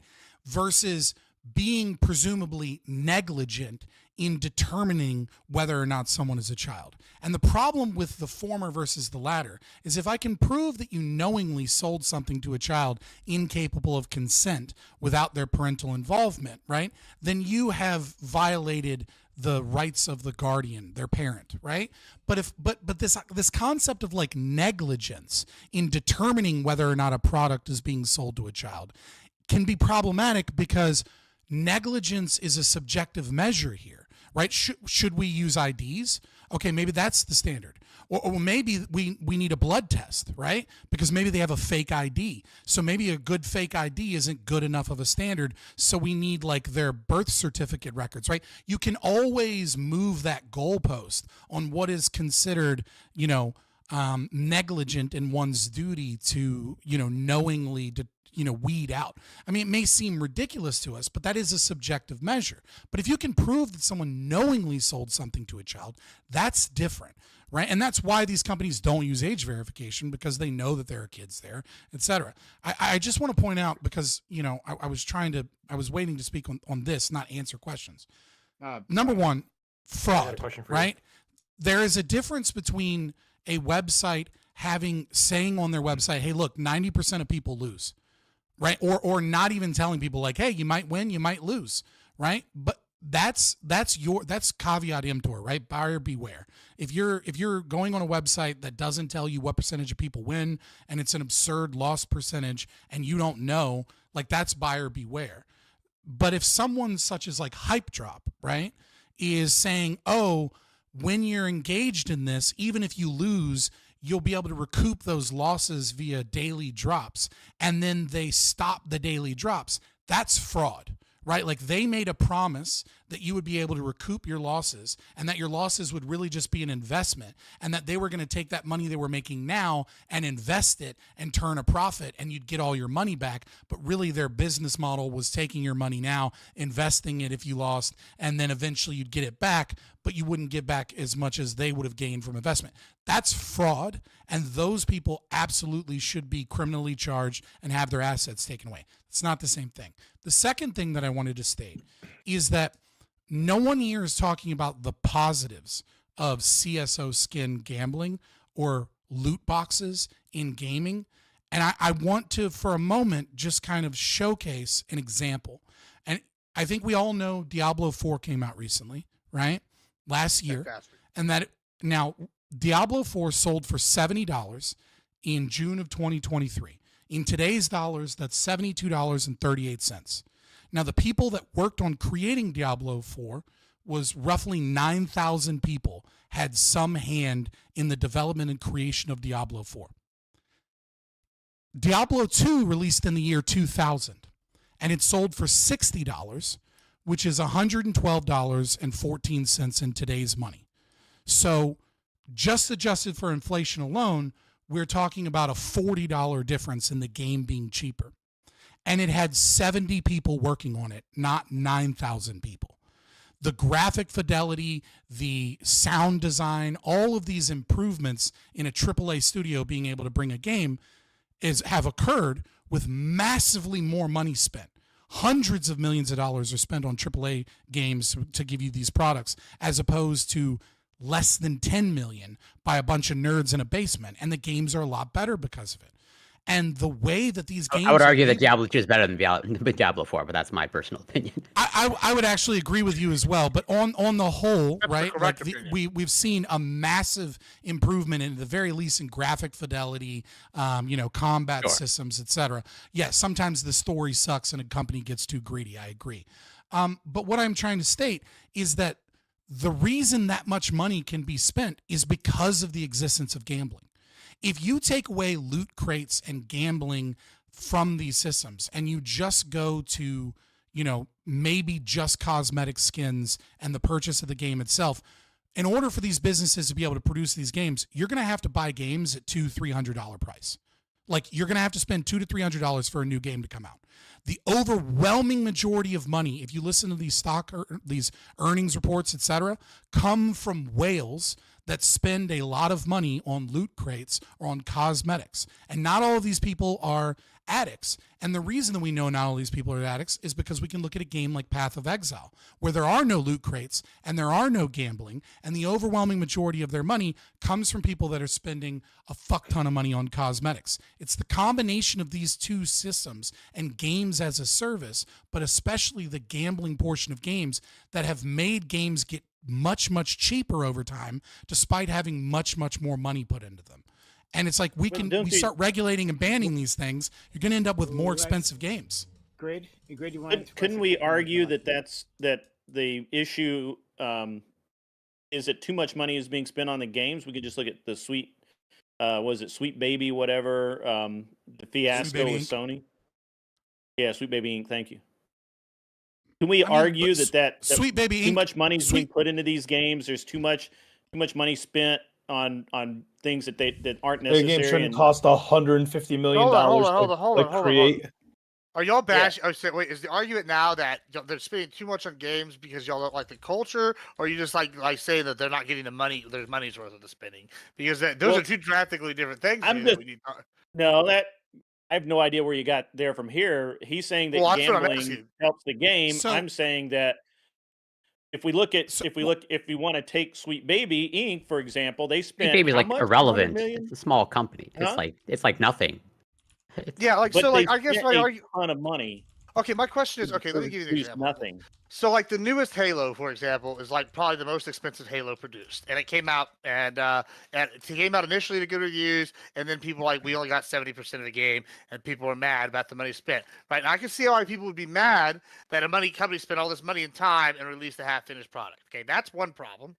Right, but to argue that these companies don't need to spend a lot of money, like at the AAA level, to like compete, like, okay, for example, there's a reason why EA spends like millions of dollars and then drops almost the same Madden game every year, because slight improvements take a drastic amount of money and investment time to get them like on already like their good system. So it's like you're talking about your orders of magnitude better, right? Well, sure, you can argue whatever example you want. The point I'm making here is, like, I don't know how you quantify like what's the appropriate amount of money being spent on these games to produce them, unless your argument is like, oh, we're either A, we're not getting enough, which could be a fair argument, or B, you're arguing like, oh, I think the culture of like these companies are spending so much money and people are buying it is bad, and we should move people away from gaming. That's like the other argument I'm kind of taking umbrage with. I don't know if that's what you're making. Nothing to do with anything Okay, cool. I said. Yeah, I don't know how you got there. Well, cool. I'm just clarifying because that's gonna seem the direction it was going. And Let me respond to looking at the game. Like, I agree. I could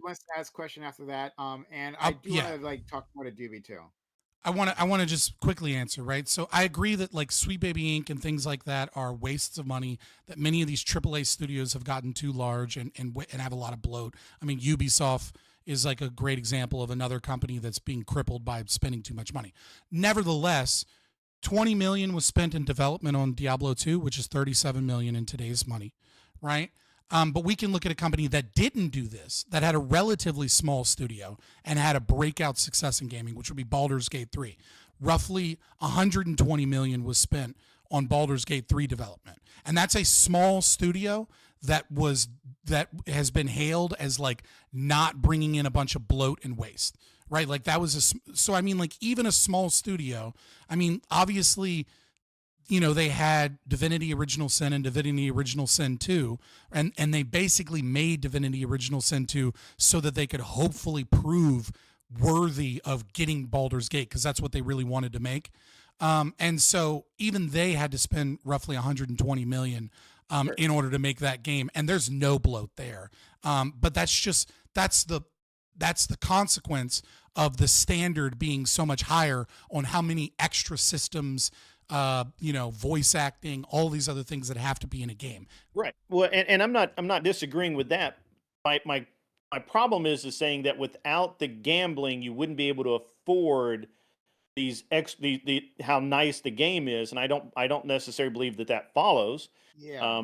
And I disagree that that it's a standard across the industry, and that was really my point. Is that you have you can pick any studio and see where they've spent way too much on a game, or they've just there's been some bloat somewhere. I'm not familiar with Baldur's Gate. I'm sorry, I just don't follow gaming that closely. But I mean, Well, I've one heard of the game of the year. I just Right, one game of the year. So I would say it's objectively a good game, even if it's not your style. Sure. I agree with you. Baldur's Gate, for example, doesn't have DLCs, doesn't have loot crates, doesn't have cosmetics. It sells once for $60.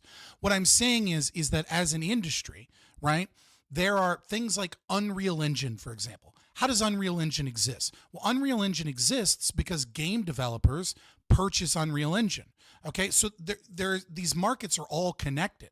And so even though Baldur's Gate 3, sells for $60 and doesn't have this, it's because of Chinese companies like Tencent or others that monetize these systems, that there's so much money in the system and competition in the system that allows for that lower price point. Totally understand that.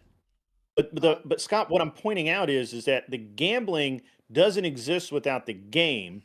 The game could function just as well without the gambling. The but they're saying right now that esports wouldn't exist as it is today without the gambling, and that because of the gambling, the money that gambling is put into esports, you have to take the money, even if you object to it, even if you know that it's bad, even if you know that what's happening. But that's unequivocally true, though. That's not true, though. Like League of Legends.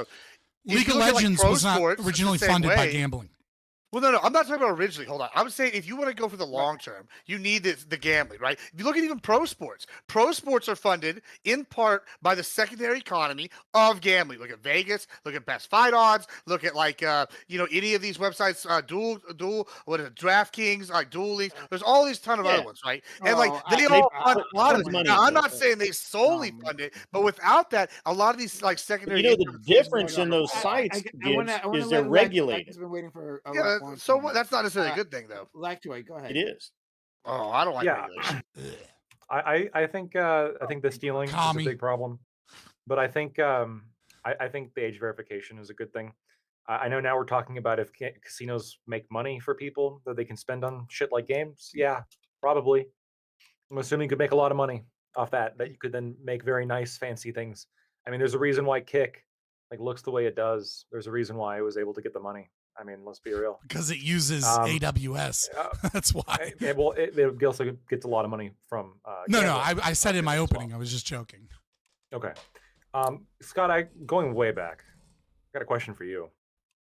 Between the idea of intentionally selling to a child and negligently selling to a child, and I agree that where negligence is obviously the violation of some duty, and what is the duty? What kind of standard of care do you owe people?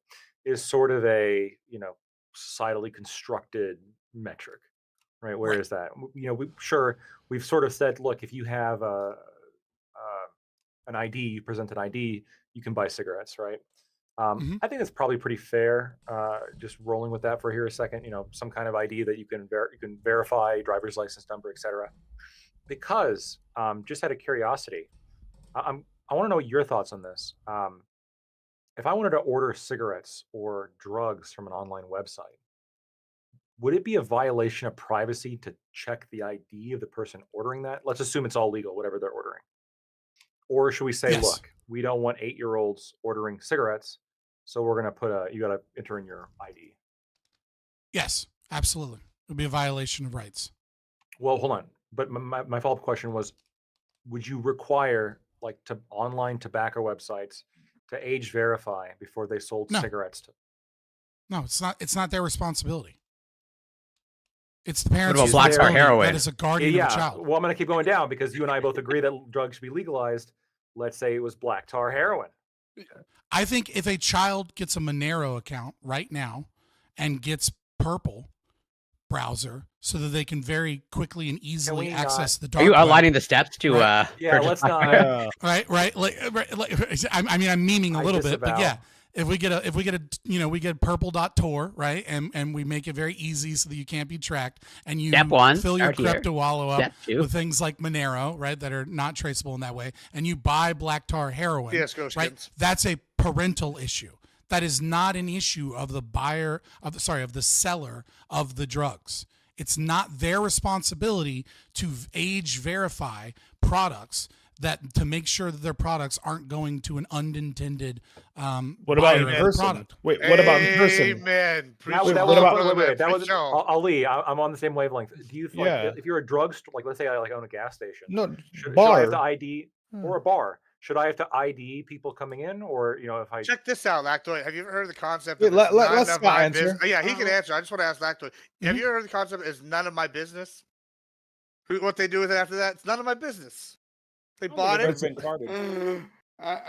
Okay, now for someone who's less psychotic, Scott, please. I think it's simple. It's just Am I? basics. marginally? Go ahead. Yeah. No, like I would say that again, I will stand by this principle, right? That there is a difference between if you can prove that someone knowingly sold a product, it is different than requiring some level of like age verification or something, right? Or if you can prove that they acted in a way to intentionally stop themselves from knowing, right? So like if someone sells College drugs bars at a counter store, College and, bars, like, underage drinkers. that's not the same thing, right? Like that's not. Why college bars is probably 18 or 19-year-olds like get in or sneak in, and it's like due to the negligence of the bar owner. And you're saying it's not up to the responsibility of the bar owner to like ID these people. First of right? all, those aren't fucking children as far as we're concerned. We just I mean, magically said sure, in I'm order just- to drink, they need to be 21.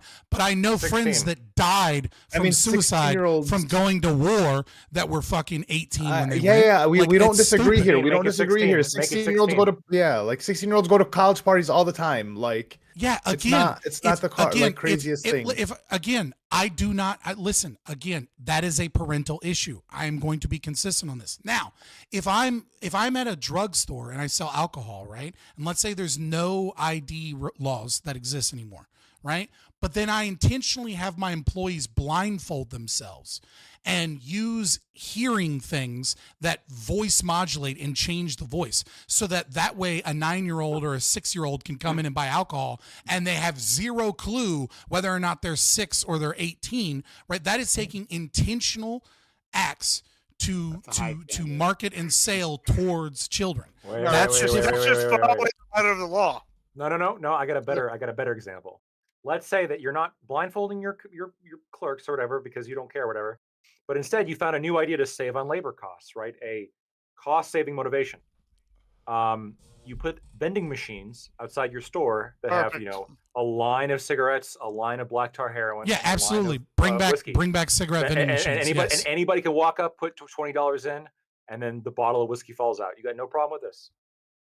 I mean, like morally speaking, I have an issue. Would you right? legally stop it? No. I love this idea personally. Like how long is it going to take people on this panel to figure out that I'm a fucking anarchist, right? That I don't want the government involved in regulating the market because doesn't that condone all the things you're morally against? Wait, doesn't that just condone all the things you're morally against? Absolutely not. Why? If you're okay with people doing it. No, because there is a descriptive. This is an is-ought problem. Right? Most people, when they say something is morally wrong, there's an assumption that the government should stop it. Right? I do not prescribe to that because these are two different things. I can absolutely say that the government shouldn't be involved in stopping a thing, but that doesn't mean that people shouldn't fucking stop the thing with their own private property. That doesn't mean if I go to a grocery store and they have a fucking liquor store vending machine outside, that I'm going to be like, dude, fuck this company. I don't like that because I don't like the homeless drunk people that hang out by the store because there's a fucking alcohol vending machine right there. I'm going to a different place, right? But if he opens it up down the corner, But if they open it up down the corner store, if they open up on the corner down the street from you, and now all the drunk people are congregating around the street from you, you take umbrage with that, right? So less you move, so you just have to move. So you're okay with giving up your private property? You're okay with giving up your private property? There are a lot of issues, but me saying what you're saying. See, like when you put it that way, it sounds ridiculous. But what's baked into your hold on, listen. Well, I'm gonna go buy a spot away from the homeless shelter and put a bunch of machines. That's a better plan. What's baked into your alternative is that the government should use guns and violence to steal money out of my children's mouth and out of my paycheck so that they can then pay cops that have terrible fucking track records, don't have a duty to protect me, to enforce said laws and potentially use violence to stop other people from what they want to do. And I'm saying fuck when you word it like that. Yeah, of course, but we that collectively pay people's salaries to act as bodyguards. They can make money off the fines that we levy against business owners that put fucking black tar heroin vending machines next to the daycare. Okay, we fine them a bunch of money and then we pay the cops. That's what we do. That's my idea. Pretty good. I'm not. Yeah, I mean, sure, but again, like those people have a right to go do that. But that doesn't mean I fucking want them around. Yeah, but it's just like I just want it to be like like what I'm saying is like in your world, right? With your worldview, right? You're gonna have a bunch of businesses just kind of selling whatever to whoever. It's gonna be a bunch of underage people that are just kind of walking in or getting it through whatever means. And you want and for you, there's no regulation except for the fact that like you think people will band together collectively and just become the police and become the like false. Like that business, that corner store, that whatever, that association is gonna face two things. So that they can have vending machines with black tar heroin in them, right? Their insurance costs to insure their property is going to skyrocket, and whomever is paying for the police. Who's enforcing that they have insurance? Hold on. Who's enforcing that they have insurance? Hold on. Well, if you're a business owner and you're fucking putting black tar heroin vending machines outside your business and you have no insurance. Good fucking they're gonna rob the vending machine. They're gonna steal the vending machine. Who fucking cares? There's absolutely market mechanisms here where insurance costs are going to go up and where the costs of policing are going to go up. It would be financially stupid for someone to do such. They're not going to make money because that is coming with so much risk to their business and their community. Seen heroin dealers? They make a lot of money. Heroin dealers make a lot of money. They make a lot of money because there's a black market. All right, okay. You got to build them Tonka tough, right? The way they build ATM machines. I'm saying. That would reduce insurance costs to a certain degree. Yes. I still think by the daycare, setting up like strategic vending machines by daycare is brilliant. Start up young, just build right? a concrete recurring customer base. Let's go to our high schools. Get your kids out of that daycare. Just in high school. Just to be clear, like in high school. Actually, this did happen where cigarette companies would like go to playgrounds and like give kids free cigarettes to get them hooked. Like we know, like we can make money off this. Right. I actually grew up in that. Well, to be fair, people didn't know that was that bad. The cigarette companies knew. Machines. They did. I remember the cigarette which machines. is why there was fraud. I remember that there was a couple of were they service stations? I forget what they were, but what we would now probably consider a convenience store that had beer vending machines. Oh, wow. Yeah. Look, like during my grandfather's time, like he started smoking at 13 and he had no problem getting a hold of cigarettes. I used to pick up cigarettes for my parents and I was like 8. Yeah, I think so. I did that too. We knew the gas station owners. They knew where it was going. Corey. Thank you. Well, one, I would say don't follow Scott's instructions to buy drugs online, and also two, maybe also don't follow Scott's business plan. Or also don't follow Scott's business plan of like having your employees blindfolded and deafened. You might have some theft issues. Vending machines instead. Right. I said that was wrong, so obviously don't follow it. I do find the hypothetical pretty funny though. But I just want to quickly, hopefully, address the point of like games. So I understand probably they're making money from from whatever gambling and all that stuff. They can reinvest into the games. I just want to point out it's a little bit strange to let's say use that example in this context of Counter-Strike, which was originally developed like for free, where the original I played the actual original beta, and in my opinion, and I'm just too old, but I think most games are like let's say B44 baby, B44. Exactly, on the automatic shotgun and all that stuff. Where in my opinion I might be too old, but I think good games are developed on lower budgets, in my opinion. But that's just my opinion. And like I don't think it requires massive budgets to create good games. Just like I don't think it requires massive budgets to create good movies either. Games don't exist. Games don't exist in an isolated market, right? Like when a good game, when a bad AAA game comes out, right? That's slop, but has really good graphic fidelity. There are people that work on those games, and they make.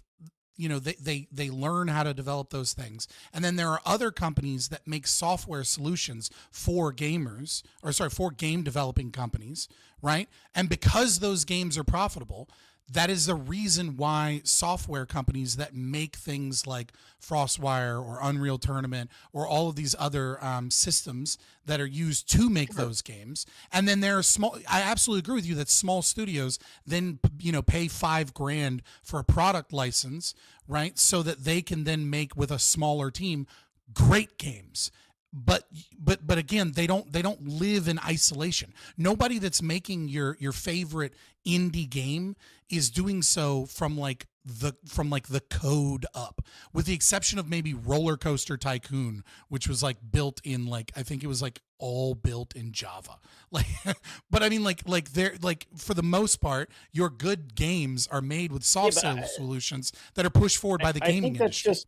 I agree, but but I think Counter-Strike is a great example of it originally started as a passion project that grew to this massive success now.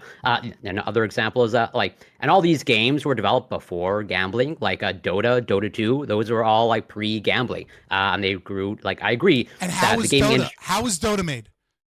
How was Dota made?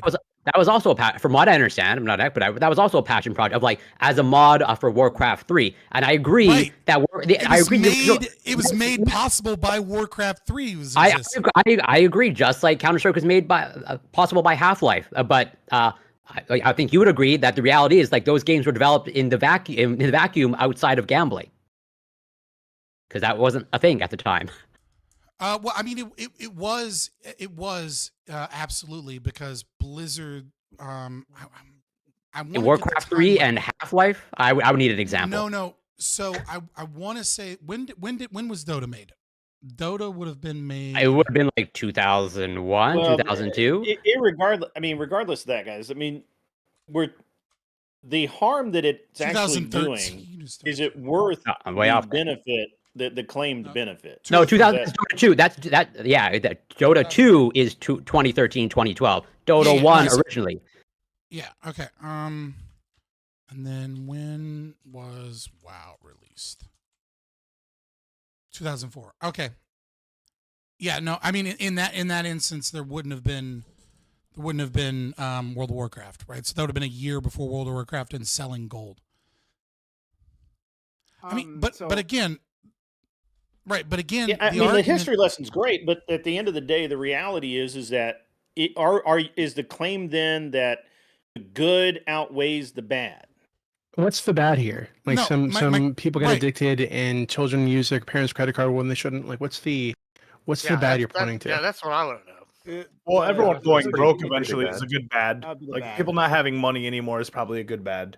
The only people that are going broke these are people who are irresponsible. Either adults who are irresponsible with their money, or children who got a hold of their parents' money without permission. If you're going specific to CSGO, but I'm to me, I see a large gambling problem with online gambling as a whole, right? And this is just one faction of it, right? So to me, it's just the online gambling thing is getting a bit out of hand. And I remember back in the day, when I was a kid, there used to be a commercial where there was a girl and she was in front of a dumpster fire, and she's like, "We used to have a home until my daddy started online gambling, right? And we used to push heavily against it." Yeah, skill issue. I get it. Whatever. I care. I have empathy for some people, even though they're stupid. It bothers me. So the whole online gambling, the whole online gambling being so hyper normalized to where it's now it's in video games where yes, it is a majority of teenagers that have that shouldn't have access to the gambling, but that do now, right? And then they're getting hooked at a young age. I don't I'm not pro gambling companies becoming billionaires off of people losing their money, because it's you're kind of guaranteed to lose. Actually, Yeah, the but problem with I feel like gambling is this kind of what it energy should be spits is directed the at like problem. OnlyFans and shit like that. I mean, like, I OnlyFans seems listen. like I have a problem objectively with that too. a worse thing to spend any OnlyFans money should on. age I have a problem verify. with that No, too. no, I said, OnlyFans should be illegal, actually. yeah. Whoa, But hold on. Even if you want to criminalize it, at the very least, should age verify, right? Yeah, It is that could be a good age step, but I think it should be. I don't think it should be necessarily illegal. disagree with Wait, you. wait, wait, what I'm talking about is like I people missed that. who What fall should be in love illegal? with I'm these sorry. these prostitutes on the internet and Yeah. give them all their fucking life savings and shit. Like there was that girl that that mid bitch Sophie something. Whatever. Sophie Rain. Let's whatever, not the 50 let's Rain. not advertise her name more. Well, I don't need to. She made like $50 something We're million advertising in a her month. as we're advertising her as a whore. That's a problem with society. I mean, it No, doesn't she matter. made People like $50 still something million in a month, right? Hold on. So like, she's a hero of capitalism. Let's click that. I want to let DB. yeah, congrats. I applaud her. Okay, like good job. I am Made applauding. you know money. Then she can retire, and she's probably not. She's probably going to sell, sell her body some more and get more money, and then eventually she'll get too old and they'll forget about her. But good job. Right, good job. So, but this lady made $50 something million in a month, right? So the kind of guys that would give this person money, when I haven't tried this, but I'm sure, right? Because this is a case with almost any of these prostitutes. You can just type in this person's name, nude, and their boobs will come up on the internet somewhere for free. Why the fuck are you giving this person money? Why are you giving any of these people money? Like, it makes no sense to me. That is like that is legitimate like mental illness to me. They're paying for the GFE and they're paying for the hope. Yeah, that's crazy. It's crazy. That's like legitimate like mental illness shit. So I feel like this kind of like hubbub makes a lot more sense directed at that than something like fucking people spending their money on CSGO skins. No. Right? So no. It's the gambling aspect. It's not them selling the skins. I don't care about the skins. It's not. Yeah, it's not the skins. It's the gambling aspect that people are kind of annoyed at, and the fact that like one, you do have a bunch of teenagers. Gambling.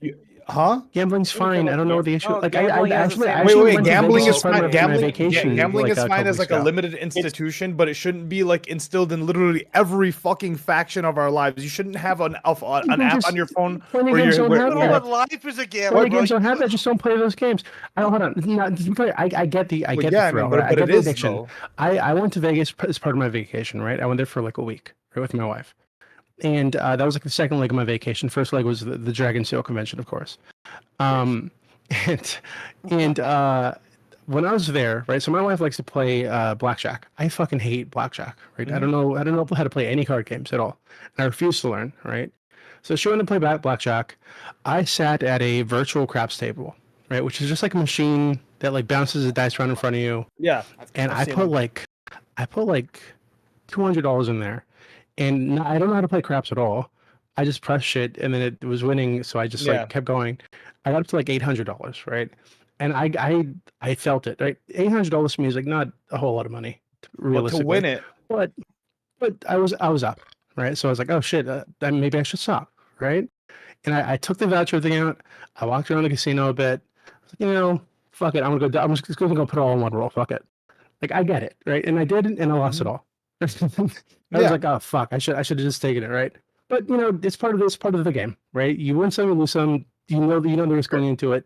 Yeah, Fuck absolutely. it. So like, but 800 that's kind of how I isn't see like. this. These people know getting into this that hey, there's a massive risk.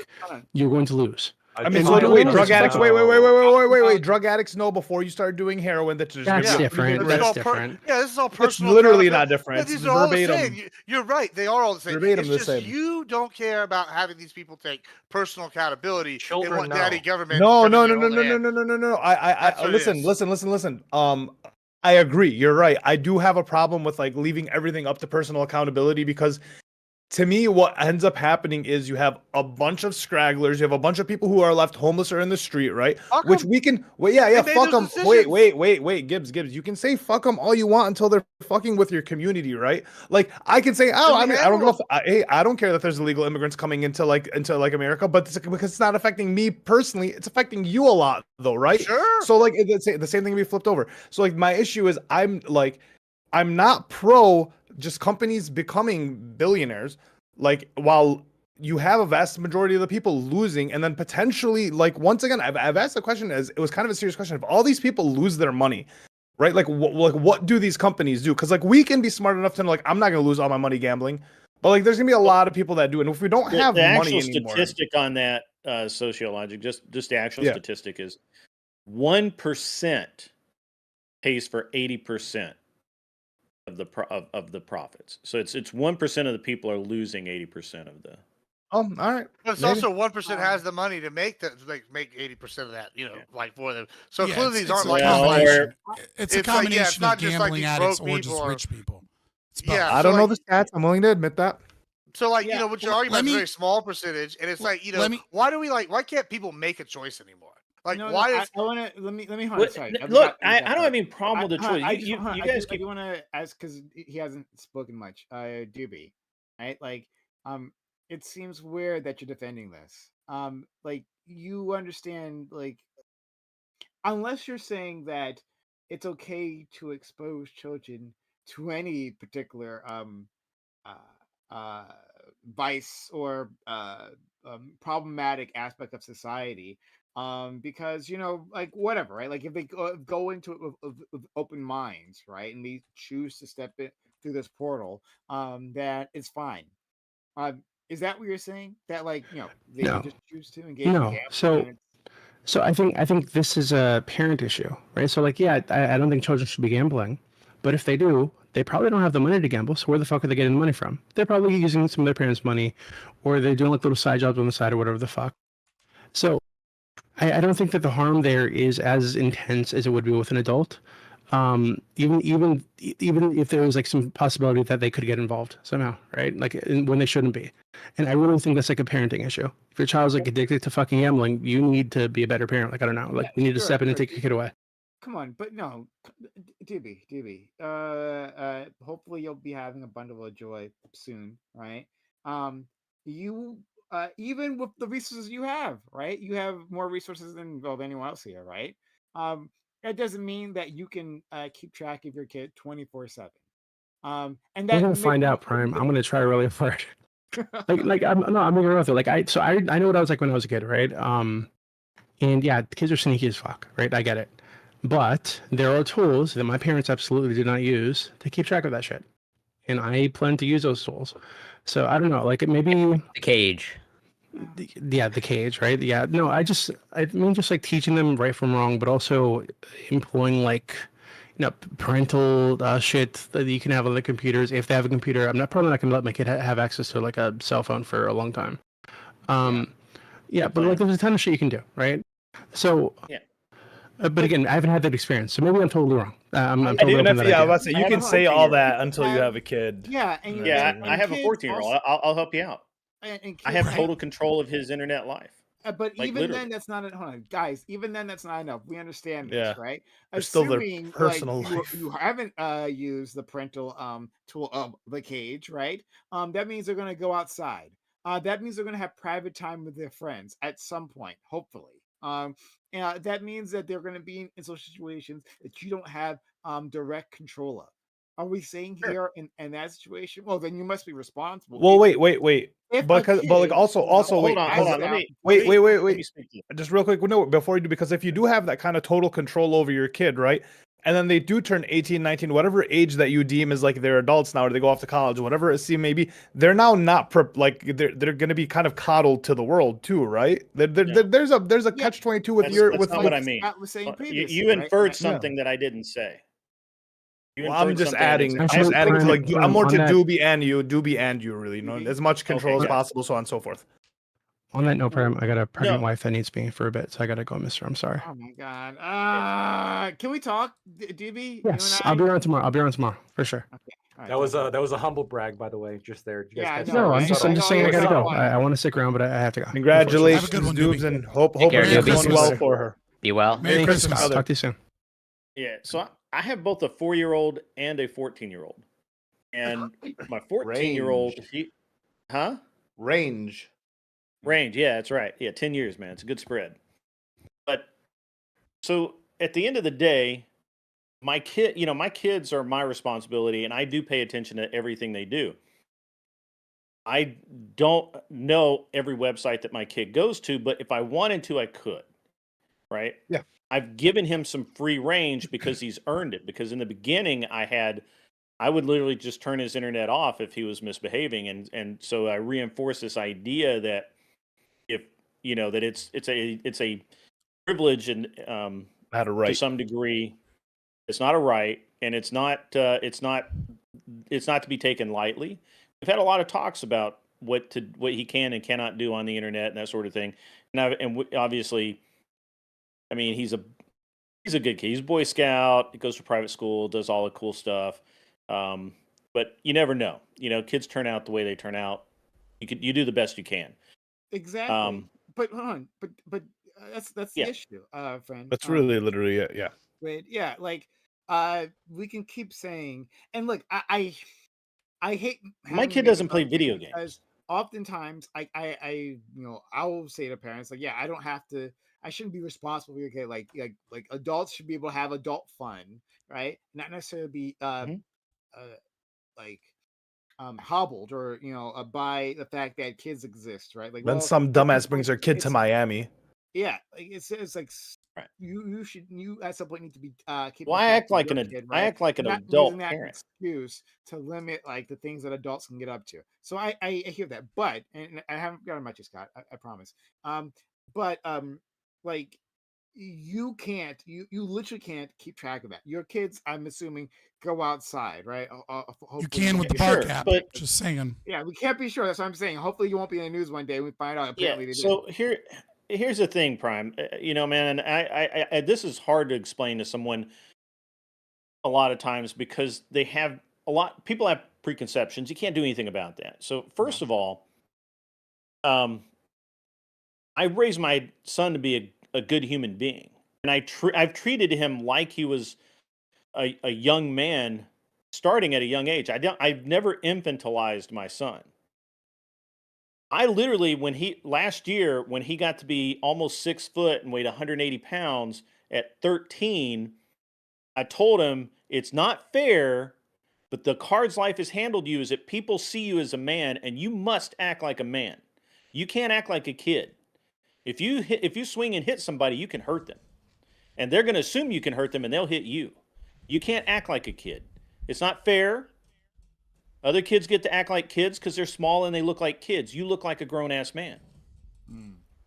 And we've had that conversation. If you can't have conversations with your children, then you have actually failed as a parent. If you are scared to have tough conversations, only son, why are you masturbating 3 times a day? If you can't have that conversation, stop being a parent. Yeah, I mean, you're not wrong. You're it's not wrong. amazing that but that's a conversation. Well, he has a monitor on that too. No, I don't. But motion sensor. I can guess. Maybe Scott can interact with this. Heart rate is a certain It amount. just seems that Scott, and you're a parent, right, Scott? But your kids are much smaller. Yeah, I have but, 2 toddlers, 5 and 4. Yeah. Okay. Well, so, but at some point they go on to, they have interactions that you don't entirely control, right? They'll have pressures, they'll have friends, they'll have social situations where they'll feel like, oh, I got to do this to be cool or whatever, fuck, right?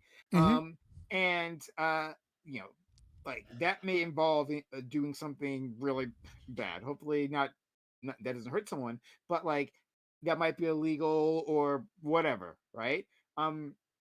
You don't have complete control of your child, and we can understand that. Maybe as a society, understand that we need to protect children. That children find their ways in, because they have a lot of time in their hands, find their ways into some awful situations, and that we should have some sort of collective responsibility for that.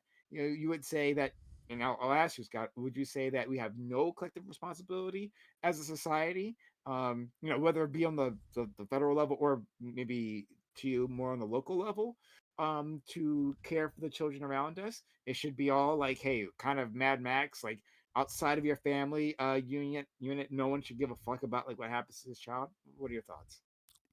Yeah, again, it keeps coming to this kind of is-ought problem. I won't explain it, obviously, right? Like, yeah, I think you have a moral responsibility as a member of your community to help people, to be a good person, to to act in your own rational self-interest, I would say. And your own rational self-interest is not to live in a society of degenerates and, criminals and all of the terrible things that come from a society that is neglectful and, mean or abusive to children or, permissive of children. Now, there's been a lot of research on parenting styles, right? And most of the research would say that there are basically 4 types of parenting styles. So there's authoritarian, authoritative, negligent, and permissive, right? Now, obviously, negligent is bad, right? It almost always leads to bad outcomes, right? And then there's a lot of debate about the 3 different parenting styles because none of them are particularly wrong, right? Permissive children, permissive parenting style where you kind of let your kids go, free range, you don't have a lot of control in their life. Those children tend to be mentally healthier and have less mental health problems, but they also tend to be very much less successful, financially struggle, and have difficult times being able to like manifest in reality their goals and their wishes. They tend to be poor. They tend to not be able to succeed in life. Authoritative. Free range is permissive. Free range would be an aspect of it, right? But this would also be like never checking in on your kids' internet usage or things like that, right? Now, on the other end of the spectrum, you have authoritarian, right? This is, the classic example is like speak when spoken to, right? Like you don't speak, very, very, very strict. And they're the opposite, right? They tend to be very financially successful. They tend to go to college and get straight A's. They tend to like do very well, but they also tend to have a lot of mental health issues, a lot of depression, lots of much higher suicidality, etc. And then there's the middle ground, authoritative, right? Where, you do keep check of your kids. You do have rules. You do have structure. And yet at the same time, you help develop the child. When you feel that they're ready for responsibility, you give them that freedom and that responsibility so that they can fail themselves and kind of discover those pitfalls. You can't protect your child from the outside world. It's not possible. The outside world exists and you have to engage with the outside world. But if you're a good parent, you prepare them for that. And my biggest issue with this concept of like state regulation in the name of the children is it comes down to these points that I wrote down.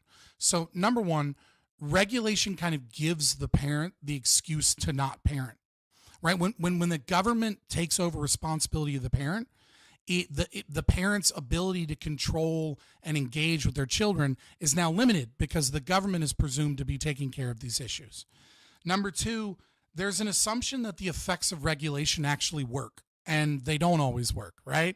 I mean, let's say we get a law that says there's going to be age verification, right? How long before Discord servers start popping up that kids go into so that, so they can get away from these very regulations? And the third thing here is regulation always comes with a cost. I already explained the market cost, but let's say you don't buy the market cost. You don't buy the concept that like every tax dollar taken out of the market means less jobs, less opportunity. I mean, every dollar that is given to enforce regulation is a dollar that could be spent on mental health care. A dollar that could be spent on helping people with gambling addiction, a dollar that could be spent on the homelessness issue, right? Every single one of those dollars that I just described are dollars that, even though I wouldn't agree with it, would actually be addressing the cause as opposed to the symptom, right? The cause is lack of economic opportunity. The cause is, people that feel that they, that they need to get rich quick because they feel like they have no upward mobility. There are other causes, obviously gambling addiction. But the last one is that there's a bit of a contradiction here that I feel like you're making, which is there's an assumption kind of baked in. Yeah, there's an assumption kind of baked in that like the regulation will do good. But at the same time, you recognize that a parent who's the most involved with their children, who lives with their child every single day, right? Who has direct access to their children. And by the way, who is incentivized more than anybody else in the planet to care for their children, right? You recognize that you can't have total control of them and that there's nothing you can do and that they're going to go out there and they're going to see shit and they're going to engage in bad shit. But the idea that the government is going to somehow solve this when They have less access. They aren't incentivized to care, right? Like it seems a little bit contradictory because the incentives are so much stronger for the parent to take care of their children, not for the government to fix this issue. So I have issues with that, but I'm not going to quote everyone here. I'll stick around and maybe we can have more of a conversation if you like, Scott. But yeah, the first part is my answer to that question. The 4 parenting styles there. Thank you so much. So I will end it here. Thank you all for coming through. This is a lot of fun. We man, these free topics. We really I wasn't planning on going where we went to. I actually there was something else I was going to bring up, entirely different. But free topic. You never know where we end up. But it was a lot of fun. So thanks all for being here. If you've been appreciating this content, please consider supporting the content. We do need your help. Sub to channel, give bits, or give subs. That's how I do this. I do need your help. So if you want to keep this channel going for another year, right into the next year, consider helping out the channel or super chats. All right, let's go to our friend Lactoid. Thank you, Lactoid, for being here. This was a ton of fun, friend. Yeah, thank you so much for having me. If you guys like what I had to say, you can find me at Lactoid TV on Twitch, Twitter, YouTube. So much. Next, Scott. This is great. I think overall this is a pretty a balanced panel. Yeah, I am Scott or Fabian Liberty on YouTube. I'm currently dealing with a 7-day ban on Twitter. Apparently, on X, you can't tell people if they ever utter the phrase "this discourse shouldn't be based on philosophy," that they should sterilize themselves and save the human gene pool. Apparently, that's not good to say. I think it is good to say, and I stand by that statement, especially when there's so many goddamn JQ spurgs and Nazis on the website. I can't tell people not to have fucking kids. Fuck you, Elon Musk. And fuck all the Elon Musk dick riders is still fucking a lot of goddamn censorship on X. Nevertheless, it is a little bit better. But yeah, you can find me on X maybe in a few days, primarily on YouTube right now. I am a libertarian. I discuss philosophy, social issues, and things like that, and econ, all the stuff from a libertarian objectivist framework. Thank you so much, friend. And yes, also fuck Elon Musk, quote unquote free speech warrior. Fail us again. But Corey, thank you. This is a lot of fun. I liked your contributions today. Thank you. I appreciate it. I every once in a while, I do some good on a panel. Yeah, it's wild to me. I thought free speech was back on X. I thought Elon was like the biggest free speech champion. He's going to bring it back to America. Who knew it would turn out like the way it did? But yeah, as always, this is great. Super appreciated to be here and always entertaining. Even with the little contribution that I made, I mostly just sat back and watch the bloodbath unfold. It's entertaining to me. But yeah, you can find me on Twitch, Corey Campbell 84, Twitter, X, YouTube, Instagram. It's Corey Campbell. And I also want to say, I don't know if anybody else caught it, but I really appreciate that Grid One announces when he's taking a short break, and he has the graphics for that to announce it to the panel, taking a short break.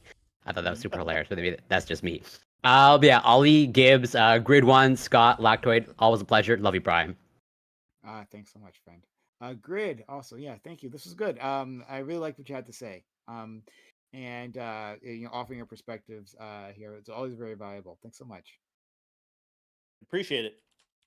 Oh, I'm sorry, you were talking to him. I had you turned down. Sorry. No, I was talking to you, Grid. I was saying you're great. He'll be right back. Take a short break. Oh, thank you.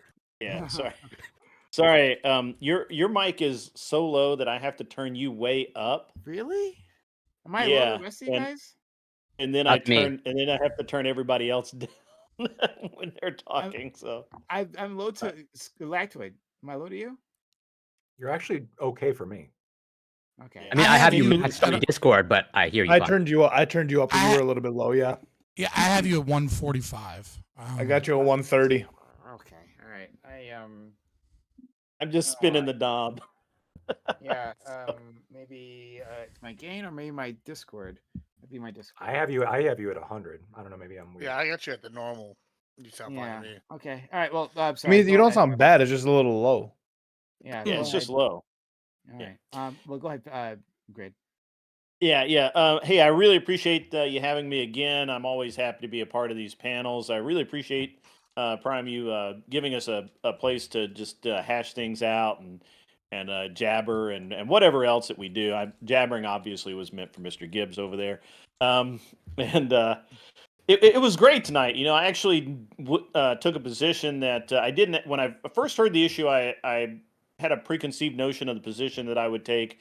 I kind of educated myself a little bit and actually changed my position to the one of I do believe that the regulation needs to be in place, but because of the cheating and the fraud involved, and the um, not the gambling itself. And I stand by that. I think throughout history, men have taught their sons how to gamble as part of the risk reward education that all men need. I can't speak for women. I'm not one. So, yeah, and I really appreciate it. One Everyone trip to was great. Target, my friend, and you can be. What's that?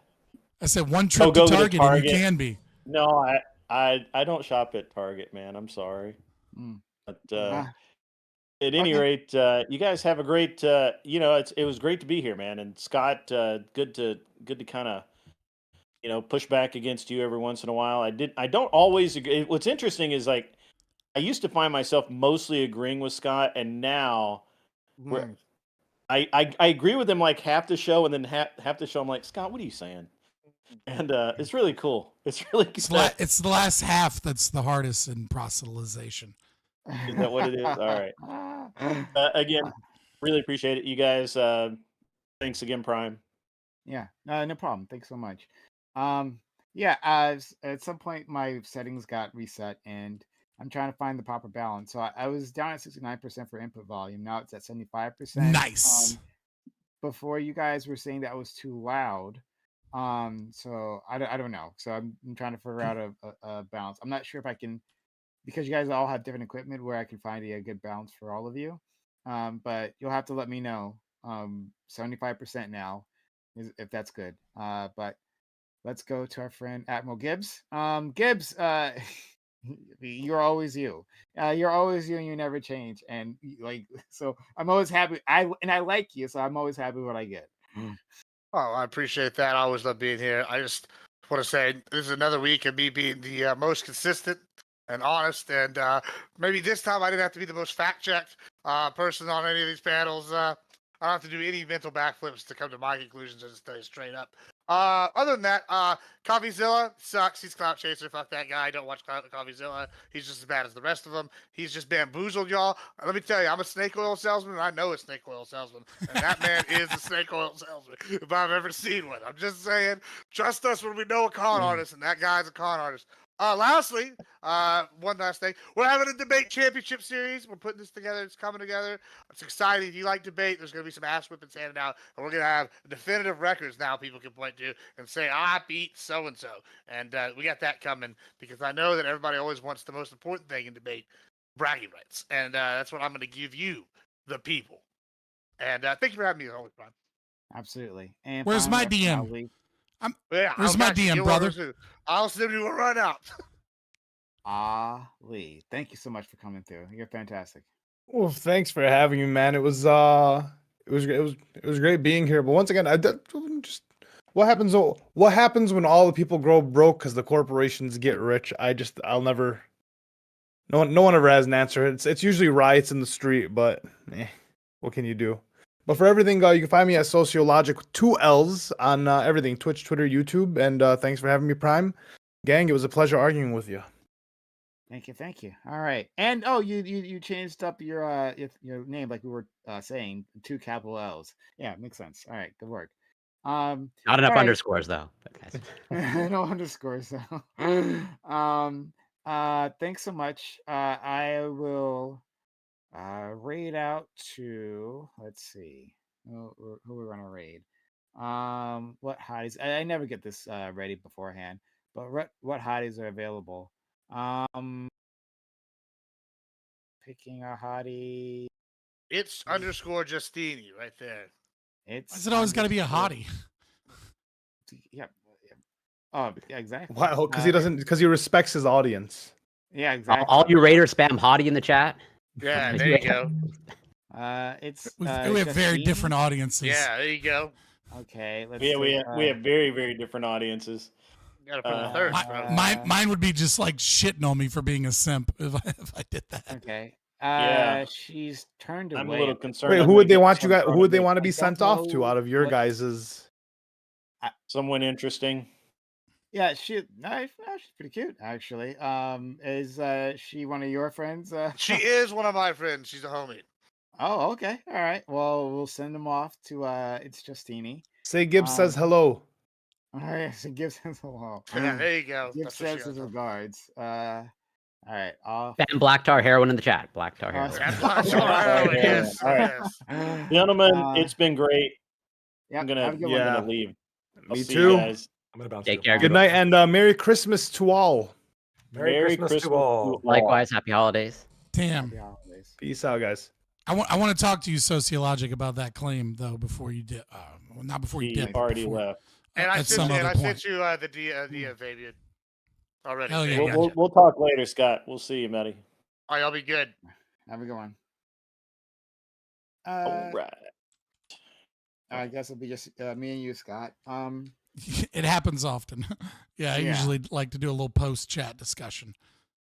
Yeah, friend. No So, my disagreement. 1 second, guys. We can. I mean, it's not private, so you can. It's not a problem. But Scott, yeah,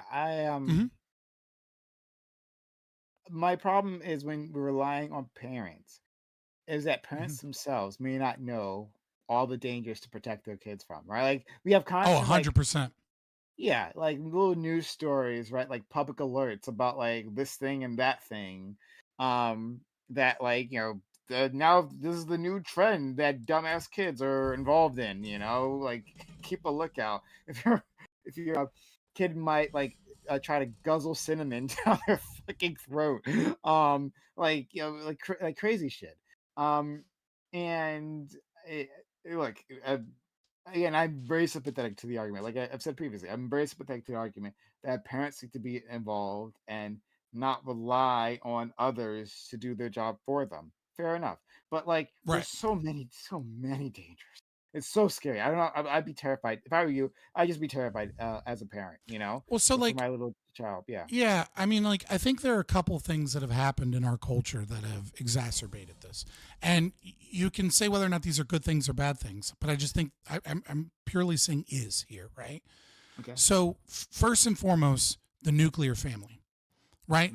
Prior to industrialization, right, the nuclear family would have been a problem, right? Like, I mean, for hundreds of thousands of years, humans evolved in small, tight-knit communities where everyone knew everyone, right? I mean, you have that, I forget the name of it, the psychological effect of like how many faces you can remember reliably and attached to a name, right? Like people knew someone was an outsider the moment they saw their face, right? So there was a larger kind of thing here.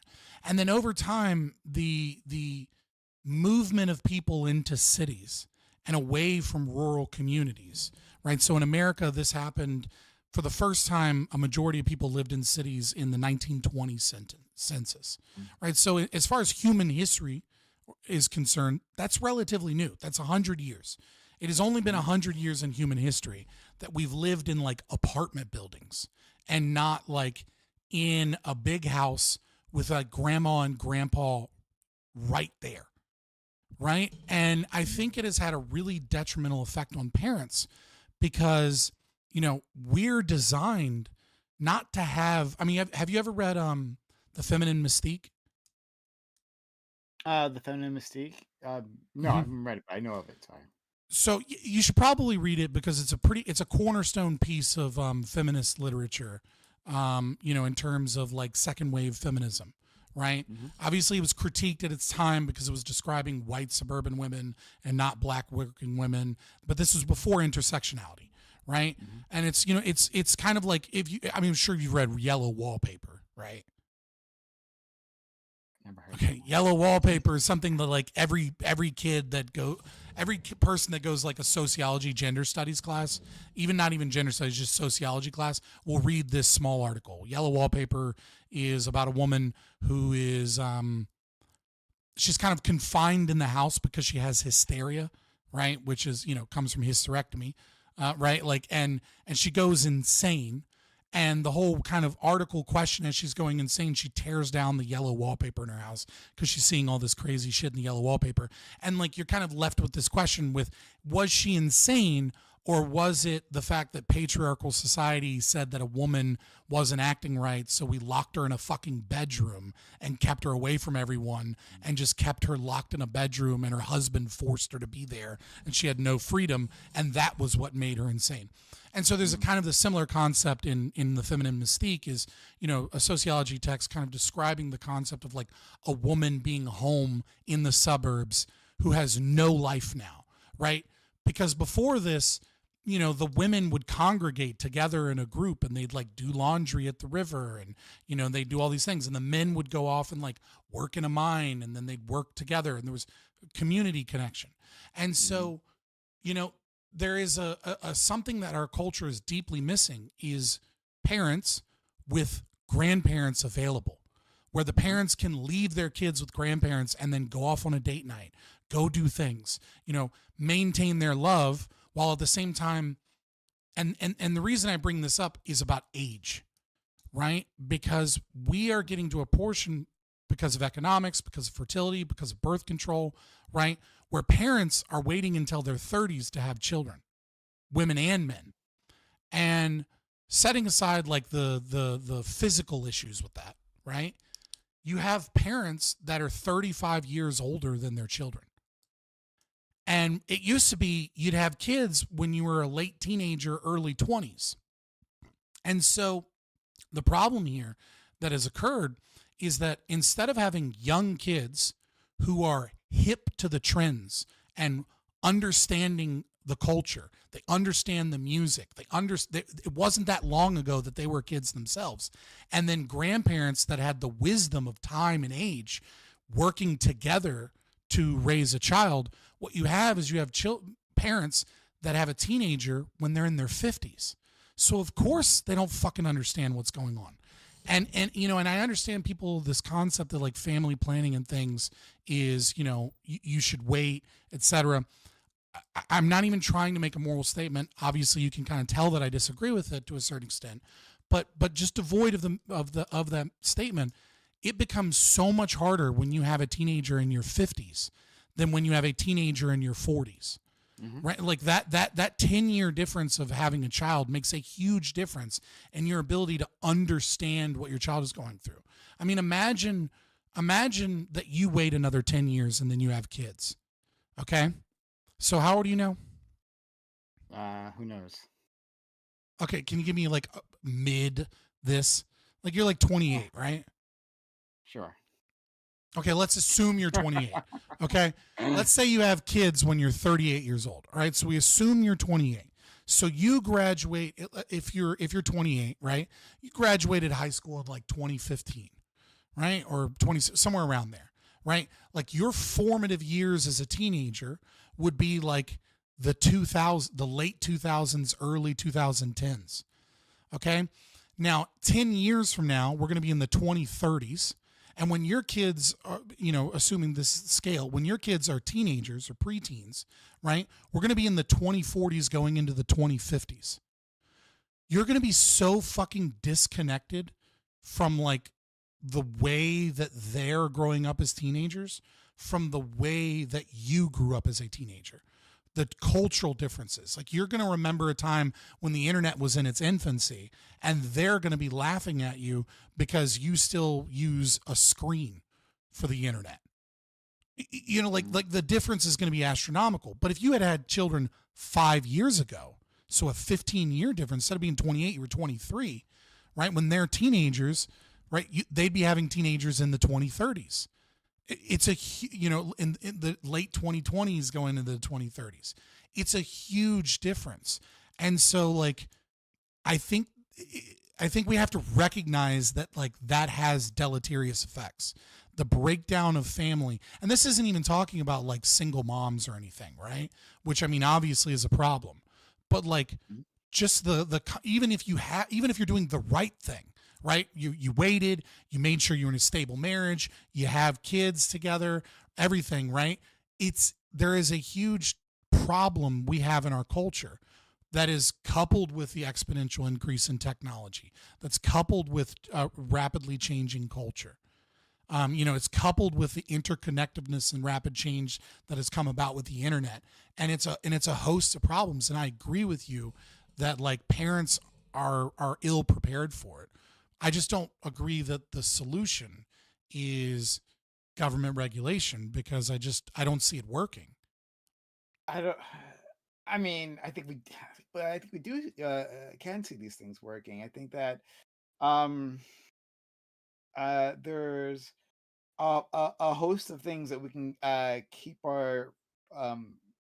keep children away from, right? That when we say these things are illegal, they help change the culture, and to push people away. Now, not everyone, right? There'll always be the rebels. There'll always be individuals who like, I'm going to push the rules and engage in this thing. But I think less people engage in like cocaine, let's say, because it's illegal. Now I think cocaine and drugs in general should be legal, to be clear, right? Like I stand Right. on that, but the fact that there is that barrier like decreases the amount of people who are willing to go there. I don't even smoke pot, even though I acknowledge that pot isn't a bad thing, but like I don't want pot in my house. I don't want to be caught with pot. I don't want to do any of that, right? Because that could drastically change, life outcomes. So I don't engage in that. But if it were illegal, maybe I would rethink that stance. And many other people, Okay. yeah, sure, many other people have similar thoughts. And then beyond that, it's not only okay. So there's the problem. I think you very eloquently, define many of the problems that have made child rearing more difficult. I agree with you on your description of the age gap issue, but it's not just the age gap issue in that like parents don't know the intricacies of like what's it like to grow up in this particular current year argument a point in time, right? Like yes, that's an issue, but beyond that the outside world has a myriad of issues that are irregardless of the age, right? And it's Regardless. not like I'm sorry, I said Regardless is a made up word. Oh, I'm sorry. Regardless, I'm on a okay. crusade against that word. Fair enough. Regardless of a particular age difference or cultural differences, these are just things that you don't know of, and that your child will run into. And so, and then so there's that, right? So there's the age gap difference. Then there's the unknown, and then beyond that, which is something we haven't touched on at all, are simply like negligent slash bad parents. They're like parents that specifically like either are more ambivalent about child raising or like actively a malignant force in your child's lives, right? Like those children are still valuable, right? And they may not have a proper mentor or guardian to look out for them, and there's very limited things that we can do for them, but there are some dangers that we could put up guard posts around to keep them away. Yeah, so I'll go through each of these, right? So I have barrier to entry, unknown, and then negligent slash bad parents. Right. So in terms of the barrier to entry that occurs from making something illegal, I absolutely agree that like if you make cocaine illegal, there's now a barrier to entry for cocaine. And so, everything is a supply and demand equation. And when the government makes something illegal, right, the demand is going to drop because value is subjective, right? So, everyone has an order of values. Let's say it's, a billion values, and what they value more than the other thing, especially in that, and those things change over time. But regardless, there's going to be some people that like value legality or not getting caught, right, at a higher level than they do doing some cocaine tonight. So they're not going to do it. And so it is going to have a downward pressure. But the problem with that is that with all things, it's a double-edged sword, right? So, for example, when you make something illegal and you drive it into the black market, well, what happens? Okay, well, the first thing is that most people are unaware of the product. So they become more ignorant of the thing itself, right? When something is out in the open, people are used to it. People are aware of the dangers. People are aware of like its effects. So people are far more aware of alcoholism, what alcoholism can do, what the effects of alcohol is. Parents, often will give their 16-year-old some alcohol because, for the first time, so that it's in a controlled environment, even though obviously that's illegal, that's technically contributing to the delinquency of a minor, right? But nevertheless, people do it because they don't want their kid to go to a party and discover alcohol for the first time. Right. Now, I'm not saying you should give your kid Coke so that he does that. But what I am saying is that when a society makes something legal, then there's more familiarity with the product. And so people are more aware of the dangers and pitfalls. Furthermore, when you take something out of the market, you bring it to the black market. Well, the black market is now going to be controlled by people that don't value law and order. Right? The people that sell it are the people that are willing to engage in illegal criminal activities. And so who's selling it have very different incentives than something that's legal, right? Like they might cut your product. They might put something in your product that's dangerous, right? They might kill you for your product, right? They might lie about their product. Whereas if something's legal, you can write Yelp reviews about a drug dealer, right? Like fully legal, not decriminalized. I mean, completely legal, right? Now corporations can produce things that, like, look at alcohol, for example. People were dying from alcohol because of like moonshine and bathtub liquor that was killing people. And the quality of products sucked too. Mountain Dew was invented so that you could mix it with alcohol, because the alcohol was so fucking disgusting that like it needed to do it. Most of our mixed drinks were actually invented during Prohibition because alcohol was so fucking terrible that you had to drink it in a mixed drink format or like you wouldn't be able to stomach it. Right. So there's all these different, right? Like safety goes down, it becomes more dangerous, it becomes a black market product. And then, of course, there's also the stigma that comes along with the fact that if you do end up being a cokehead, right, you have to admit to people that you're engaged in illicit activity, that you're done things illegal. It becomes harder to get help for these things. There's potential legal risks for that. So there's all kinds. So I agree with you that like regulation absolutely can push down, but I also think that even if you're pro-regulation, you have to be aware of the unintended consequences and like the changes that creation of black markets also does. That's point one, but obviously I don't want to drone on forever if you want to respond to that. Yeah. So I guess I agree broadly that there can be an information black hole when something is illegal. Drugs are a difficult one to make this argument. One, because we both think that drugs should be legal or at the very least decriminalized. Yeah. And two, and also they're nonviolent. It's a nonviolent crime, right? So it doesn't involve other people, but it kind of does because drug addicts do bad things. Yeah, they do. But two, drugs in particular, actually, there is a lot of information about drugs because as a society have come together and we've like said this is a bad thing. We know people keep trying them regardless, but like, hey, these are all kinds of warning. Really though?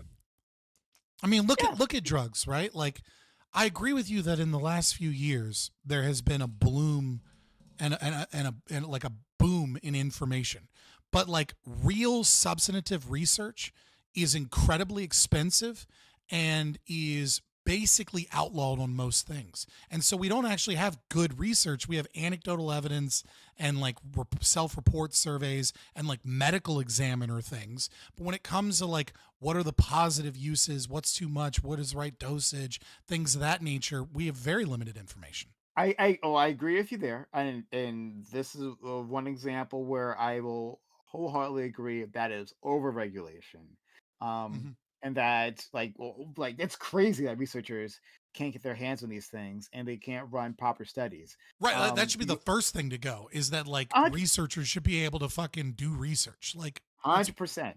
Yeah, we want more information. Always more information better than less information. Even if you want it illegal, you should be able to, like, research scientists should be able to fucking research this shit so that you can know the effects. How are you going to, like, for Christ's sake, government has the economic calculation problem, right? Which is that in order to make centrally planned decisions, it needs information, and information costs money, and the price mechanism in the market is essentially free information, whereas, you know, central planners and experts have to spend money to get information. But the idea that you make information illegal and then still want to centrally plan is like gigatarded. Yeah, 100%, 100%. I no disagreements there. But where was I going with this? So I was saying that drugs is one. I think that there's still plenty of information about the general dangers of these drugs.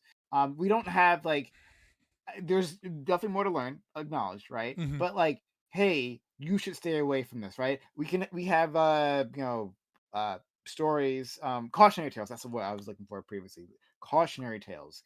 For any sort of drug that you want to talk about. And we give these messages out to children, and most of them end up absorbing these things.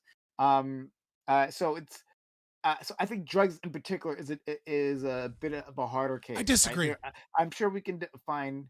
I think it actually has a negative effect. What the anecdotal? So like, I've done a ton of drugs, right? So let me explain some things, right? I've done a ton of drugs. All right, name a drug, I've probably done it. Like I've done 2CB and 2CI along with other hallucinogens in mixtures, right? I've done the pink cocaine. I haven't done some of the newer shit that's come out because I haven't done drugs in a long time, other than like, you know, the occasional LSD thing. But even that is like once a year.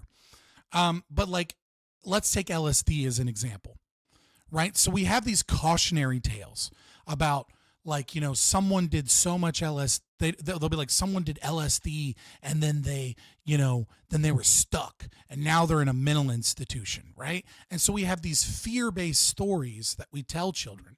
And then one day they go to a party or they go to a friend's house and people are doing single, double hits of LSD right off of a strip. And then all they do is giggle and laugh and have fun. And so now they're left in this situation where I've been lied to. And it's not necessarily a lie. It's that they've been given an incomplete story because we have focused our information on like cautionary tales and then fear mongering off of these cautionary tales. When in reality, the idea that you get stuck on LSD is incredibly rare. And even when it does happen, it is almost always, like 99.9% of the time, it is from someone who is running from the police because it's illegal, right? Or trying to hide their stash or something, or someone that was just mentally crazy and they took like insane dosages of LSD. Like that's why people get stuck, is because they took like the equivalent of 30, 40, a whole sheet, 100 hits of LSD when you're only supposed to take like 1, 2, and maybe if you're experienced 3 or 4, right? And so they then go, oh, well, these people have lied to me. And now the cautionary tale is no longer a sensible warning about not taking too much and being careful, and has become just a lie that says, well, what else are they lying about? This is all bullshit. And now they start from square one, having to experiment themselves instead of actual good information. Because good information doesn't tell one side of a story. Good information is nuanced and tells both sides of the story. Mm-hmm. And I think that actually leads to more people being harmed by drugs than it does help them, because because now they think it's all bullshit, and now they're not actually being sensible or cautious in a way that they should. They should approach a drug like LSD with caution. I think that's fair. I'm one of those kids of like the exact opposite of our friend Scott here. Where those cautionary tales worked well on me. I absorbed them quite nicely. Um, and so, yeah, I didn't engage in any of that. For sure. Like I said, that's Yeah. the supply and demand thing, right? Like you personally, like your desire, your demand to do these drugs was very low, and then someone came in and was like, "Look at all this bad shit," and you were like, "All right, I'm fucking out." Like, really didn't want to do it to begin with. So the second thing you said is unknown. I don't know much. I don't know that I have much to say about the unknown, right? I think the unknown is going to be true for the government as well. You know what I mean? Like, I think everyone involved, there's going to be unknown situations that arise. Well, yeah, sure. There'll always be. But I'm saying that outside of the direct family unit, right? Whether it's like a nuclear family or an extended family. Outside of that, there will be more information, right, on dangers, things that you just haven't encountered. Um and uh like sometimes like it could be through a governmental agency that we can know these things and maybe oppose them, or maybe some other like local organizations have these ideas, and if they impose some sort of restriction, like that will be for the benefit for others who are just unaware. Can you repeat that? Clear that up for me a little bit. I want to make sure that I'm responding accurately to what you're saying. Sure, yeah. I'm saying that um you as a parent have a limited, I think you have a lot more information than most other people, but even Right. then your view is limited. And that of their mother, and their like familial caretakers. But outside of your unit, there will be others who have had those different experiences, know of some dangers, and maybe there can be some organizations, right? Maybe not necessarily the government, but something that can impose a restriction, right? You may not know understand the full story, but the restrictions in place to keep your children from engaging in some sort of harmful activity, or being exposed to some harmful Yeah. substance or whatever. Yeah, no, I'm all for voluntary action, right? Like, and the reason I'm for voluntary action is because the incentive there is that if they do good work, other people choose to purchase their product, go to their meetings, you know what I mean? Like you know what I mean? Like if someone gains a good reputation for, let's say, giving a class, right? Let's say there's some voluntary organization that like teaches parents, like in a 1 week course, all of like the dangers of like predators online and the tips and tricks that they use to try and catch like kids, that are socially isolated or whatever, right? Like I'm all for an organization then selling those classes. And if those organizations are really good and really informative, right? I think plenty of parents would be like, but even just word of mouth would be like, dude, I had no idea what Discord even was. And like now as a parent, like, I had no idea all of these things were dangerous, and they showed me so much and showed me so many tricks and things that these people use so that I can be more informed, right? And I think that's an amazing and good service.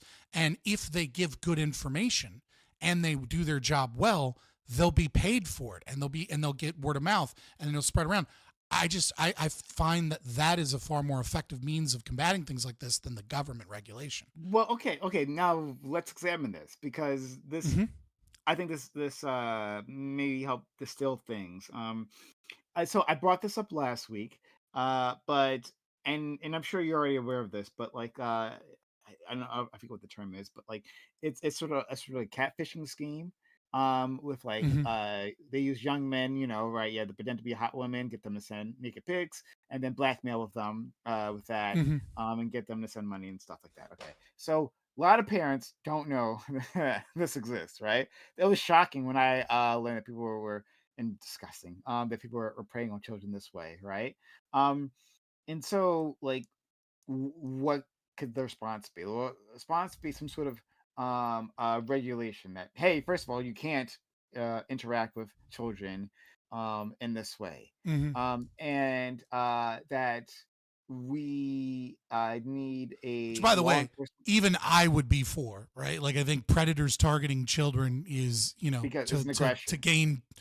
yeah, it's a form of, like, even I would be for that. Making it illegal.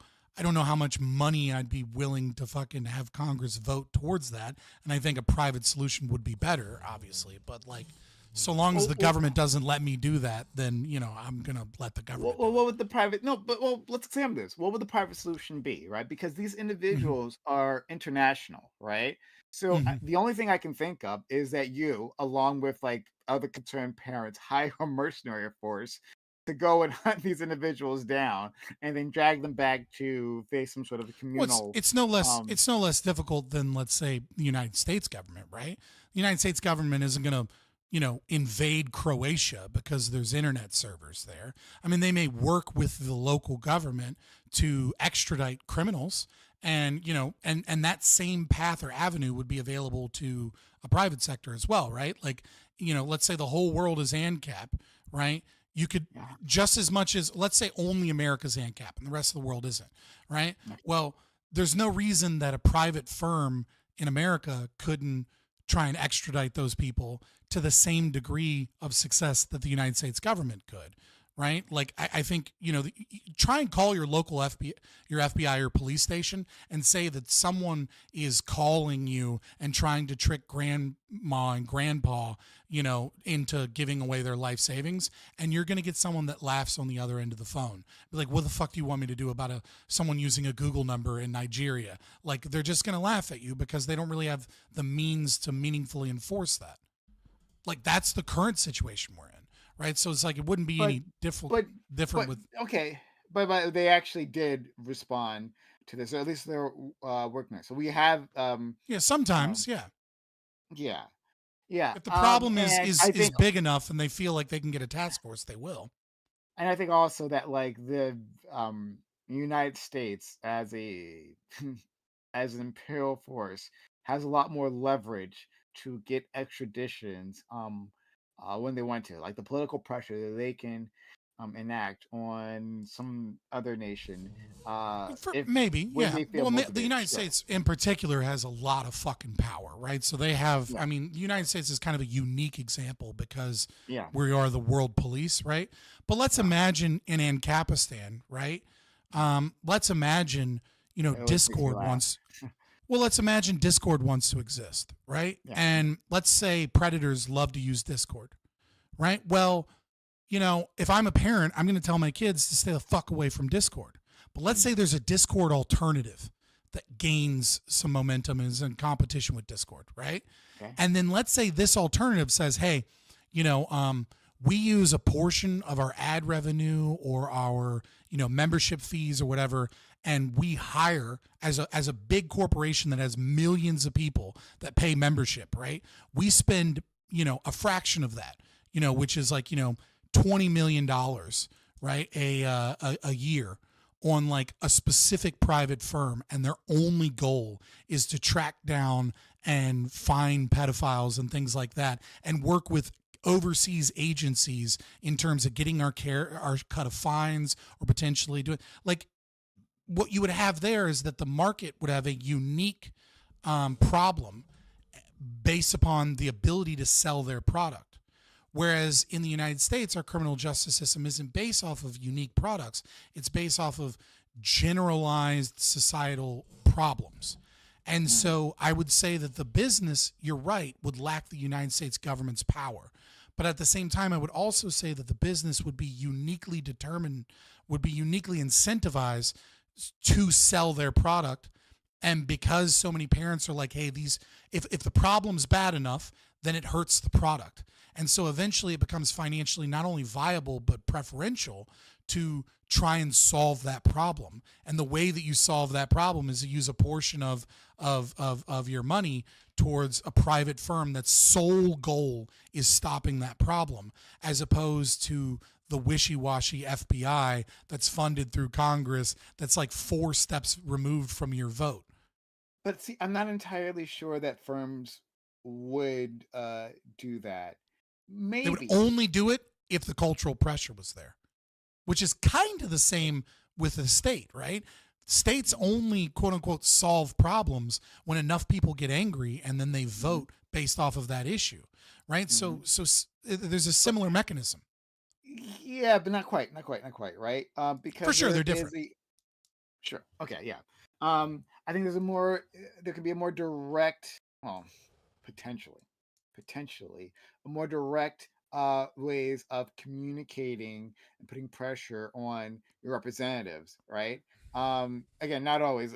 I I mean, there's understand, nothing reality more of our direct government. than just not buying a product.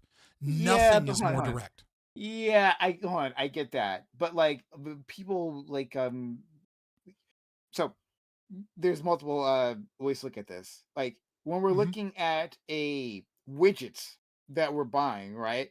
Mhm. Customers like there's a dip in sales, right? Does not necessarily mean that your product is any worse than the alternatives, right? There's could be all kinds of reasons, right? And a Yeah, company has to yeah. do like market research to figure out those segments. But then there's let's say it's like a Maybe. subscription Or maybe they service. don't and they just figure it out by changing the quality of their product, or maybe the competitor figures it out and beats them out, right?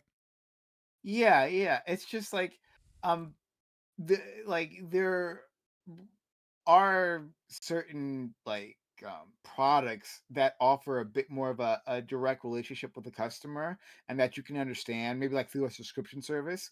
Maybe something like Discord, maybe you'd have a better example, a better Like an idea exit of, survey. You know what I mean? Like someone's like, yeah, "Why are you canceling your membership?" And then immediately exactly says, that. "Because there's fucking pedophiles all over your site." And then they get There's enough all of these fucking those and they benefits. go, "Okay, yeah, like this is a Yeah. problem that like we have to address." Yeah, yeah, yeah.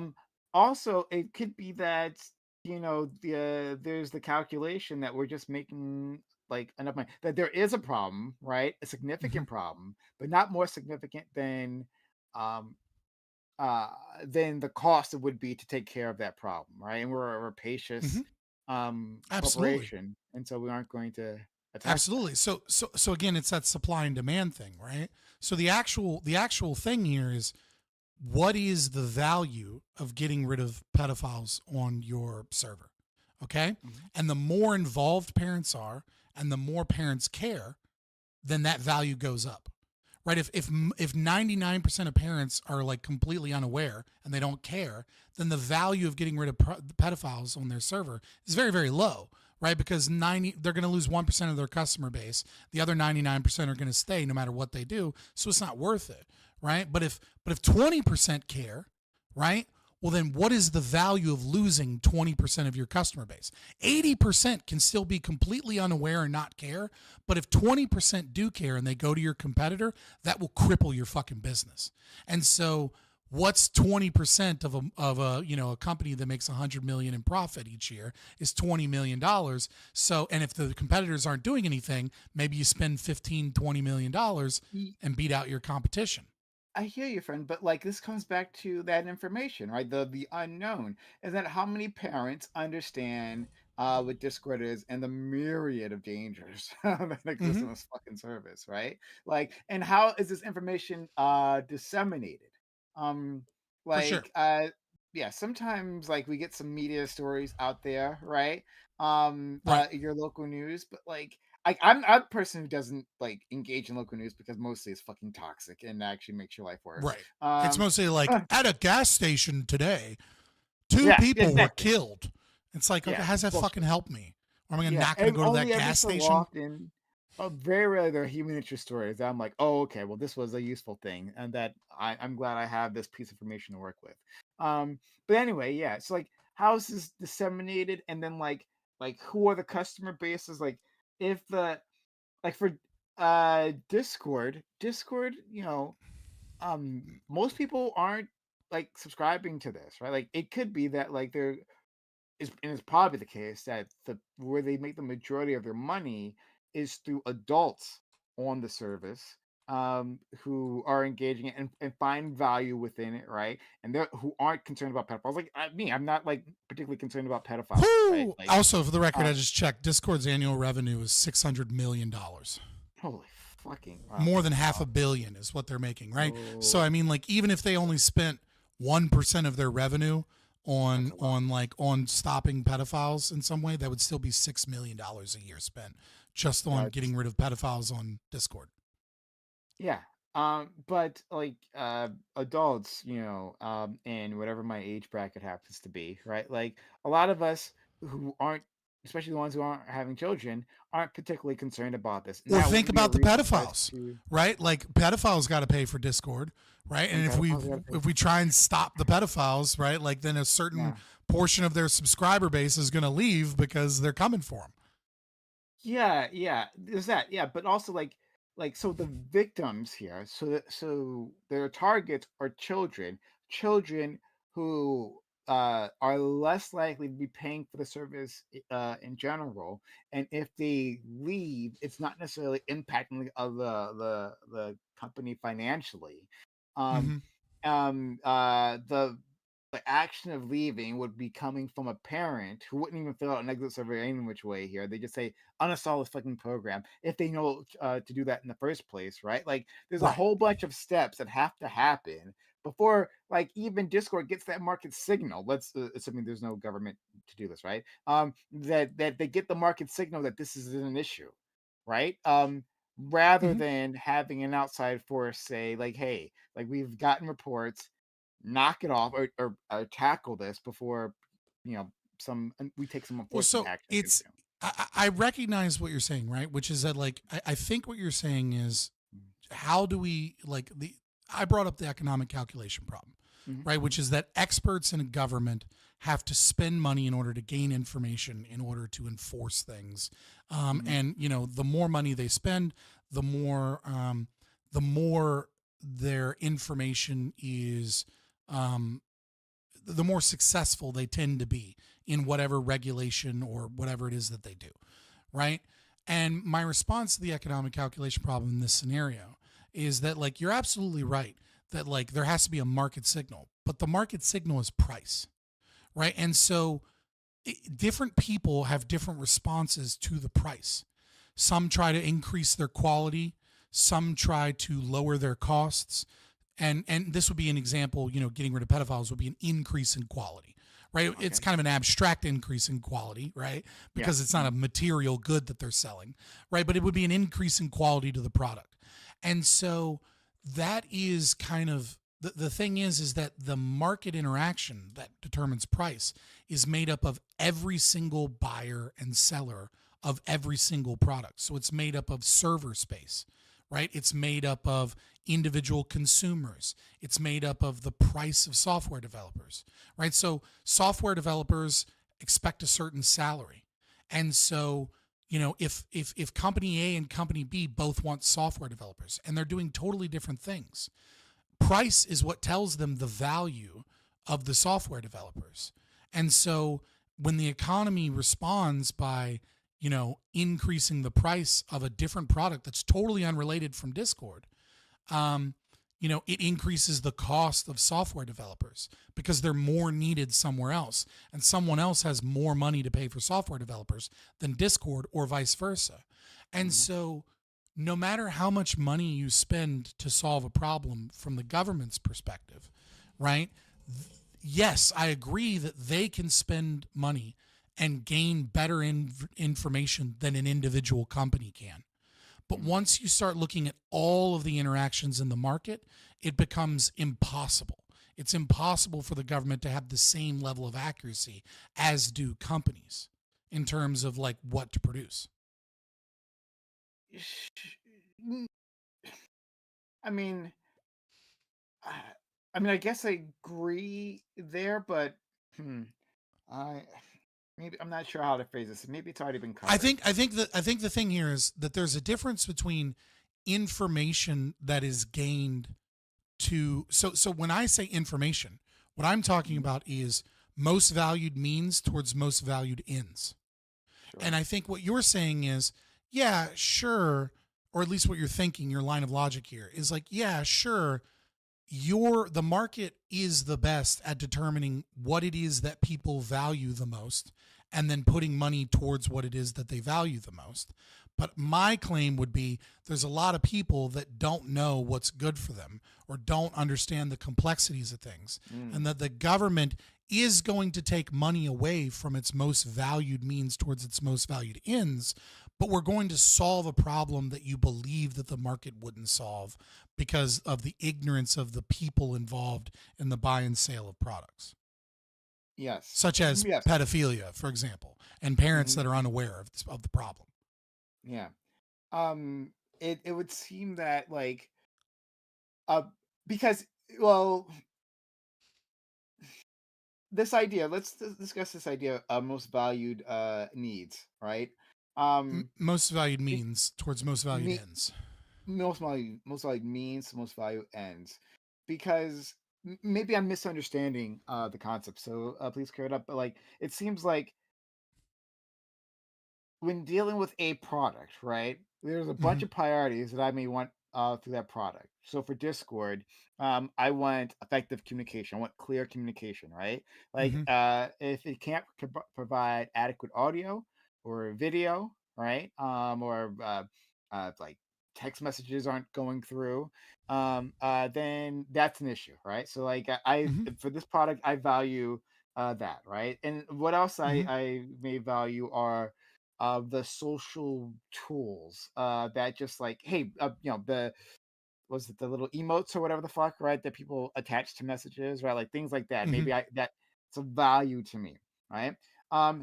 Way down below, right, not because I don't care about pedophiles, as I care about pedophiles, just in general, right, like, Yeah, of course, yeah. like, I want them away. You care deeply for them. Any which way, that, but in terms of how I think about the product, right, the value proposition of Discord, like the anti-pedophile efforts are low my priority list. I don't have children. I don't and like it doesn't enhance my life, right? Right, And so because value is subjective.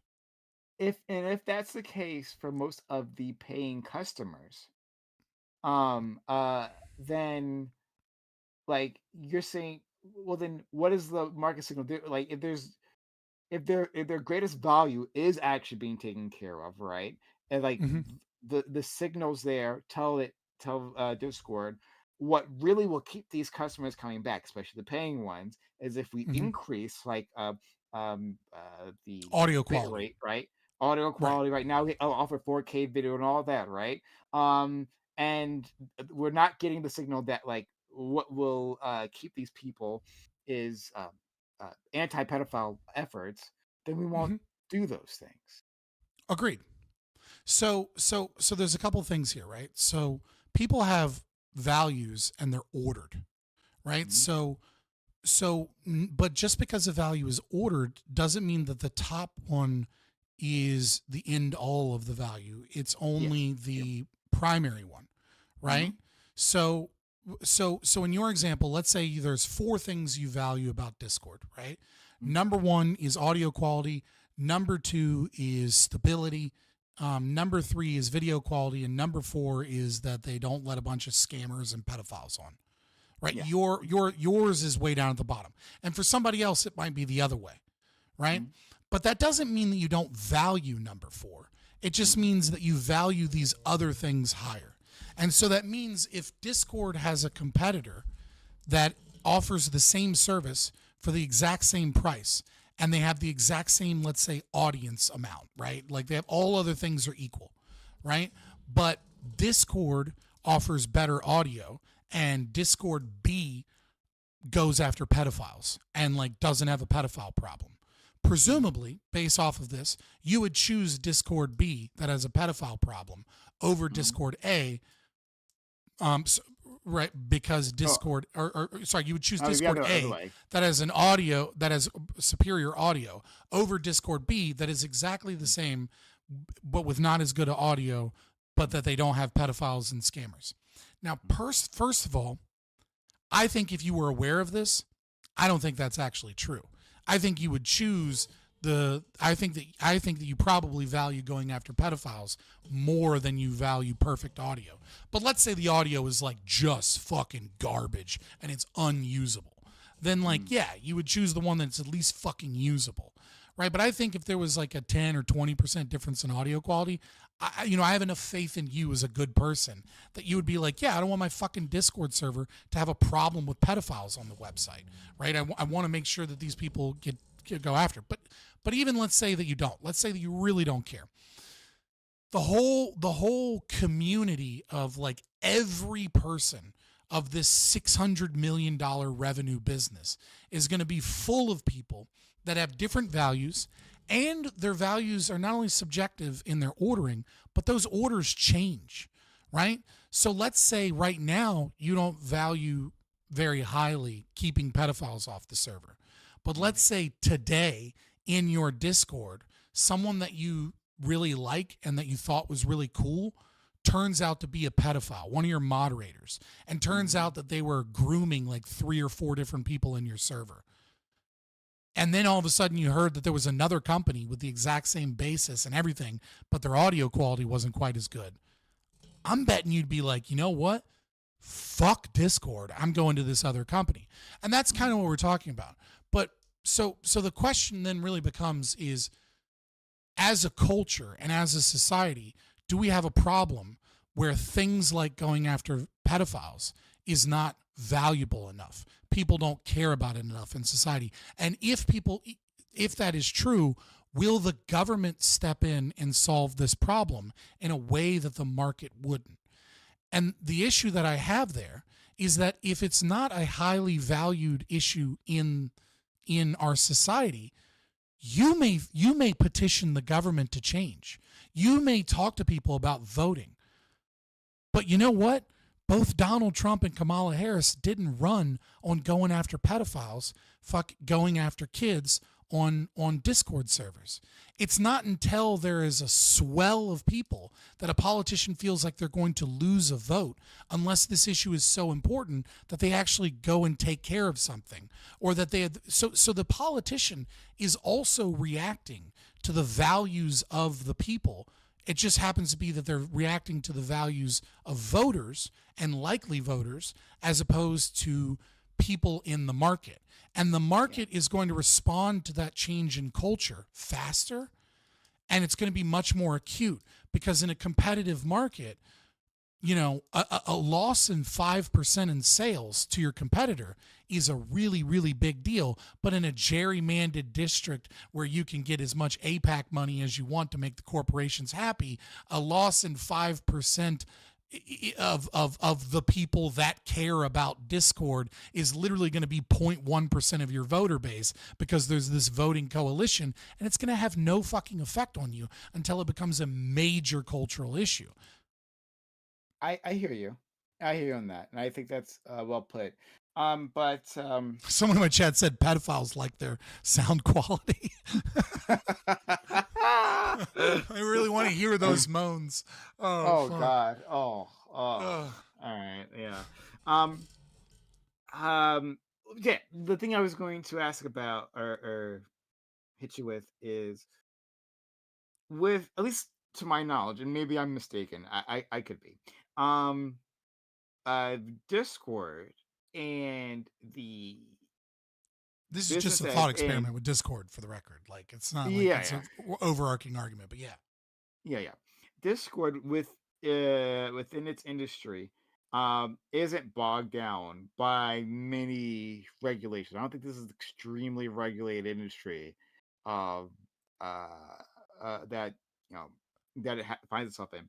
Discord has maybe not. It's hard to tell. It's hard to tell Yeah. how much backdoor access and how much security agencies are involved. A lot of that shit we're not privy to. Yeah, but like, at least to my knowledge, it's not heavily. I'm sure, I know there are some regulations that apply to Discord, but it's not a heavily regulated one. And Discord seems to fill in a bit of a unique niche within Mhm. the social media landscape, with the synchronous and asynchronous communication that's involved. It doesn't really have a competitor. I mean, the closest is was it Mastodon, maybe, I think. I've been trying to make There's my some own fucking free server. speech ones as well, right? Where people, that value free speech go to these, but, etc.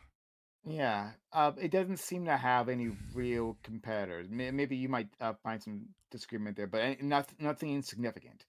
Mhm. When that is the case, right? Like what tends to be response? Like, well, we're not going to lose customers because there's not real or not a significant amount because there's not really an alternative. If you are leaving Discord, well, then you're leaving these communities, and you're not really going to find a replacement to the specific product that we have available. Mhm. So then, what do you think is the response of the company is at that point? So what we're talking about is like, do monopolies work in terms, like how hard do monopolies work to improve quality or reduce prices of their products, right? Yeah. I assume that's kind of what we're asking here. So Yeah. I have a really good historical example, I think, right? So a good historical example would be Alcoa. So this was the American aluminum company, right? Yeah, I And know for that. decades, right? So for decades, they had a 100% monopoly on American aluminum. No other company in the entire country sold aluminum. They had a 100% market share. And yet, prices dropped dramatically and quality increased during their tenure. And so you have to be like, well, why would prices drop dramatically and why would quality increase when they can set the price and literally no one can compete with them? They had for a while, they had a state granted monopoly, and then later they didn't. So under both circumstances, even when they had a state granted monopoly, prices fell, quality increased. And you're like, well, what's going on there?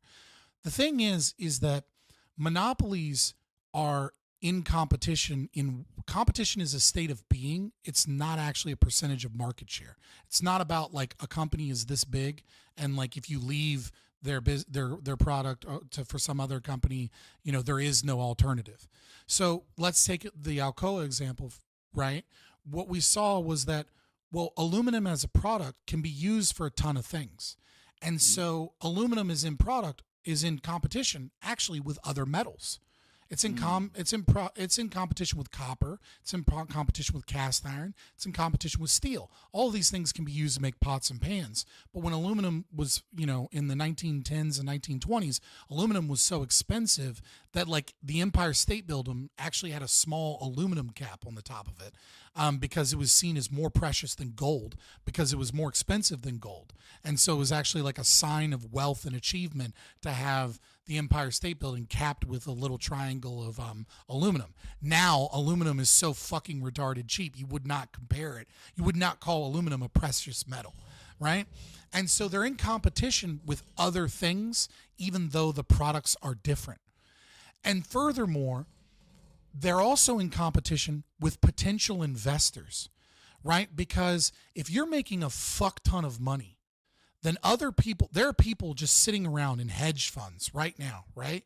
And their only goal is to find businesses that give them a high return on investment. That's their goal. That's what they do day in and day out.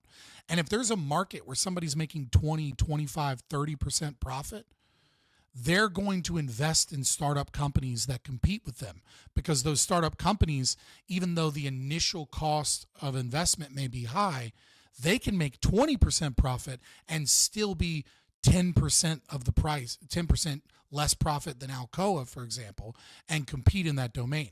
So even though Discord has what you might consider like a monopoly share in this regard of like this synchronous and asynchronous community based form of communication, right? They're still in competition for your time and communities. So they're still in competition with YouTube, even though they're not the same product, because someone that might spend hours on Discord, if it becomes too expensive or they dislike the product, might spend time in the YouTube comment section of their favorite YouTuber. Or they might spend more time in Twitter arguing with people and going into Twitter spaces and going into, Twitter interest groups or message groups, right? So even though the products aren't the same, they're in competition with other products because they're not actually in the competition of synchronous, asynchronous communication communities. They're actually in the competition of your attention and your time. And there are a lot of things that can take your attention and time. And so if Discord doesn't continue to improve the quality of their service and make Discord or make things like Discord Nitro, their monetization, like cheaper so that they can get a higher rate of profit, it is inevitable that they will collapse to a competitor. So they have to constantly work on making their product better and making their product cheaper. And if they don't, they'll fail. So monopolies really aren't the only monopoly that can exist. And so Adam West said this Adam Smith in The Wealth of Nations, right? He was the first person to define monopoly. Go ahead. Yeah, right. And so yeah, right. So the original definition of monopoly was not market share. That's like some modern economist slop. It doesn't actually make sense, right? Because like, how can you have 89% of the market share? Like, market share of what? You're in competition with a bunch of other different products. It's a bullshit mechanism that we use for trust busting because we want to be like, oh, they had 90% market share and that's too much market share. But it's like, no, they didn't. They had 90% of the sale of a specific product that you defined that way, but they're in competition with all these other things, right? Like Nike is also in competition with a local cobbler, but like you wouldn't consider them the same product. And so that's kind of the situation, is that like even in a monopoly situation, they still need to adjust to the changes of the customer base. And they still need to, and even communists admit this. This is where the falling rate of profit from Marx comes from, right? Because capitalism or capitalists must always produce more and must always reduce price. And so there's going to be this falling rate of profit, and therefore capitalism is doomed to fail. Turned out he was wrong, obviously, on a bunch of different things. But nevertheless, like even the communist believes that like a capitalist must constantly improve their product and lower prices in order to survive in business. I still have more thoughts on monopolies, but pushing past that, the last thing that I had brought up before was negligent parents. I was just curious what your thoughts were there. Yeah, I mean, that's a really complicated issue, right? Like, obviously, negligent bad parents exist. Obviously, child abuse exists. Our current system for dealing with it is, the name changes just from state to state, but most people recognize it as CPS, Child Protective Services. They're not that good. They're pretty bad. They're pretty fucking horrible at their job. And 50% of all homeless people on the streets spend time in foster care. So that ought to tell you that's one stat that one stat alone, I think tells you how good foster care is. That half of our homelessness problem in this country is the failure of foster care. Like, you want to solve homelessness, fix foster care, because that's literally half of all homeless people on the streets. I think I have some solutions, thoughts on that, but that would involve more government spending. But I'll leave that alone. Maybe we'll talk about that some other time, but go ahead. Yeah, well, I mean, it's there is a kind of what do you do in that situation? From the ANCAP perspective, in an objectivist perspective, we believe that parents are guardians of children, and that what they are is they're much the same way that you have an executor to your will, right? But imagine that the will gets slowly translated over time. That's kind of how we view the goal of a parent. It's like in the very beginning, a child has no concept of individuality and no ability to express their desires. And over time, you learn more about the child as they age, but it is still your goal until they reach full maturity to protect them from dangers, and protect their body against any form of permanent harm, and protect their emergent will. And so we give them more rights and responsibilities as they get older, in an attempt to bring them into their individuality if you're a good parent.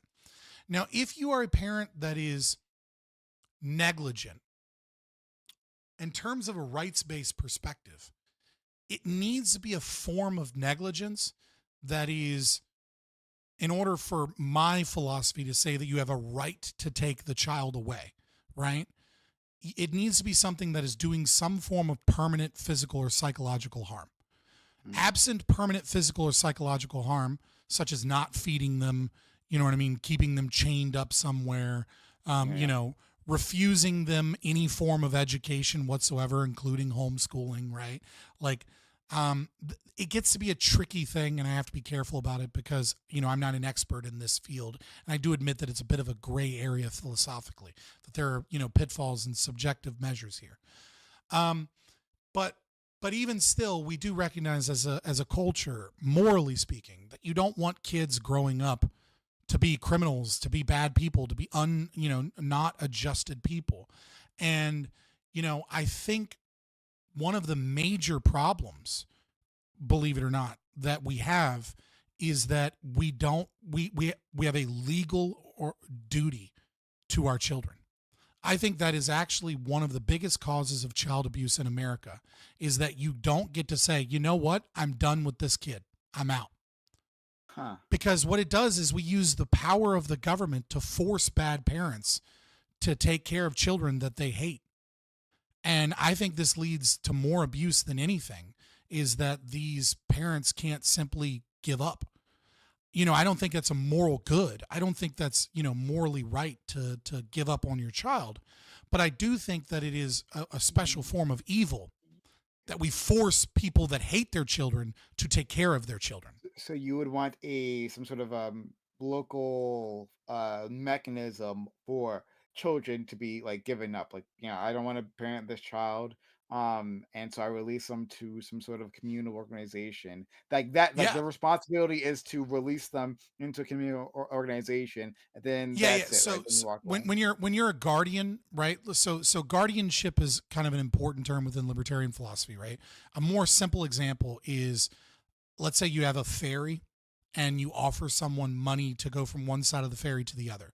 You become a guardian of them the moment they step on your boat, and you have a contractual duty and obligation to see them safely to the other side of the shore. Despite the fact that it is your private property and you own that boat, you can't halfway through in the river be like, you know what, actually, I want you off my boat. Fuck off. And then just let them drown. Be like, well, it's my private property and I have a right to exclude people. It's like, no, you contractually agreed to ferry them to the other side of the river. And a guardianship is the same thing. So you have a legal, natural law obligation to give that child to another guardian, right? You have a legal obligation not to just be like, I'm done with this kid, so I left him in a ditch in the winter, you know what I mean? When it was 6 degrees outside. No, you have to drive them to some place that's willing to take them and be like, okay, I transfer them into your care. So obviously I would want those places to exist, you know what I mean, to reduce all kinds of problems. Yeah. So I hear you there. That's really interesting thought. And it's one I hadn't considered previously. Yeah, I mean, how many parents? I mean, if you abuse your kid, clearly you don't love your kid. So why are you raising your kid? Well, a big part of the reason is that the government will arrest you if you try and abandon your kid. Yeah, so there are forums or subreddits. Sometimes I just talk about these random subreddits, that I've heard of. But there are these it's true when I bring these things up. There are subreddits, right, for these niche communities. And I know there was a thread. And they talked about children who are yeah, my parents didn't love me, but specifically, I don't think they had the capacity to. I think my parent might have been like a psychopath, that they had some sort of dark triad condition, and they literally weren't capable. That's some type of personality disorder. Yeah, some sort of extreme Yeah, personality. my mother loved me deeply, but my stepfather was a covert, vulnerable narcissist and malignant as well. I mean, he did horrible shit. Tell me about that. I mean, he did. I mean, one thing he did was key my mother's car, and destroy her vehicle. and then pretended like.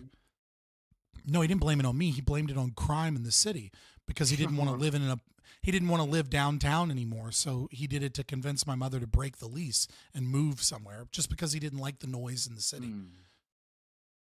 But used like fear and manipulation to make her think that, and of course, like it also allowed him to get his narcissistic supply that he was her protector and her hero, and that like, you know, make her fall more in love with this protective man that's like, no, we gotta like get out of the city like for you, etc. But really it was just he didn't like living in an apartment, and like I think the upstairs neighbors were like, you know, like they're for whatever reason they were doing shit in the bathroom or something that made their bathroom smell terrible, and like he just hated living in the city, so he, you know, put the fear of crime and like things like that on my mother and destroyed, you know, her car.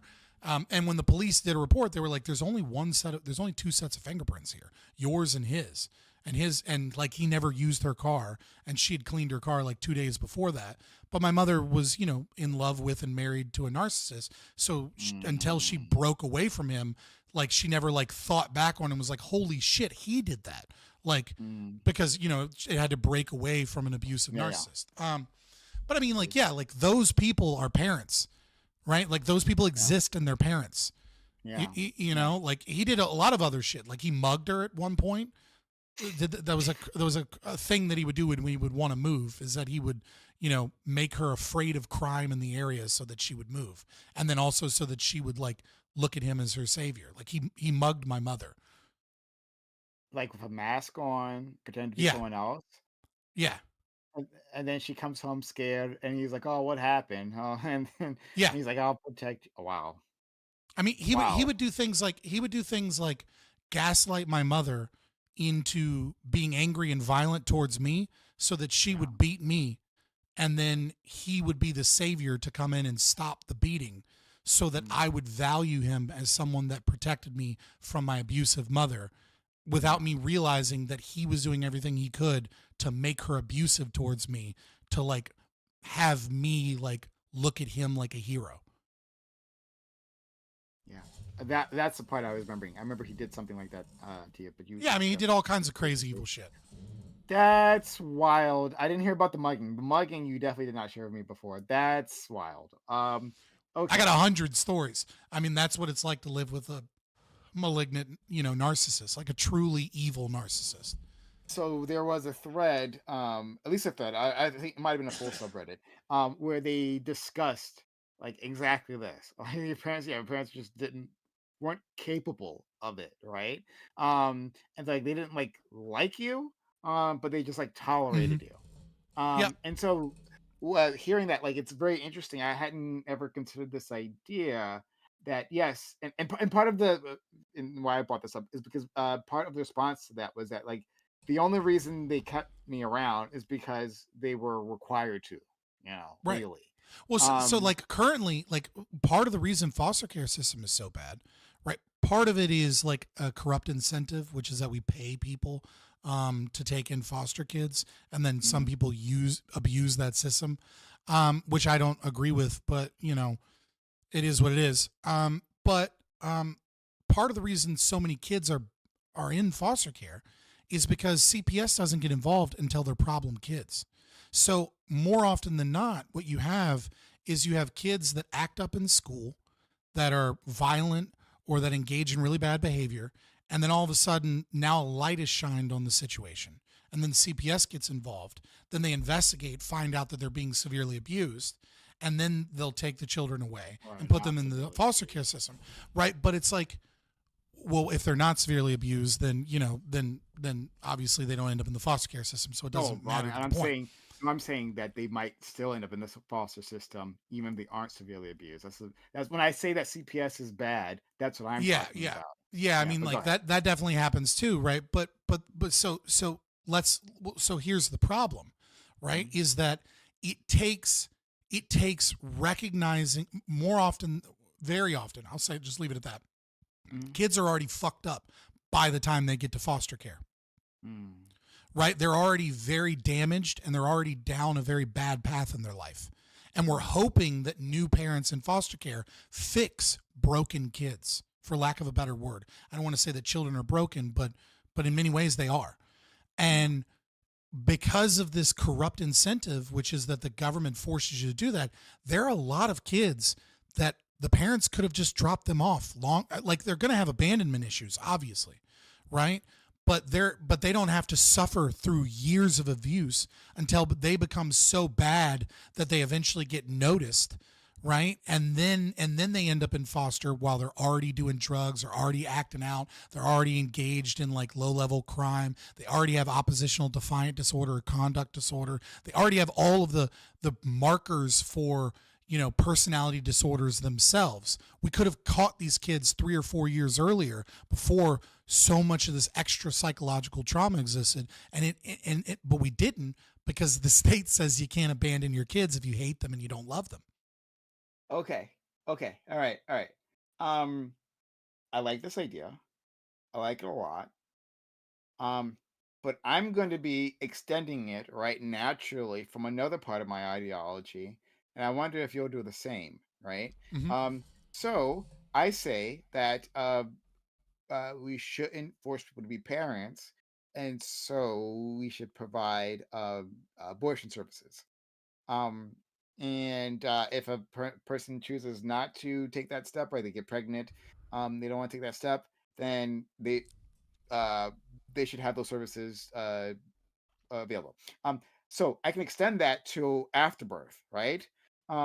This makes sense to me, right? As logical extension that afterwards, hey, like this is not working out. Like I had this kid, and turns out I don't love him, right? And so like give me a place where I can responsibly drop them off and then fuck off. I can do that, right? So that is a thing for infants. That is a thing for infants, just for the record. Well, yeah, like there is like a period of time. Yeah. You know, I have issues with it within like the first 30 days and first 60 days, especially when you have single moms, because postpartum depression can be a bitch, but it's not always something that like, but a lot of people get over postpartum depression within the first couple of months, especially if they breastfeed. Just throwing that out there. Take that for how you will. I'm not going to fucking get involved in that debate too much, but you know, I'm just saying. So I'm against abortion, but I am an evictionist. And so I'm fine with that so long as it's eviction. Right? Like I believe it's murder to kill and dismember a fetus. I don't think it's murder, however, even if it leads to the death of the child, to remove the fetus intact, right? So one of the big things here is like, let's say you're 4 months or 5 months or 6 months pregnant. Well, like, you know, like that's late-term abortion. I think a lot of people have a big problem with that. And the biggest problem that I have with that more than anything is that like that baby doesn't need to die. Like you can just get a C-section and get it removed from you immediately. Yeah. I don't think you have I'm fine with late-term abortions because most people get late-term abortions because there's something serious happening with the pregnancy. That like by the time they are in the final trimester, they want the baby, right? They've decided they want it. They're happy with it, but something goes wrong within that maybe. period of time. I don't trust It happens all the time. the data that comes out on that. Especially since there are plenty of states in America where you can just get a late-term abortion and say whatever. But setting all of that aside, right? The main thing here is obviously if there's a threat to the life of the mother, right? That's different as far as I'm concerned, because that's an attack on the mother, right? Even though it's an unwilling attack, it's an attack nonetheless. But the main thing about something like eviction, right? Especially as technology increases and the viability, because like we're getting to the point where 23, 22 weeks is a pretty high viability, especially with artificial wombs and certain technologies where, you can be a couple months pregnant and have an eviction and the baby will survive. And I think it is horrible that we kill them, but also like, just look at the consequence of like a father that wants the baby, but a mother that doesn't. Well, she can pass over guardianship to the father. Like she can get an eviction, go to the hospital. She's 5 months pregnant. She goes to the hospital. She gets the baby removed. Now, granted, is she going to have to go through a worse procedure than a typical abortion with more risks? Absolutely. But if she so chooses to go get a C-section at 5 months and says, here, father, you want this baby so bad, it's yours, right? She should be able to do that. I don't think, we're just not going to agree, because at a very fundamental level, I consider abortion murder. I don't think you get to intentionally kill No, I or consider dismember it murder fetus. too, but I'm just like okay with it. We've had. I'm not a discussions before. consequentialist, right? I think murder is just murder. It's wrong by definition. No, sure, okay. Well, anyway, but just to be clear, that like I don't shy away from that thought, that you're taking a life. So I don't like come up with excuses for that. I accept that. But in any case, we're just not going to agree on it, so it's like not worth getting into right now. Sure. I'm not trying to like get a long debate. But I'm just saying that extending this concept. So if you want to go through eviction rather than abortion, okay, sure, right? What you're saying is that you shouldn't be forced to be a parent, and if this person wants to end their pregnancy somehow, right, before. Do you? I mean, like as a libertarian, right? I believe in the right to bodily autonomy. The fact that the state makes you a slave to parenthood, I think it's a beautiful thing. I want more parents. I want people to love their children, right? But if you don't want to be a parent and the state forces you to, it's just another form of slavery. And the consequences of that slavery are abused, neglected children. When in fact, what we ought do is we ought let people abandon their children if they're going to be terrible parents. I'm agreeing with you. Yeah. I'm agreeing with you. At any step. And as an evictionist, I mean that at like 5 months. I'm like, I'm agreeing with you here. So I'm extending that logic in all directions. Okay. Then I guess I can accept that. I'm curious as to like the societal changes we need and the structure. We'll see. I'm willing to. The difference between you and me is that like I'm willing to throw like some serious money at this. And that we should. It's worth it. You know, our pre-stolen taxpayer dollars, right? Would be well spent tackling this social issue by maybe having, I don't know, let's just call them orphanages for now, right? Just some sort of structure for unwanted children, and heavily investing in those children so they can have better outcomes they would have with their I'm always gonna disagree with taxation taken out from people against their will to fund some social program, right? But it's like, I look at it the same way as like free lunches. If you want to debate free school lunches for kids, I'll tell you why it's wrong. And I'll tell you why I think it has negative effects on those very children. Like, I think stealing money so that large corporations that make deals with school programs that are horrible fucking corporations that give shitty food to kids is a bad thing.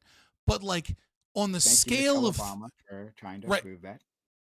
On the scale of like, she just made, dole more money is all she did and give more poison to kids. But on the scale of like things I want to fight against, like some drop in the bucket of money to like improve our foster care system is like, I'm so much more concerned with like hundreds of billions of dollars the CIA funnels to try and topple democratic regimes, like to topple countries in other places. I'm more concerned with like the deleterious effects of Social Security, which is this giant money sink that's bankrupting our country. I'm more concerned with like 1,000 other things. And it's like, if you want to debate me on it, yeah, I'll debate you on it. But like, I don't find that my time is spent well. You know what I mean? Like I feel like there are a lot of other things that would have a much greater effect in our prosperity that we could get rid of. And also, I feel like it's a damn near impossible thing to win argumentation wise.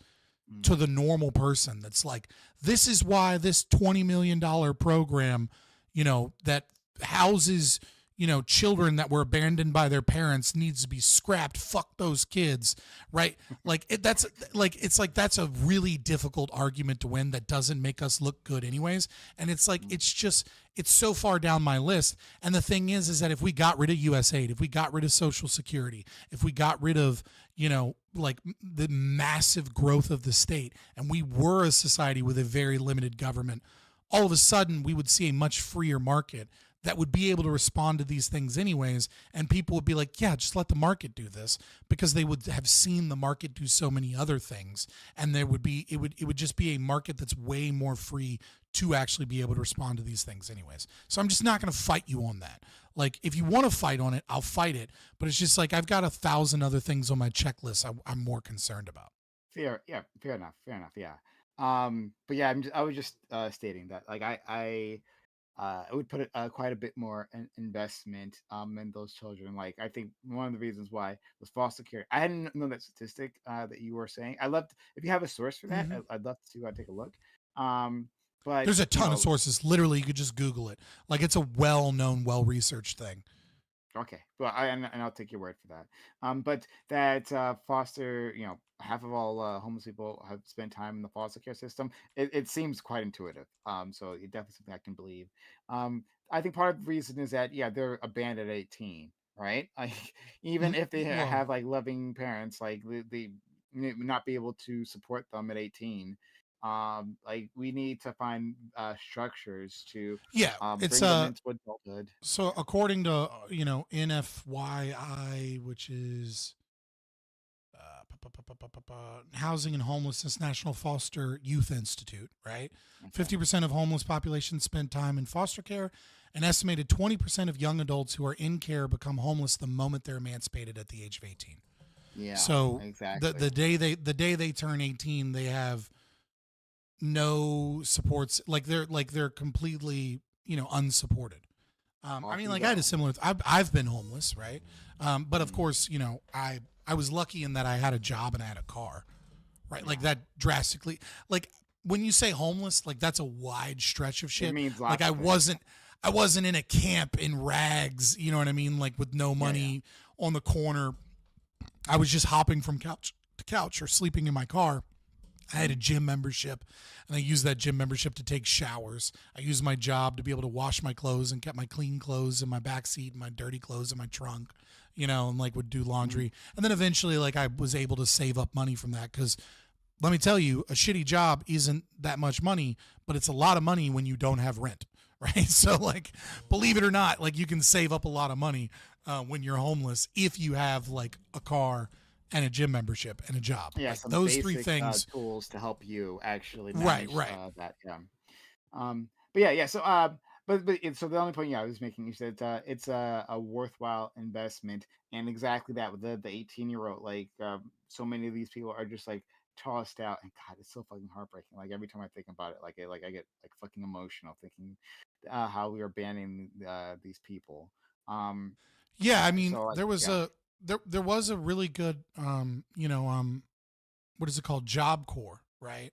Is a great program that's partially government funded, partially privately funded, right? Like, I had a good friend who was in the foster care system, and of course abandoned the day that he turned 18. And then he applied to Job Corps, and they got him like a job at ServPro, right? And ServPro is a horrible job that no one wants to do. Right? It's like you're cleaning up fires, or you're cleaning up like crime scenes, or like things like that. Like, your job is to go in like after a house fire, after a major flood, after someone dies, sometimes it's a murder, and like they've done all the investigations, and now you have to like clean the blood out of the floors and shit. But it was a job that, like, even at the time, I want to say this was like maybe like 2010, maybe 2009, right? When we were friends and this was going on, right? Where, like, even at that time, he was getting paid like $24 an hour in like 2009, right? And it's like, because no one wants to do that job, it's hard for them to find people, and it makes good money. But like a foster care kid, has has no support is like $24 an hour job right now. Fuck yes. And it's like that's one example of like a great program that is in part government funded, and obviously I take issue with that, but it's also funded by companies like ServPro, because they have a hard time getting employees for a job that most people don't want to do because it's a disgusting and traumatic job, but it pays well and it's amazing for somebody that is like has nothing to their name. Holy fuck. I did. That's an interesting one. I'd have. Right, and I think private organizations could do similar things, obviously, because they kind of already do to a certain degree. All right. Well, I guess we'll leave it there. But We'll you wrap did up give there. me something- I got to get out of yeah. here as well. Yeah. Yeah, but you gave me something to chew on.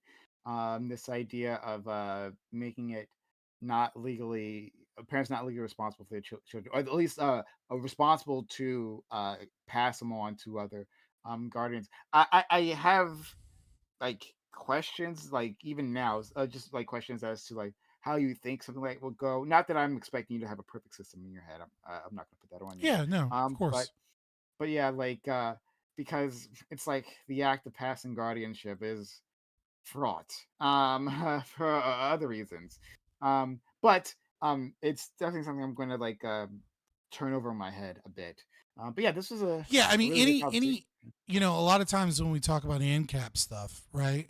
There is this like natural law thing, and so people are like, well, what about all these other problems, right, that aren't covered by this? And it's like, well, yeah, like common law is a thing that develops over time in societies. A lot of times people think that like because we're saying you can't violate the non-aggression principle, this is our legal system, that we're saying like this is all a legal system needs. It's like, no, what we're saying is these things are wrong, right? But there will be market solutions of justice where, like, for example, the death penalty is a great example. I don't foresee any ANCAP society ever being pro death penalty, despite the fact that natural law says that you can kill someone if they kill your brother. Like if someone kills my kid, I have every right to demand their death as justice. But the price of a company taking on the risk that that conviction gets overturned later and that it proves that we killed the wrong guy would be an astronomically expensive thing compared to just housing them. And so it's like, it wouldn't make sense for the death penalty to exist in almost any society because the cost of getting it wrong would be so high. And so it's like, yeah, I might believe that that is a right that humans have, but I also recognize that like a collective society probably wouldn't have that because it would be super stupid to have that. And it's like, and that spread that thought to like so many other things. One thing I've actually been wanting to ask you this for years, right? Why haven't you tried to debate Sam Cedar? I tried twice. Once I just like sat and left on hold forever, and then another time, like, and this was after he told me on Twitter to like come and like debate him. Like, he told me on Twitter, "Come debate me," and I was like, "Yeah, sure." And then I showed up, and then I just waited over and over again. And then I did it again, and then I waited over and over again. And I don't have the clout to like have someone be like, "This person's in the waiting room." Also, he makes you do it like over a phone. Like he won't show up to any platform or schedule debates that way. It makes you call into his show. And so like I'm sitting there on my computer with like a Google phone, and it's like, you know what I mean? He has no way of identifying me. Two things.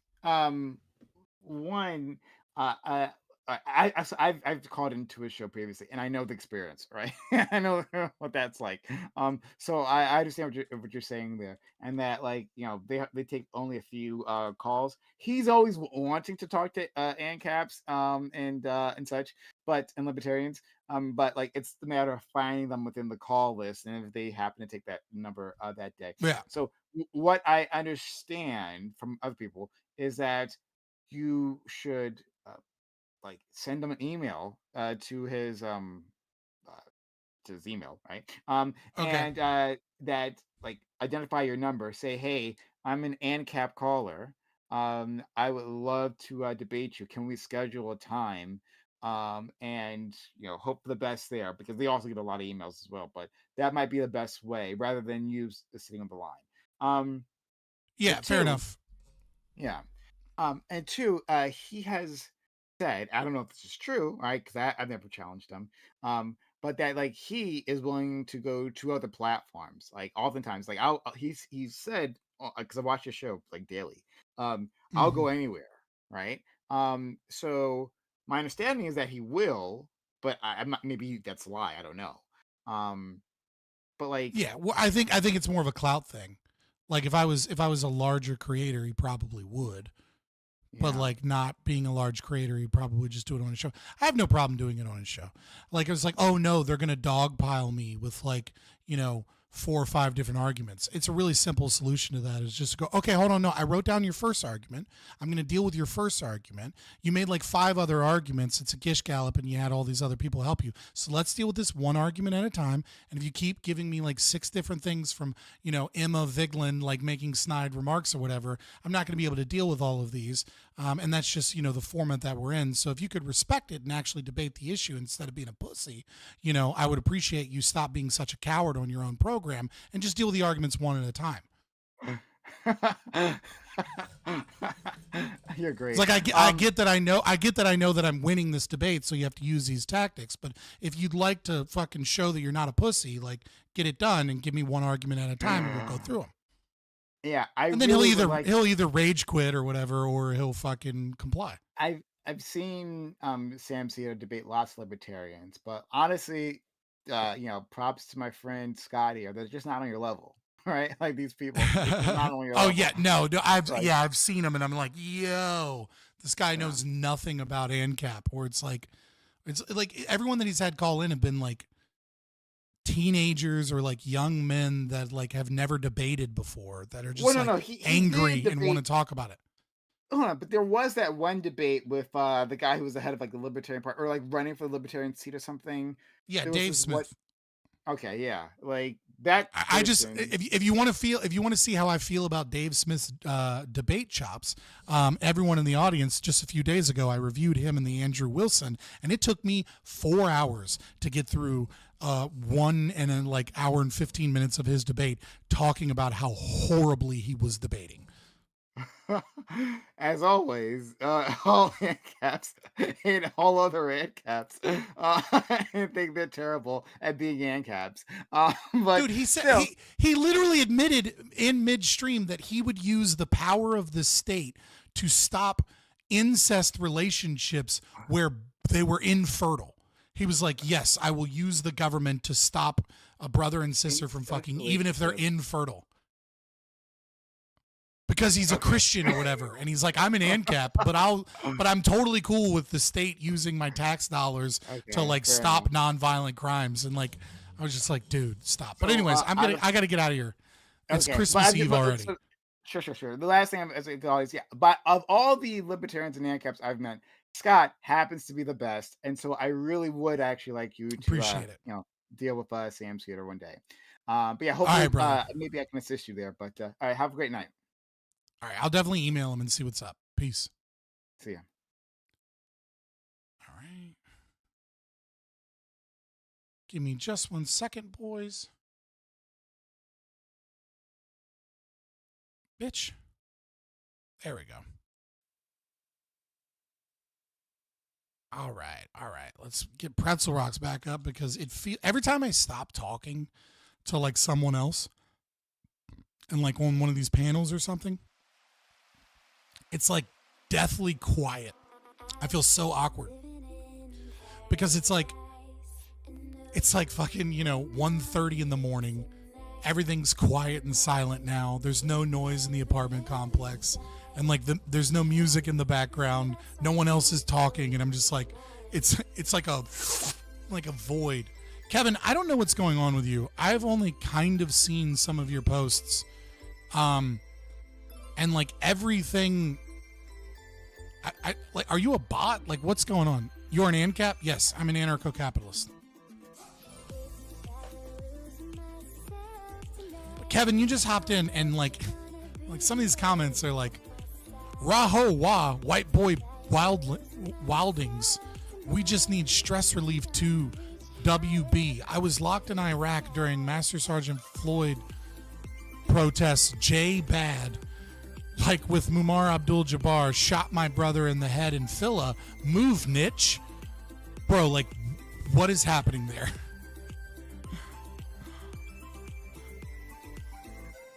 It's peaceful? Oh, yeah. Well, I don't know. Maybe.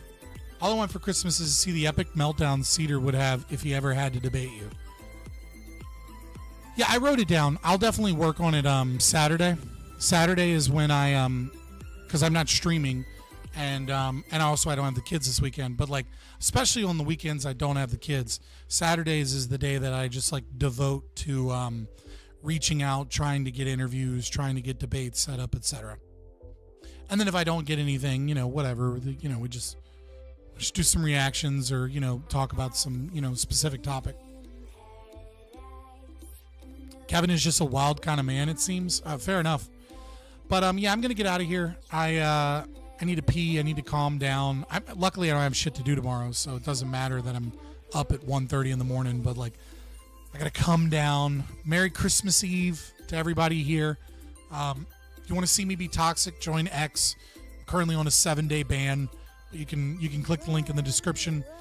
If you want to get notifications about when we go live, subscribe, hit that notification bell. But honestly, you're only going to get those notifications if you go. You're only going to get those notifications if you're in the Discord. Super chats always get read. You can join the channel for $4. It's $3.99. I don't have any content locked that is members only.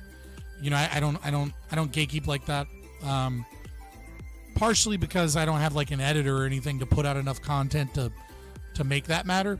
But also, I just don't like the idea of gatekeeping content. It just seems like you're just missing out on potential audience. Also, Rudy loves donating memberships anyways, so like so many people would already have memberships. Oh boy, I've never actually met an ANCAP before, so you're all about Austrian economists then? I mean, yeah, I would say I'm an Austrian in my economic thinking. I would say that there is like I wouldn't say I'm 100% Austrian. I would say I'm like 99% Austrian. And the 1% difference is that predictive models. I recognize that like they haven't proven anything, but sometimes patterns fucking help us understand shit. Like that's what science is. That's what I have no problem with epistemological guesses about the economy. I only have a problem with them when they go against praxeological considerations. Interesting. I'm pretty much 100% Chicago school. Friedman, I have to just tune in to see your opinions more. Yeah, I mean, like I talk econ because ANCAPs are expected to talk econ. Like my graduate training, I mean, like I have an associate's degree in fucking economics, but like I don't have any real education beyond a layman that read Hayek and read Mises, and Minger, and things of that nature. But like, yeah, like my primary stuff is the fact that my graduate education was in counseling. Talk about and my undergrad was in psych and soc, double major in psych soc. So I talk about a lot. I do involve more kind of like cultural aspects.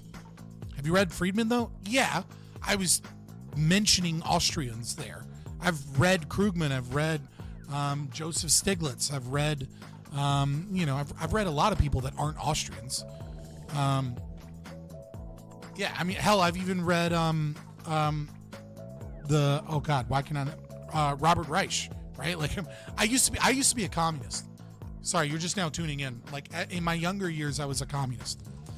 I went all the way from, and not just a communist, I was a Marxist, Maoist, Leninist, or Maoist, Marxist, Leninist, or Marxist, Leninist, Maoist, however you want to fucking do the MLM, MML acronym.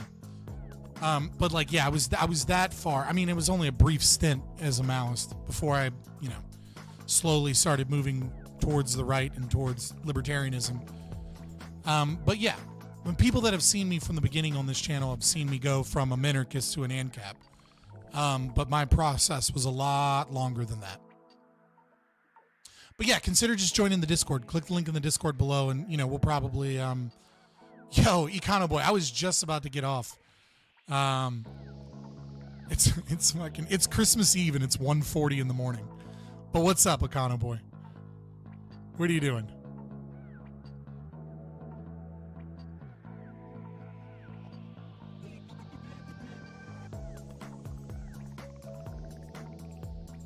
Econo Boy is my favorite liberal economist to hate. Doing a ton of egalitarianism research. Okay. Interesting.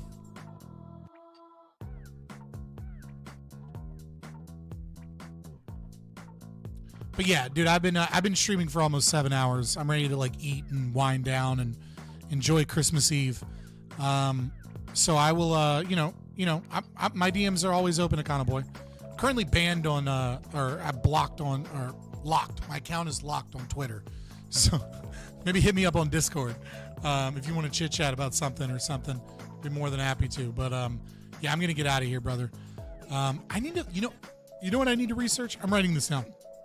I need to research like the YouTube raid function. I keep forgetting to do that because there's like a way to raid like you do on Twitch, on YouTube. I just never looked into it. Man, you went from one idealistic philosophy to another. I don't think anarcho-capitalism is idealistic. I just think it's radical. I don't think I feel like anarcho-capitalism is the most realistic philosophy of all. Other people just call their philosophy realistic as opposed to idealistic because they're like, well, the government, might makes right. It's like, okay, but like, I don't think that's actually fucking realist. I think that's just lazy. Like, I think anarcho-capitalism is the one that actually looks at the market, actually looks at, who's looking at human behavior more than the Austrians, right? You know what I mean? Like, I think we're very realist. Anarchism is a procedural theory of justice. Is a great way to frame it. I mean, yeah, if you want to encompass the left as well, but I'm gonna no true Scotsman them all day long, and I have no shame about it because fuck them. But I'm gonna get out of here, brother. And for the new people, like I said, join the Discord. I'll be over there in the Discord over the next couple days, and we'll come back to stream on Thursday. Not sure exactly 100% what I'm doing, but we'll see nevertheless. Deuces.